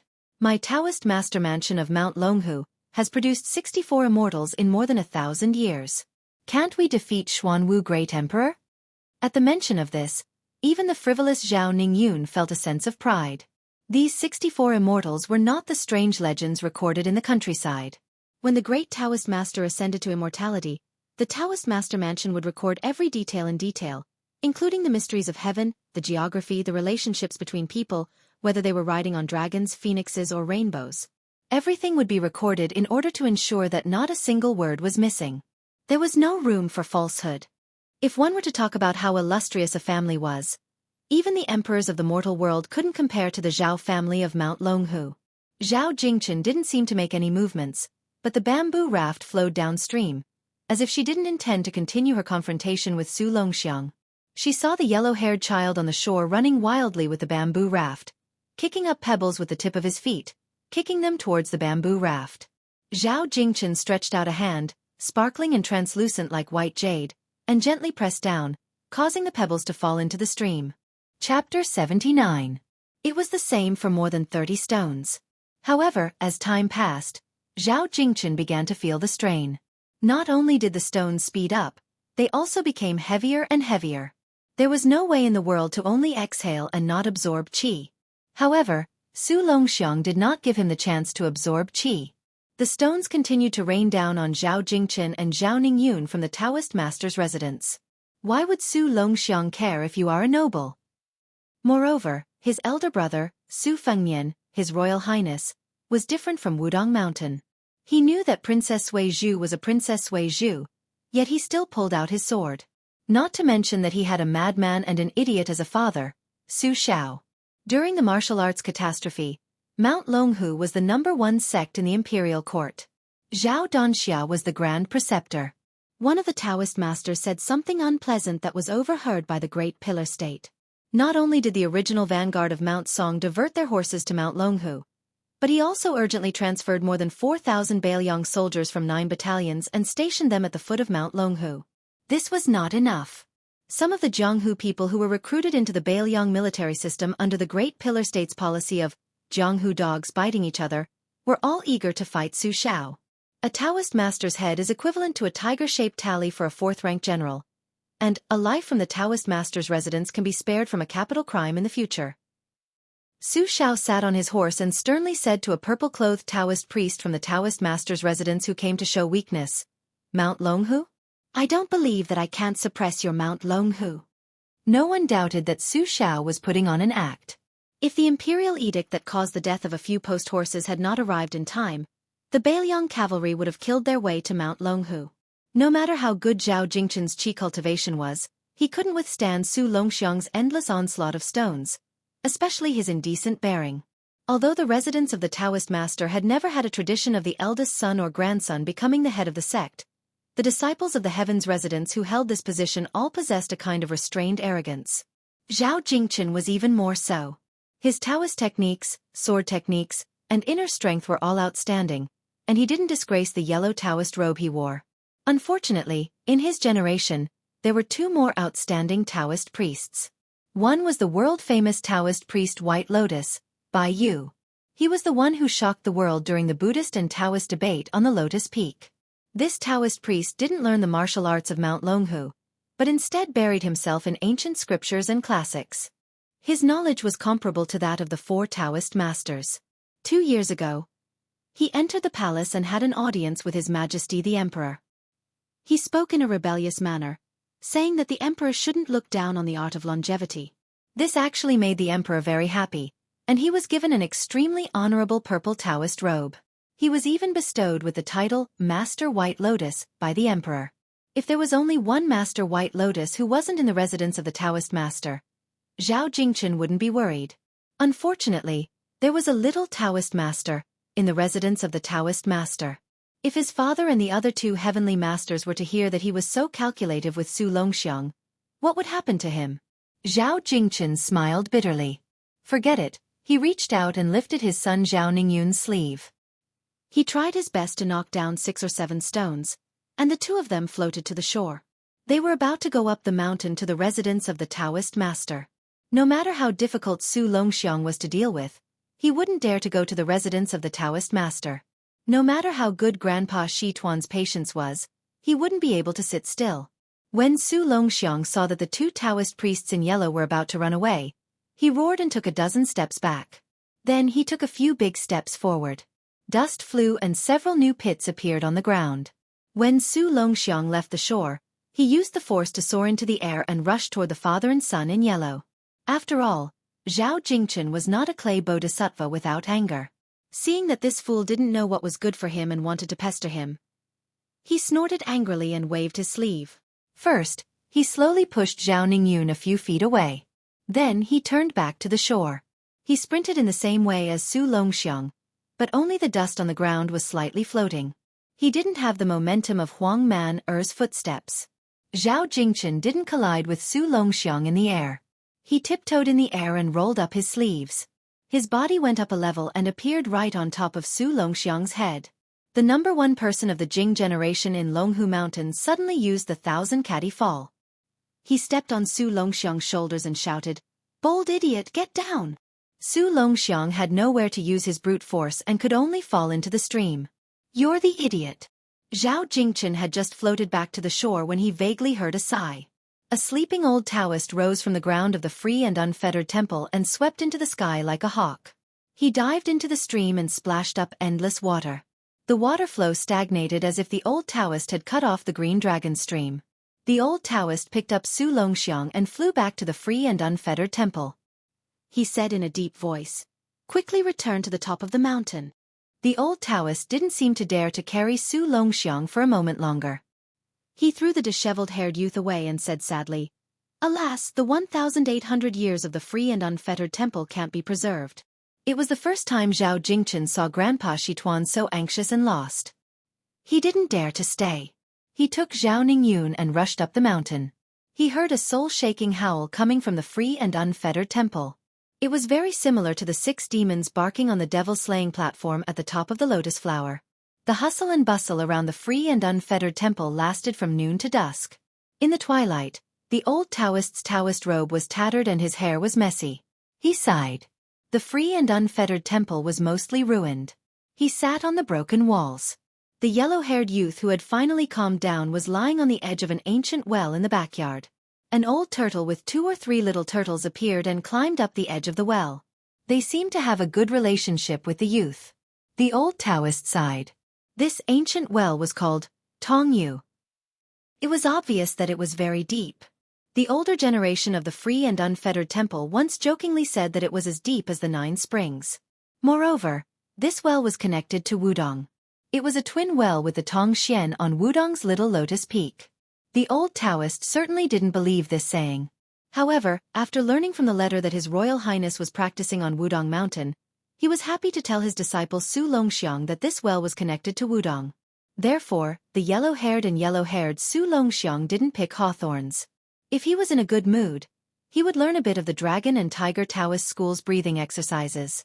If he was in a bad mood, he would lie by the ancient well and stare blankly. Su Longxiang grabbed a handful of hawthorns and carefully threw them into the well water. He said naively, "Brother, eat hawthorns." The old Taoist heaved a heavy sigh. "How am I supposed to tell His Highness the Crown Prince about this? Should I tell him or not?" The old Taoist, who claimed to be second in the Longhu Temple in judging people's physiognomy, hesitated for a moment. Thinking of the evil spirit behind Su Fengnian's smiling face, he said bitterly, "Just tell the truth. Take it as a reminder to the Taoist Master Mansion." Chapter 80. Second Update. If Mount Longhu was the capital of immortals, then Xianxia Academy was the city of saints. With the end of the Spring and Autumn War of the 9 Nations, the scene of hundreds of schools contending no longer existed in the academy. However, the spirit of equal academic attainment was still passed down. Generally speaking, in the magnificent Xianxia Academy, except for the forest of merits that only the chancellor could enter, one could go anywhere and read all kinds of books. However, some unwritten rules had been deeply rooted for thousands of years. These rules were not established by generations of chancellors. Most of them were due to the great reputation of a certain grand scholar in the academy. The younger generation followed the rules out of respect. For example, Xianxia Academy had a great lake that planted countless green lotuses. The lake was not deep, only 2 people deep. One could see the bottom clearly. The branches and roots of the green lotuses could be seen clearly. Sailing on the lake was like a floating boat in the sky, like a fairyland. Ordinary scholars of the academy did not dare to come to Great Lake to admire the green lotuses. Firstly, it was the place where Huang Longsher became famous. Secondly, a lady lived in a loft by the lake. For the past 5 to 6 years, the limelight of Xianxia Academy had been stolen by her alone. When she first stepped into the academy to study, she showed the advantage of her family background. She was directly apprenticed to Chancellor Wang and a military leader. Both of them taught her everything they knew. Some people were not convinced and came to Great Lake to provoke her. This lady who brought a sword into the academy did not argue with them. She directly pulled out her sword and cut off the hair of the leading scholar. The second time, the battle formation was even greater. She pulled out her sword and killed one on the spot without saying anything. Although she was grounded by the academy, no one dared to provoke her. This lady who was not very good-looking was capable of killing people. Later on, she founded the Zongjing 19 Paths and it was widely spread. Later on, she commented on the achievements of the world's scholars. Compared to people who played the 10 divisions on Great Lake, there were half praise and half criticism. In recent years, many scholars from various countries who came to study in Xianxia came for her. Regardless of how much criticism she attracted, the biggest fact was that how many people in the world could be criticized by her. There were only a handful. Don't be fooled by the scholars and poets outside the palace who scolded the most fiercely. The young men who had played the 10 bureaus with her had already seen through her. Those who scolded the most fervently would definitely turn the fastest when facing her. Their character was like wild grass, bending over and over again. The loft by Great Lake did not show the style of a noble family. It was made by the Academy's craftsmen with mechanisms and spiritual qi. Outside the building were some chickens and ducks, separated by a few vegetable gardens, all of which were used to fill the stomach. There was not the slightest bit of elegance of the old students raising geese, cranes, chrysanthemums, and plum flowers. This was Su Weisheng. Today, Su Weisheng had finished listening to the lecture and returned to the building to have a self-sufficient lunch. Then, he began to write the 1,000-character classic of warning. He first wrote it in Bailiang Palace. At first, he had nothing to do. Since he had a brother who was always idling around, he wanted to write a piece to admonish him. Later, he saw that it had no effect at all, so he put it aside. Later on, when he went to Xianxia Academy, he picked up the brush again and wrote a few sentences about his comprehension of the 1,000-character classic every now and then. There were already more than 600 words in the 1,000-character classic. When the first 70 or 80 words were read, it was very enlightening. The family had been prosperous for generations. A clan accumulates merit and benevolence, repaying it back in 100 years. A country values its people more than its monarch, never declining for 1,000 years. How to die prematurely, how to speak unkind words, how to do unkind deeds, how to be unkind, how to be unkind, how to be unkind. How sinister, how sinister, how sinister, how sinister, how sinister, how sinister, how sinister, how sinister, how sinister. Today I wrote, how to be armed with a sword, a gentleman is firm and unyielding, while a villain takes risks. How to drown oneself in a river, men are short-sighted, while women are arrogant. When he wrote this, Su Weisheng was stunned for a moment. He smiled slightly and his thoughts surged, but his brush did not stop. How to die of sudden speed, how to be hollowed out by lust, how to die of poisonous sores, how to be greasy. On the contrary, Su Weisheng snorted coldly and the tip of the brush paused. Therefore, the last hook of the word greasy was particularly dense and dignified, full of sharpness. It seemed that he was thinking of his annoying brother. Su Weisheng was in a bad mood. He put down the brush and walked out of the attic. He untied the rope of the lonely boat and sailed on the lake alone. The lake rippled. There was only one person and one boat on such a big lake. If it were not for the thousands of green lotuses, it would indeed be a bit lonely. She lay in the boat and raised her wrist. There was a piece of ink that was drilled through with a string. This piece was just an ordinary cobblestone, which suited Su Weisheng's hobby. Other than the ancient sword that could cut iron like mud, she did not have any other precious items. Her brush and ink were the same as the scholars of the palace. The only difference was that her diet was not good. If she did not rely on her own talent and domineering aura to monopolize this lake, one would not be able to tell that Su Weisheng was a princess. Moreover, how could a princess be compared to a princess? Even the daughter of Assassin Yan could compete with her? She was not even fit to carry her shoes. Su Weisheng used the sunlight to look at the rings of light emitted by the chess piece. He was dazzled. Far away by the lakeside, two people were sneakily squatting behind the green lotuses and whispering to each other. One of them had a boneless head, a sunken nose and exposed teeth. No matter how one looked at it, he looked like a short-lived person who had died early and reincarnated. He said with a troubled expression, "Junior brother, are you really going to senior sister Su? She is someone who can kill." The other person was elegant and had an extraordinary temperament. When he smiled, he was especially handsome and flirtatious. he said indifferently. Senior brother Lu looked carefully. Senior sister did not bring her sword today. Chapter 81. The man who looked like he was destined to have a rough life became even more miserable. He advised in a trembling voice. Little junior brother, you haven't been in the academy for long. You can't make senior sister Sue unhappy. The first day I entered the academy, I saw with my own eyes how senior sister Sue killed people with her sword. So when I met the teacher and the other senior brothers and sisters, my legs went soft. The handsome man who had just studied with the same teacher as this timid senior brother joked. Senior brother Lu, do you have 2 legs or 3 legs? Senior brother Lu's face was full of righteousness.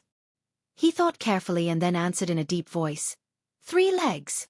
The little junior brother, whose appearance was hundreds of times better than his senior brother, laughed and said, Senior brother, if I can board senior sister Sue's boat, you can call me senior brother in the future.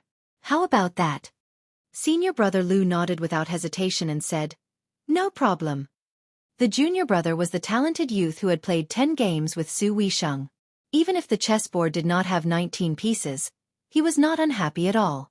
He had thought that he had an 80% chance of winning on 19 pieces, but when Su Weisheng brought out 15 pieces, he was only pleasantly surprised.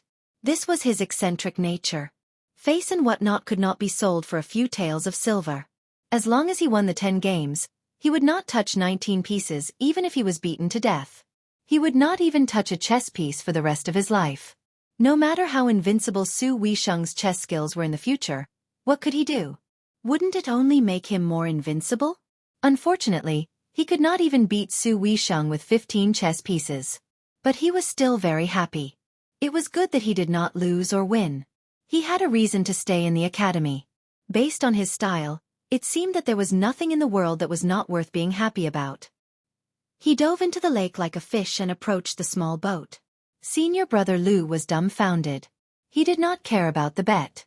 He only said what would happen if the little junior brother won, but did not mention what would happen if he lost. Little junior brother is really bold. None of the senior brothers in the academy dared to pester senior sister Sue. Senior brother Lu stared at him intently, ready to save him at any time. At the center of the lake, Su Weisheng frowned and pulled back his wrist. He subconsciously wanted to press down on Hong Yi, but when he discovered that he did not have a sword with him, he stood up and uprooted a green lotus. With lightning speed, he stabbed the fish that was a little too large to the bottom of the lake. When Su Weisheng saw that there was no movement, he said calmly, Don't do it again. Senior brother Lu, who was peeking out from behind a pile of lotus leaves, was even more nervous than the two in the game. He was afraid that senior sister and junior brother would start a fight at the slightest disagreement. This great mined lake was a rare quiet place in the academy. Everywhere else, there were many students of Xianxia Academy who were talking loudly. There were also lunatics who jumped off buildings, jumped into the water, and even ran around naked. To senior brother Lu, who used a normal heart to do normal things and write normal articles, this was really unacceptable. So when he occasionally heard that senior sister Sue had defeated those lunatics, blind, and deaf who were unwilling to cultivate diligently, he secretly felt quite satisfied. As for the mysterious junior brother, he did not have many interactions with him, but they were not shallow. Senior brother Lu quite liked this outstanding talent who spoke and acted without restraint. Senior brother Lu stared with his eyes wide open as he saw junior brother swimming away. At this moment, his stomach was facing up as he leisurely swam back, looking like he was still glorious even though he had lost. Climbing ashore, junior brother who had a bump on his head chuckled. Grand Chancellor nagged me last time about only allowing dogs in the water and not being able to look at free and unfettered people. I think that's bullshit. Senior brother Lu said in a panic. Junior brother, be careful, be careful. Junior brother did not mind. After standing up straight, he shook lightly to shake off more than half of the lake water on his body. He turned his head to look at the woman who had left the boat and come ashore. His eyes were filled with undisguised adoration, but there was no fear or worship in the eyes of ordinary scholars. Senior brother Lu said worriedly, Junior brother, be careful not to catch a cold. Junior brother put his arm around the shoulder of his most compatible senior brother from the same sect and smiled. Senior brother Lu, when are you going to the capital? Let's go to the highest hall of martial heroes in the imperial city to admire the moon. Senior brother Lu smiled, how can I? But he didn't dare to. Junior brother said shamelessly, there are many connections in the capital. With senior brother Lu's looks, it wouldn't be hard for you to casually marry a princess or princess. I'll be the matchmaker for you. When the time comes, you'll climb up Hall of Martial Heroes, then Hall of Literary Splendor, and Hall of Preserving Harmony. Senior brother Lu touched his face and nodded. It's indeed a way. Su Weisheng entered the building alone. She did not have any thoughts about what had happened in the lake. That young man's background was treacherous. She had 15 paths as a lake and 10 rounds with him. That was because of her arrogance, but it did not mean that Su Weisheng really liked her. When he had broken the rules and passed the examinations of several teachers to enter the academy, he had also entered her unhindered arcane gate. Su Weisheng had increased her vigilance a bit. Su Weisheng could be unbridled in Jiangnan province, using his father's tiger skin as a banner to abuse his power. His actions were dissolute and disregarded the consequences. Su Weisheng was not that useless flower vase. Every step she took, she had to consider the Su family. She could not make a single mistake. She was also not that silly little brother Su Longxiang, who could not think too much about anything. She had originally thought that a certain guy could be a bit more promising. Who would have thought that it would be fine if he did not learn the way of the king, but he also did not learn the way of the tyrant. He did not even touch the art of war. He also lacked interest in the art of court maneuvering. He actually picked up the saber to learn martial arts. Bailiang had millions of households, 300,000 Bailiang cavalry. Such a large and glorious family business, second only to the emperor, could be supported by a saber? Su Weisheng stared at the chess piece on her wrist and scolded in a low voice. You idiot! After Su Weisheng scolded her, her mood relaxed a bit. However, she quickly became serious again. 2 fingers stroked the chess piece. She sneered and said, You're even more arrogant than a prince. This was because she remembered what her father had said in the secret letter after investigating that little brother. This child's background was hidden and could not be investigated. He only knew that the head of the inner palace's 30,000 eunuchs, Han Diaoxi, had to bow when seeing him. Chapter 82. Blind Old Su was an old soldier of northern Liang. He was originally a crossbowman, but after being shot in the eye by a stray arrow, he became a cavalryman. His battle record was mediocre, so he really couldn't show off his head in the northern Liang army, where he exchanged his head for meritorious service. Before he retired, he didn't have much money left. Old Su was a native of Jinzhou, Liaodong. He had been alone since he was young. He followed Su Shao of the Pillar State from Jinzhou to Liaoxi, and then from Liaoxi to Xianxia Pass, and then to the Central Plains. During the Spring and Autumn War, many old soldiers who joined the army at the same time as Old Su, as long as they didn't die, they all became officers or captains. Before they retired, they could even receive the title of Deputy Commandant of Jianghu. Therefore, although Old Su was an old soldier, he wasn't a fierce soldier. Those who didn't dare to tie their heads to their waistbands to fight for scholarly honor and could still earn official positions were only the children of wealthy families. Old Su was a veteran who couldn't be said to be greedy for life, but was absolutely afraid of death. It was already considered very lucky that he didn't have his head chopped off by the Inspector General. Later on, Old Su's remaining eye was also blind. He was careless when he went up the mountain to burn charcoal, so he became the blind Old Su that people in and out of the alleys talked about. The most unlucky one was that after Old Su became blind, when it rains, it pours. He was careless and didn't manage to avoid the hooves of a fine horse in the downtown area, so he was trampled into a cripple. When the group of fine young men saw the old man rolling on the ground, they just laughed loudly. Blind Old Su originally wanted to clench his teeth and fight, but when he touched the carrying pole on the ground, he heard voices saying that those young masters were the sons of some military commandant, the grandsons of some literary scholar in the capital, and the grandsons of the crown prince's horsewasher. Old Su threw away the carrying pole and cried like a child, howling over and over again that he should have died long ago. It made people's scalps go numb, and even some of the pitiful onlookers were scared away. One dandy disliked Old Su's chatter and pulled out his sword to chop him down. Bailiang people had always been valiant. Even those dandy might only have enough strength to untie the belt of a courtesan, but as long as they could pull out a sword, they could definitely chop him down. This made many dandy who had just entered Bailiang feel very uncomfortable. If that sword had chopped down on Old Su's head at that time, His Royal Highness wouldn't be carrying the green ant wine today. At that time, Su Fengnian happened to be passing by. His horse was far more robust than that group of third-rate dandies, So his arrogance was 100 times more unbridled. He didn't want to get involved in this mess, but he was hooked by old Su's heart-wrenching words.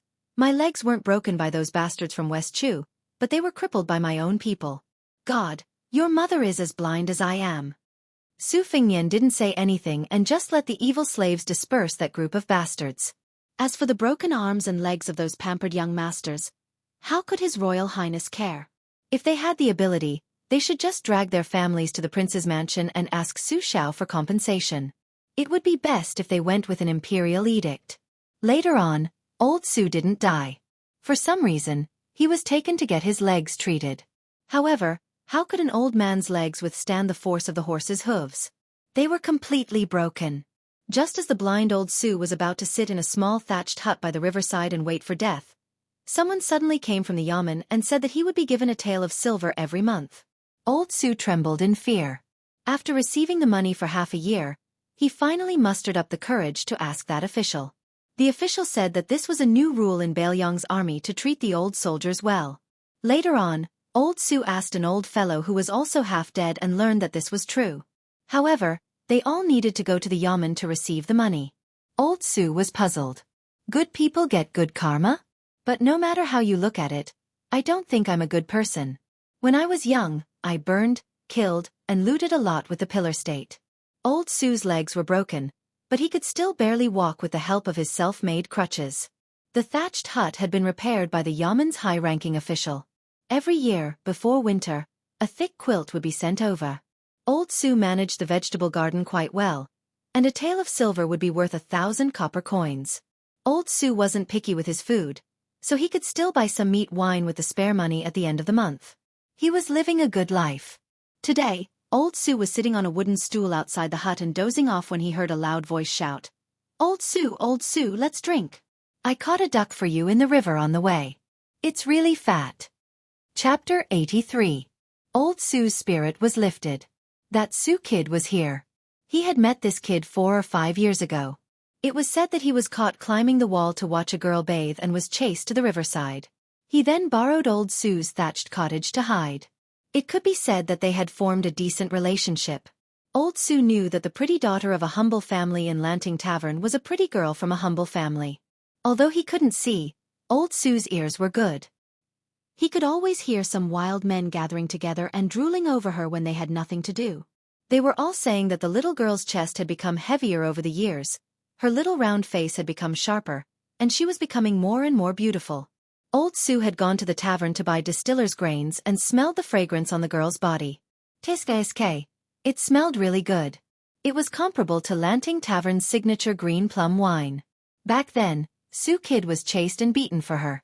He wasn't wronged. If old Su was a few decades younger, would Su Kid even have the chance to climb the wall?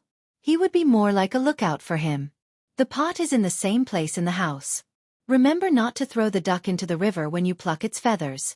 Be careful that the moment you leave, my thatched cottage will be torn down. Old Su took the wine pot and sniffed it. He smiled contentedly and said, This green ant can't compare to the green plum from Lanting Tavern, but it's still much better than distiller's grains. The customer stuffed the broken duck into old Su's arms and said angrily, Do I have to pluck its feathers? I'll go boil some water. Now that old Su had wine in his hand, he was easy to talk to. He leaned on his walking stick and went to pluck the duck's feathers. Not long after, the thatched cottage was filled with a fragrance.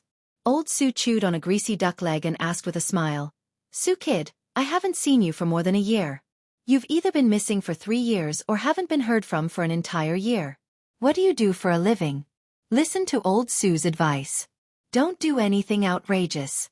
It's fine if you peek at a girl bathing since you won't lose anything. But if you play with knives and guns, it's hard to say. Let's not talk about this. Even if I did, you probably wouldn't listen to my advice. I know I can't drink your wine for free. Tell me, what do you want to hear this time? At my age, old Su can't speak more than a few times, so I'll tell you as much as I can. The man chewed on the duck meat and said with a smile, Let's talk about Liaodong. My ancestors lived there in Jianghu. The only one who could stroll around so idly was naturally His Royal Highness, Su Fengnian. Old Su laughed and said, How could I not be familiar with Jianghu? The whole of Liaodong is the same. Although 9 out of 10 military governors claim to be poor in front of the imperial court, they are not poor at all. The only poor ones are people like us who don't have land. We are just short of rebelling. Su Fengnian frowned and asked, according to the law, isn't every soldier given 40 mu of farmland? Liaodong is worthy of being called a dangerous place in our dynasty. The plain in the wilderness stretches as far as the eye can see for 1,000 li. It is difficult to defend. If we abandon it, Beimang will drive straight in, and the northern part of the country will not be restricted by any gate or court. Therefore, if Liaodong is safe, the central plains will not be disturbed. If Liaodong is disturbed, the golden drums of the world will resound together. Revolt. I haven't heard of any disturbances in Liaodong these years. Old Su sneered and said, Su kid, you know fart. Old Su, don't understand your literary words. Which scholar did you hear it from? I only know that when I left Liaodong, Liaodong had 21 guards, while Liaoxi only had 6 guards. Not to mention Liaoxi, the 21 guards of Liaodong stored 1 million shur of grain a year. How many shur of grain fell into our pockets? Su kid, think about it, not to mention the viceroy of Liaodong, the military governor of Liaodong, the military governor of Liaodong, the military governor of Liaodong, the military governor of Liaodong, the military governor of Liaodong, these big shots. Even some 7th rank, 8th rank officials have to do some shady business, such as relocating the army and changing the channels. If they did not specialize in water conservancy and occupy the fertile land, where would they get the money to show filial piety to the higher-ups? In those days, the Great Pillar State was in charge of the whole of Liaodong, which was a rare blessing for the two Liao people. As soon as the Great Pillar State left, who cared about the life and death of the soldiers? A lot of border troops were sent to Liaodong because of their crimes. Otherwise, who would be willing to go to Liaodong, this bitter and cold place to live? Once they went there, who would really think that there would be fields and grain? I, a Jinzhou native, don't even have half a piece of land, let alone these outsiders. Su Fengnian chuckled and said, that won't cause any rebellion. Liaodong is poor. They're used to suffering. As long as there's even half a mouthful of rice to eat, nobody would be willing to start an uprising. Old Su sighed, if we don't really want to starve to death, who would be willing to go against life? But if this goes on, it's really hard to say what will happen in Liaodong. I've left Jinzhou for nearly 30 years. I've endured for 30 years. Since ancient times, Liaodong had been the land of 100 battles. As the saying goes, the tiger steps like a dragon, the superior is in the heart. The safety of the world was always related to the two Liao. Su Shao advised that they would not hesitate to use all the strength of the world to protect it, but from top to bottom, very few people were willing to take it seriously. This was not to say that nobody could see the stakes, it was just that the world situation was temporarily settled. What would happen 50 or 100 years later? What benefit would it bring to the current official position? Su Fengnian said softly, Old Su, tell me more about the local customs and customs of Liaodong. Old Su spilled beans from a bamboo tube. By the time the pot of stewed duck was finished, Old Su was also very tired, but most of his energy was used to deal with the duck meat. In the end, Old Su wiped his mouth and said, when the Great Pillar State entered Bailiang, it was really awe-inspiring. What does the Princess Consort's poem say? Su Fengnian smiled and said, the green ox road is on 1,000 mounts, the children under its banner hold mulberries.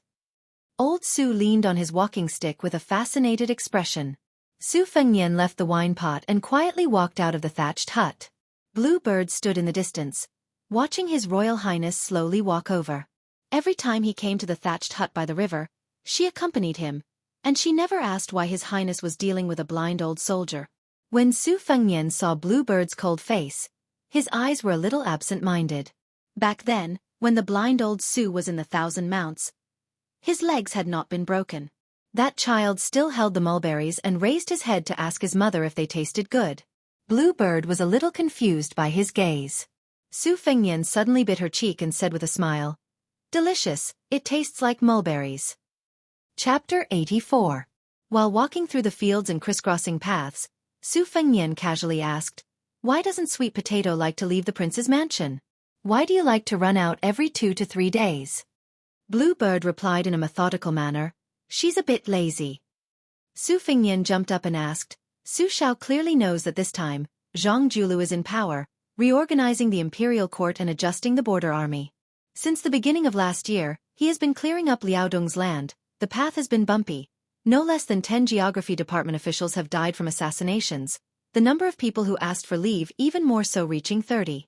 However, Zhang Julu still found out that Liaodong's governor Bai Huai, guardian eunuch Lu Taiping, Yuji General Fu Han, chief commander, and more than 10 others forcefully seized the land, at most 600 hectares, at least several dozen hectares. Even though quite a few of these people came from Beiliang's old military departments, 20 years have already passed. Why is Su Xiao still joining in the fun, insisting on challenging Grand Secretary Zhang?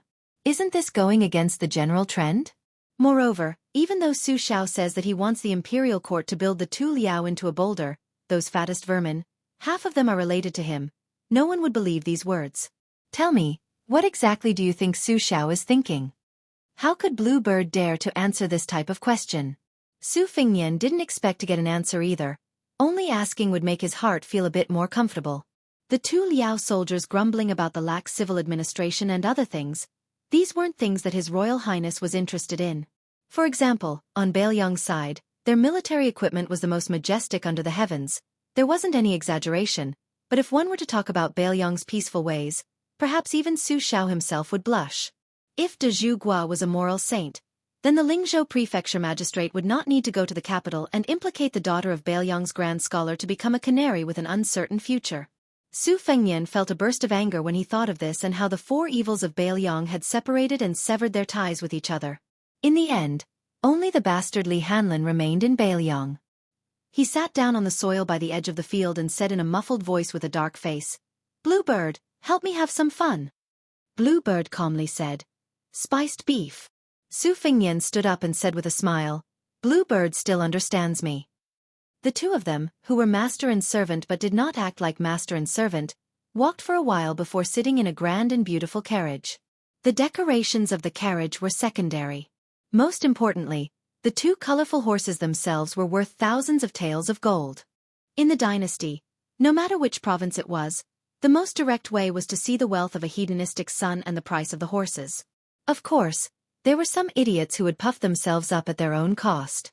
They would buy a pair of famous horses like the white cranes of the Chow family to keep up appearances. However, His Royal Highness's green elephants of Great Wan were priceless and had always been an A-grade tribute. Only Su Fengnian dared to ride them.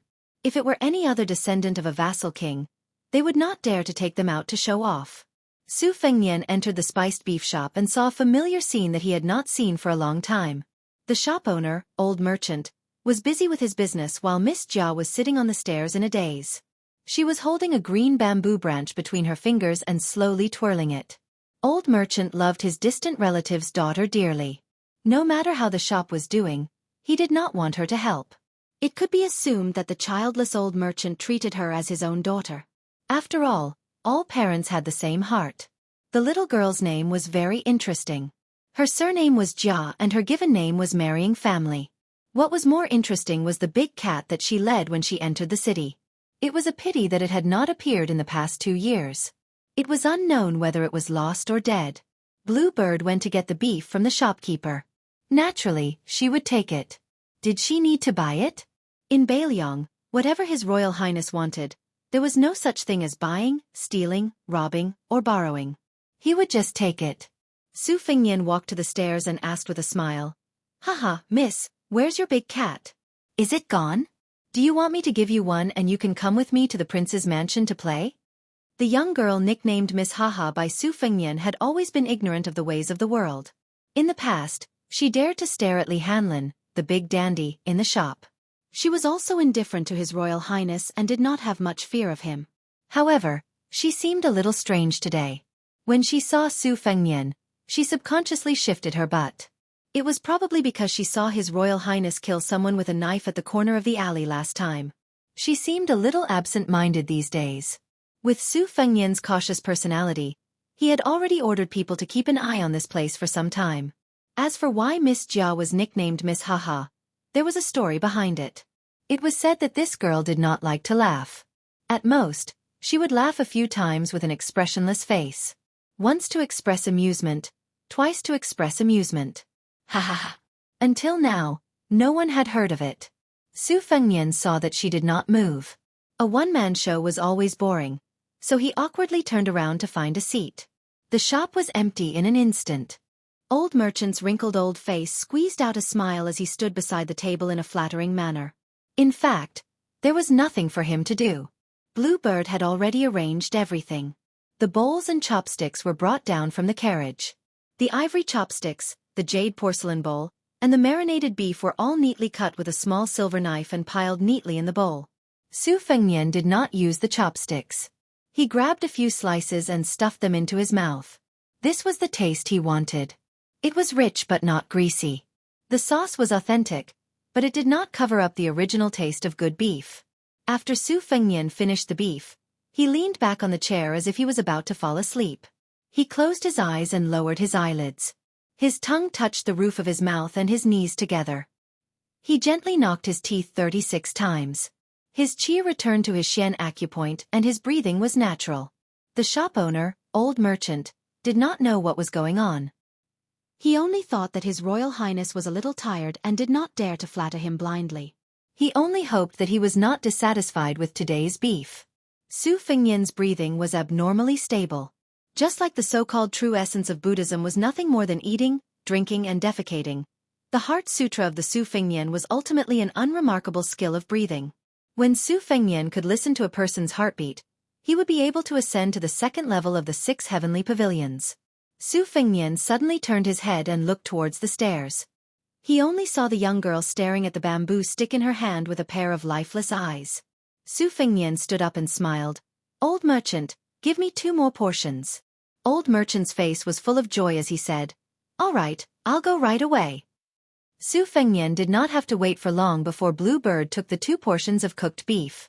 Returning to the carriage, Su Fengnian lifted the curtain and looked at Old Merchant who was still bowing at the entrance of the shop. He frowned and said, "There seems to be something wrong." Bluebird shook her head and said, "This person's background is clean. He's just an ordinary merchant." Su Fengnian dismissed it with a smile. Old Merchant returned to the shop and wiped the sweat from his forehead. For a while, there would be no customers in the shop. He took the time to sit down and rest. He massaged his waist and sighed when he saw the young girl still sitting on the stairs. It was fine that this little girl was freeloading in the shop, but she did not even smile in front of His Royal Highness and the others. If she was his biological daughter, he would definitely scold and beat her. The young girl left the shop with the bamboo stick and went straight out of the city. She walked slowly. It was already dusk when she left the city. After walking for another 2 hours, she walked into the lush green Mount Biweng. It seemed that she did not intend to return to the city. Bailiang had always been under a strict curfew. She was not His Royal Highness and could enter and leave the city at night as she pleased. Was a girl going to spend the night in the mountains? Mount Biweng was full of wild beasts. The deeper they went, even hunters had to form groups before they dared to travel at night. After walking for an unknown period of time, the young girl still walked on the lonely mountain path with a straight face. The full moon was in the sky. There were no traces of the path under her feet, but she was still walking. She came to the edge of a pool and bent down to drink some water. She was only 30% full. A strange sound came from the dense forest behind her, startling a few jackdaws. The young girl stood up and looked at the dense forest. A black bear that was perhaps half as tall as her rushed out, stomping on the ground until it shook. It stopped in front of the young girl and let out a roar. Its fangs were exposed, and its mouth was full of filth as it sprayed the young girl's face. Her black hair was blown up by the wind. The young girl still had a straight face and was indifferent. The giant bear seemed to be annoyed by this young prey and opened its mouth to bite her. Boom! An even more powerful earthquake came from the dense forest. When the grizzly bear turned its head, it was its turn to be sprayed with saliva by a bloody mouth. The grizzly bear's fur stood on end, and it was so scared that it did not dare to move. In recent years, in Mount Biweng, hunters would be able to pick up the bones of some large beasts every once in a while, including tigers and bears. They really couldn't figure out what else could occupy the mountain like this. Mountain ghosts? Demons and monsters? The answer was here. A big cat, that was even larger and more majestic than the grizzly bear, lowered its head and roared at the little grizzly bear. The little girl finally spoke. Hee hee hee. Chapter 85. First update. Su Fengnian was in a good mood on the way back home. The 2 extra servings of marinated beef were for the maids in Wutong Garden. Unsurprisingly, Jiang and I was still waiting in the courtyard. This little money grubber, regardless of wind or rain, would read 100,000 words of secret manuals every day. She would not stop until she had earned 100 taels of silver. Every time she made a mistake, she would deduct 10 yuan and read an extra cross on the 100,000 words. Today, Su Fengnian sneaked out to meet the blind old Su and left Jiang and I hanging in Wutong Garden. When they met later, she would roll her eyes. Su Fengnian entered the courtyard. Sweet Potato, who had been waiting for a long time, handed over a letter from Mount Longhu. It was written by the old Taoist Zhao Shituan. He had Blue Bird distribute the beef and walked into the study alone with the letter. Jiang and I crouched in a corner with a hibernating dragon fist manual, and quietly read. Only when Su Fengnian sat down did she wake up. She quickly stood up with a face full of anger and resentment. Su Fengnian opened the letter and sat on a red sandalwood chair with auspicious clouds. He smiled and said, "Since you have waited for half a day, you can read it later. Let me finish reading this letter." Jiang and I did not have the awareness of being under someone else's roof and calmly said, "Today, 1 word is 2 yuan." Su Fengnian did not pay attention to her and only focused on reading the letter. Jiang and I watched as His Royal Highness's face changed from sunny to gloomy, then to stormy, and finally to dark clouds. For a moment, she forgot to repeat that 1 word was worth 2 yuan. Su Fengnian raised his hand and was about to slap the sandalwood handle, but as soon as he did, he pulled back 80 to 90% of his strength. He managed to pull back his hand in time and did not smash the chair. Even so, his face was still frighteningly gloomy. Su Fengnian stood up and walked to the window. After a few breaths, he turned around and looked at Jiang and I with a smile. "Come, you read while I listen." Jiang and I finished reading Hidden Dragon and then read more than half of a sword manual. Outside the window, it was already deep into the night. She discovered that Su Fengnian was unusually quiet today. Su Fengnian, who had been absent-mindedly listening to the sound of reading for 4 hours, smiled and said, "Now that you've saved a lot of money with me, why don't we make another deal? If you buy a secret manual for 1,000 coins, you can buy 10 books in a year. Even if you can't practice martial arts, you can just throw a few books to the people of Jianghu. Do you think they won't bite you like a mad dog? It's better than being rich but having nowhere to spend it. What do you think of this business? Don't look so unwilling and incredulous. I'm just saying what's on your mind. With our relationship and friendship, there's no need to be pretentious. How about it? It's a deal. 1 secret manual costs 1,200 strings of coins? Jiang and I wanted nothing more than to use Hidden Dragon as a sword to stab this treacherous fellow to death. She smiled coldly and said, "Is it 1,000 strings of coins or 1,200 strings of coins?" Su Fengnian, whose little trick had been exposed, laughed and said, "Friendship price, 800 strings of coins for 1 book." Jiang and I agreed immediately. "Okay." Su Fengnian waved his hand and picked up the secret letter from Longhu Mountain again. He furrowed his brows and did not raise his head. He said to Jiang and I, who was putting the 2 secret manuals back on the bookshelf, "Do you want me to prepare a chaise lounge for you?" Jiang and I sneered and said disdainfully, "I still want to live." Su Fengnian did not comment on this statement.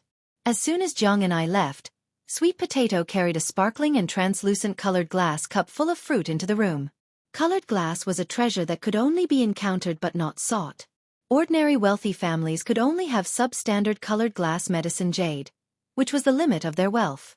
Here, however, it was only used as a small object to hold fruit. Only imperial officials of the 4th rank and above could wear small pieces of colored glass. Moreover, the color and luster were often not clear enough. His Royal Highness was truly wasting natural resources. Su Fengnian picked up a snow pear and took a bite. He said fiercely, "The bull rider just delivered a manuscript of the Yin and Yang kinship deed." Grandpa Wei, who was in the Tide listening pavilion, only took a few glances at it before he cried tears of joy. He said it was even more wonderful than the ancient I Ching and Yang kinship deed in the pavilion, which is known as the King of 10,000 Pills. "Look, the sect leader gave up the cultivation of the Great Yellow Court.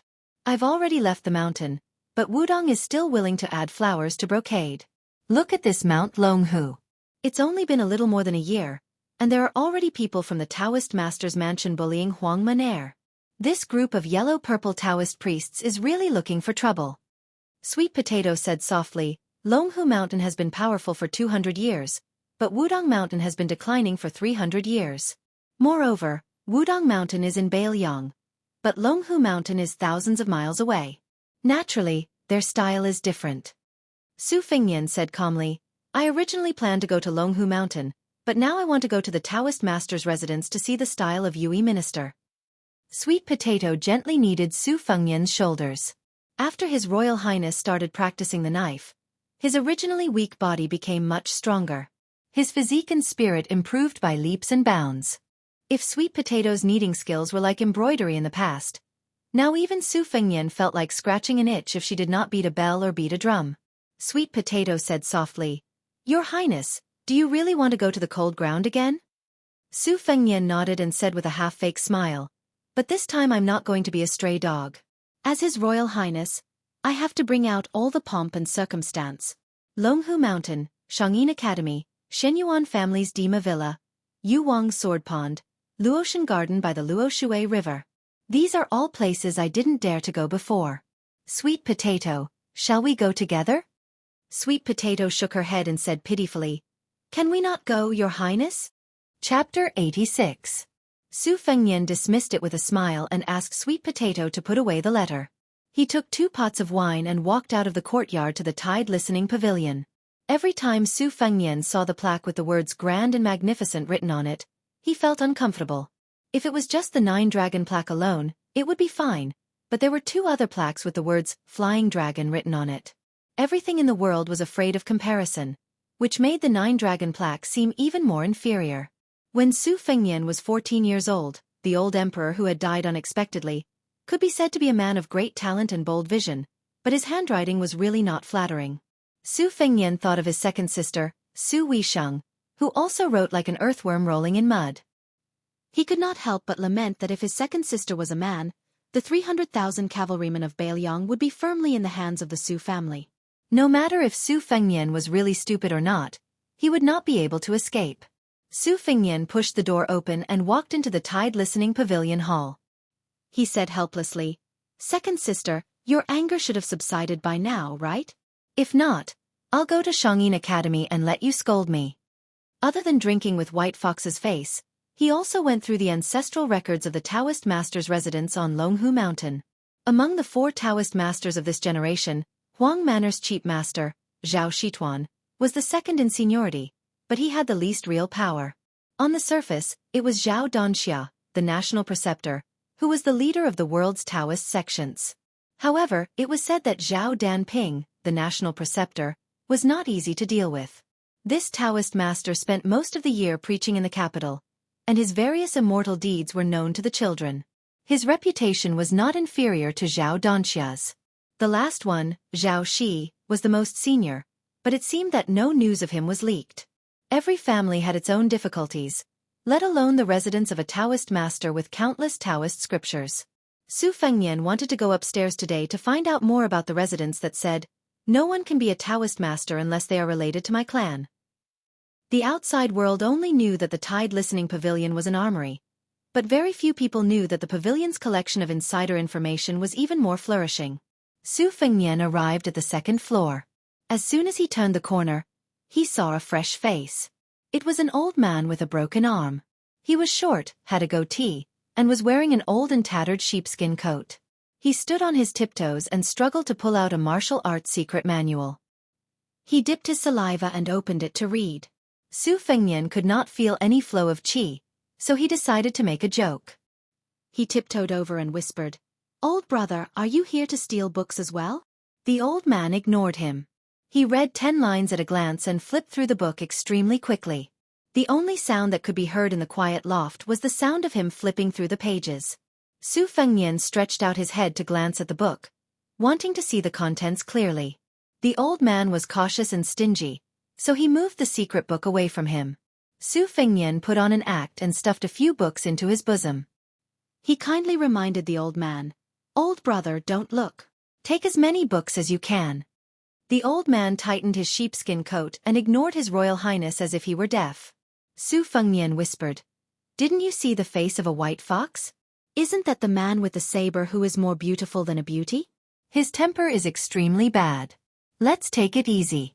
Be careful or you'll have to bear the consequences.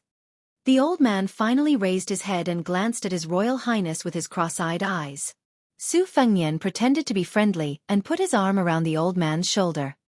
He said with incomparable enthusiasm, "Old brother, the secret manual upstairs is even rarer. I've bribed His Royal Highness maid in the prince's mansion, so I'm relatively familiar with the place. Can I take you there?" The old man's cross-eyed eyes were even more serious, but he did not avoid Su Fengnian's rude action. He seemed to be rather disdainful of the good intentions of this peer beside him. Su Fengnian was just about to speak when he suddenly felt suffocated. He turned around and saw that not only was the white fox present, even Su Xiao and his master Li Yishan were present. Behind Su Xiao were 6 pavilion guards who looked as if they were facing a great enemy. "This is?" The white fox slowly walked over and stared at Su Fengnian as if he was looking at an idiot. The great pillar state Su Xiao did not approach. He only bowed slightly and said softly, "Fengnian, I'll have to trouble you during this trip to Bailiang." When and where did the dynasty's only king with a different surname, the king of Bailiang, treat someone so respectfully? Even Grand Secretary Zhang Julu, who was at the peak of his power, didn't have such qualifications, right? Su Fengnian, whose hand was still on the old man's shoulder, stiffened. The white fox was enjoying the show, his peach blossom eyes filled with schadenfreude. Su Fengnian secretly glared at the white fox and slowly withdrew his hand, returning the books to their original places. Su Fengnian glanced at Li Yishan, who had made an exception to come downstairs. The latter shook his head with a smile, his eyes indicating that he had no comment. The great pillar state and Li Yishan left together. Su Fengnian clearly sensed that the 6 experts who were guarding the Tide Hark Pavilion for different reasons had relaxed their breathing and were no longer tense. The white fox imitated Su Fengnian by putting his arm around Su Fengnian's shoulder and said with a smile, "His temper is unusually bad. Take it easy, or you'll have to bear the consequences." Su Fengnian wanted to turn around and hug the white fox's shoulder, but the latter dodged and explained awkwardly, "I misheard. His temper is extremely good. Extremely good." The white fox left in a carefree manner and climbed up a ladder, continuing to read the books on the 2nd floor. In the end, only His Royal Highness and the cross-eyed old man were left. One was confused and the other was pretending to be mysterious. Su Fengnian thought for a while and felt that he had finally figured it out. He slightly distanced himself from the old man of unknown origin and said cautiously, "Old brother, are you the expert Su Xiao invited to fight the old monster suppressed under the Tide Hark Pavilion?" The old man narrowed his eyes into slits and remained silent. Su Fengnian pretended to be mysterious and said worriedly, "Old brother, this is dangerous. What benefits did Su Xiao promise you? If it's small, don't agree. The great demon suppressed under the pavilion is quite formidable. He has 3 heads and 6 arms, can swallow clouds and spit out fog, and can move mountains and overturn seas." The old man was about to stuff the secret manual into the bookshelf, but he paused and let go. Strangely, the book was suspended in the air and did not fall. The cross-eyed old man turned around and left, annoyed by Su Fengnian's annoying chatter. Su Fengnian's face turned pale. He muttered to himself, "Please don't tell me you're that old monster from the netherworld." The old man's hoarse voice reverberated in the attic. "How did Su Xiao the butcher have a son like you? Interesting." Chapter 87. Chapter 2. Su Fengnian plucked up his courage and reached for the secret manual. Nothing out of the ordinary happened as he had expected. He heaved a sigh of relief and gently placed it on the bookshelf. Only then did he run to White Fox's side. Seeing that the old man was not nearby, he anxiously lowered his voice and said, "Why did you release that guy? Why didn't you inform me? What if something happens to him? Aren't you afraid that Xiaodong will belong to me?" White Fox's face stood on the ladder and looked down at Su Fengnian. He calmly said, "I didn't release him. I just followed de Zhugua to the netherworld in your eyes and invited him out. As for the deal between de Zhugua and him, I don't know. I only know that there were 3 rules. However, the old man gave me a few pointers and I benefited a lot." Su Fengnian asked, "Then should I go and ask for pointers?" White Fox's face playfully smiled and said, "You can try." Su Fengnian weighed his fledgling bladesmanship and decided to give up. He was afraid that the old man would turn him into ashes with a snap of his fingers. However, the old man did not seem like a temperamental monster. He seemed to be easy to get along with. Would he rely on the old man to support him after he left Beiliang? Was the 3 rules Su Xiao made with him reliable? It was hard to guess the master's temperament. His Royal Highness had better not be eaten alive by the old man who had been suppressed in the pavilion for 20 years before his enemies in Jianghu killed him. He thought about the white-haired old man who was no longer bound by the iron balls and wanted to find trouble with old Huang as soon as he got out of the lake. Would the cross-eyed old man not come looking for him? The more Su Fengnian thought about it, the more scared he became. He was not afraid of any Jianghu master who was nailed to the Ministry of Revenue. Even Wudong's leader Wang Zhongluo and Dragon Tiger Mountain's national advisor Zhao had to be registered in their respective provinces and counties. This was a tough measure that Su Xiao brought to the imperial court after he stepped into the martial arts world. The question now was, who was this old man who crawled from the netherworld to the mortal realm? He was all alone and had nothing to worry about. If he accidentally injured or killed His Highness the Crown Prince and then ran away, who would Su Zhao's 300,000 iron cavalry go to? There were 3 rules. Why would such a top-notch expert talk about the law with you?